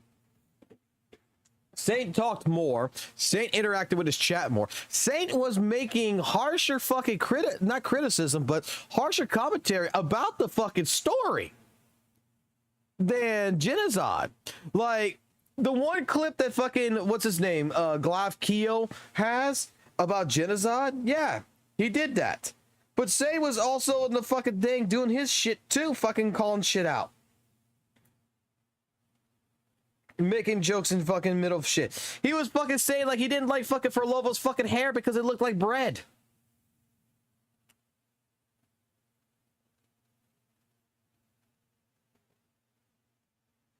Like, I gotta see this actually. I gotta see something. Because we watched that stream. There is one more video I gotta watch. Best villain in gacha history. 48 minutes long. Are you fucking sick? Okay. We're watching this for a second. Alrighty, ladies and gentlemen, I have been heavily recommended to watch this video about how Frolova's cruel symbolism is getting explained. We're all up in the air, I think, after that 2.5 story quest, and this guy has done a lot of research in a lot of different forms of literature to actually... So he just fucking watches a video instead of giving his own take on it. I thought that was his own take. I thought he was gonna give me 48 fucking minutes of him saying something like in that regards. Like,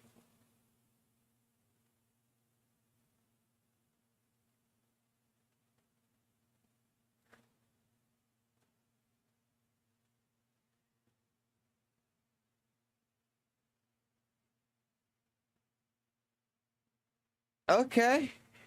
Okay.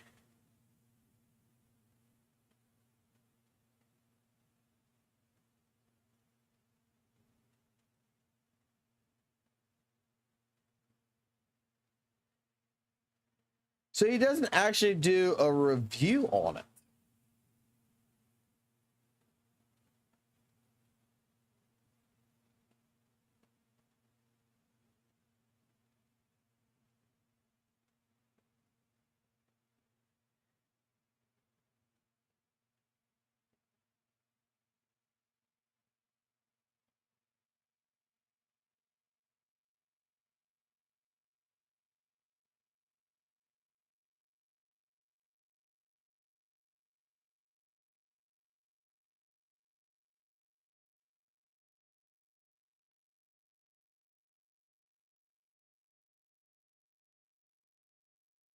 I know it's mostly drama rage bait, but I would have figured that like St. Tonus would have did like another video like this one, the guide video. I would have figured he would have did like a guide video in a sense. Like this. But like a review video, you know, still his own review of the story.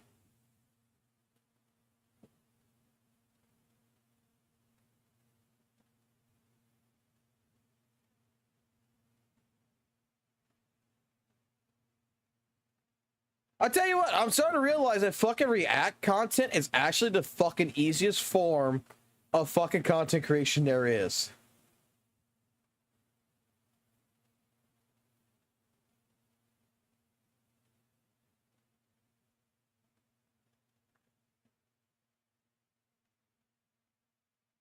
Like, this is actually...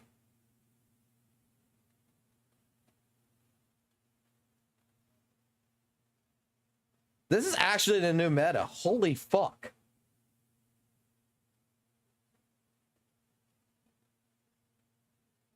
Fuck it. I should do fucking React content.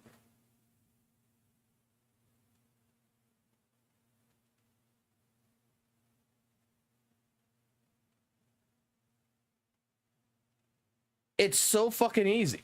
Just sit there and talk about what the fuck you just saw. Instead of taking the time to take what you saw, digest it, and make a fucking video about it. Holy shit, this is the fucking meta. Oh, I haven't seen that fucking anime fucking thing for WUWA. I haven't actually seen it. I haven't fucking bothered to actually watch it.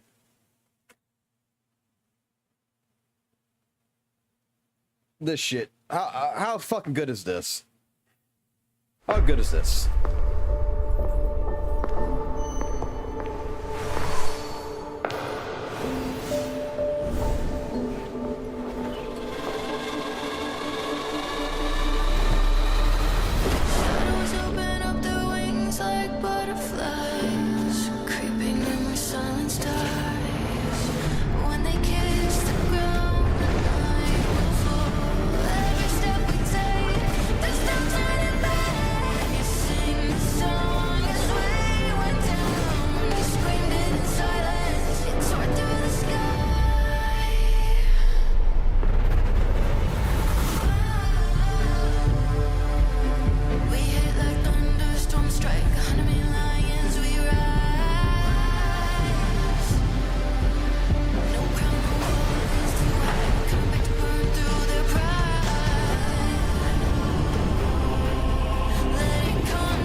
not too fucking bad. Not the greatest. It's not the greatest, to be honest. I give that a solid... I'll give it a solid 8 out of 10.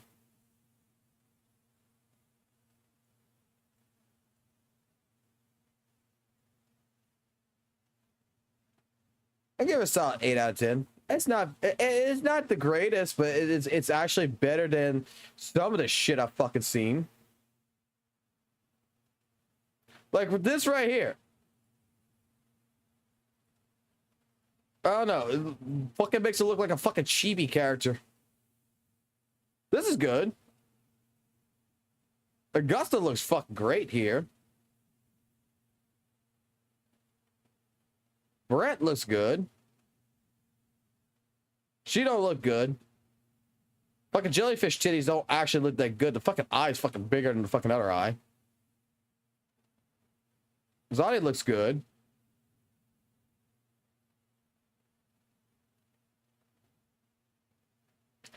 Like, they're trying to blend that 90s and that modern look together, which, just pick one.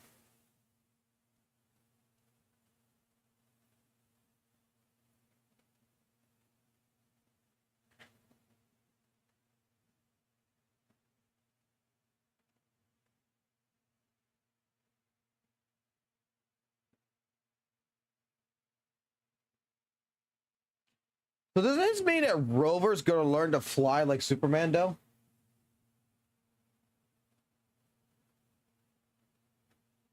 Close-up shots are actually really great.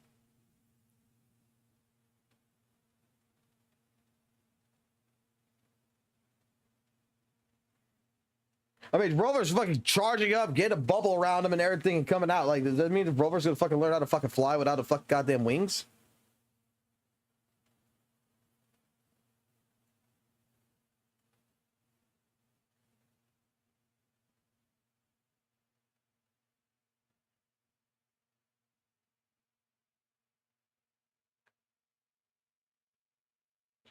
It 100% still better than 7 Deadly Sins. 100%. All right, I'm calling it. You guys have a good one. It's 3 o'clock in the morning. I gotta be up. I gotta be at work at 6 o'clock, so I only got 3 hours. I might as well try to get one nap in. So, peace out. Have a good one. See you tomorrow.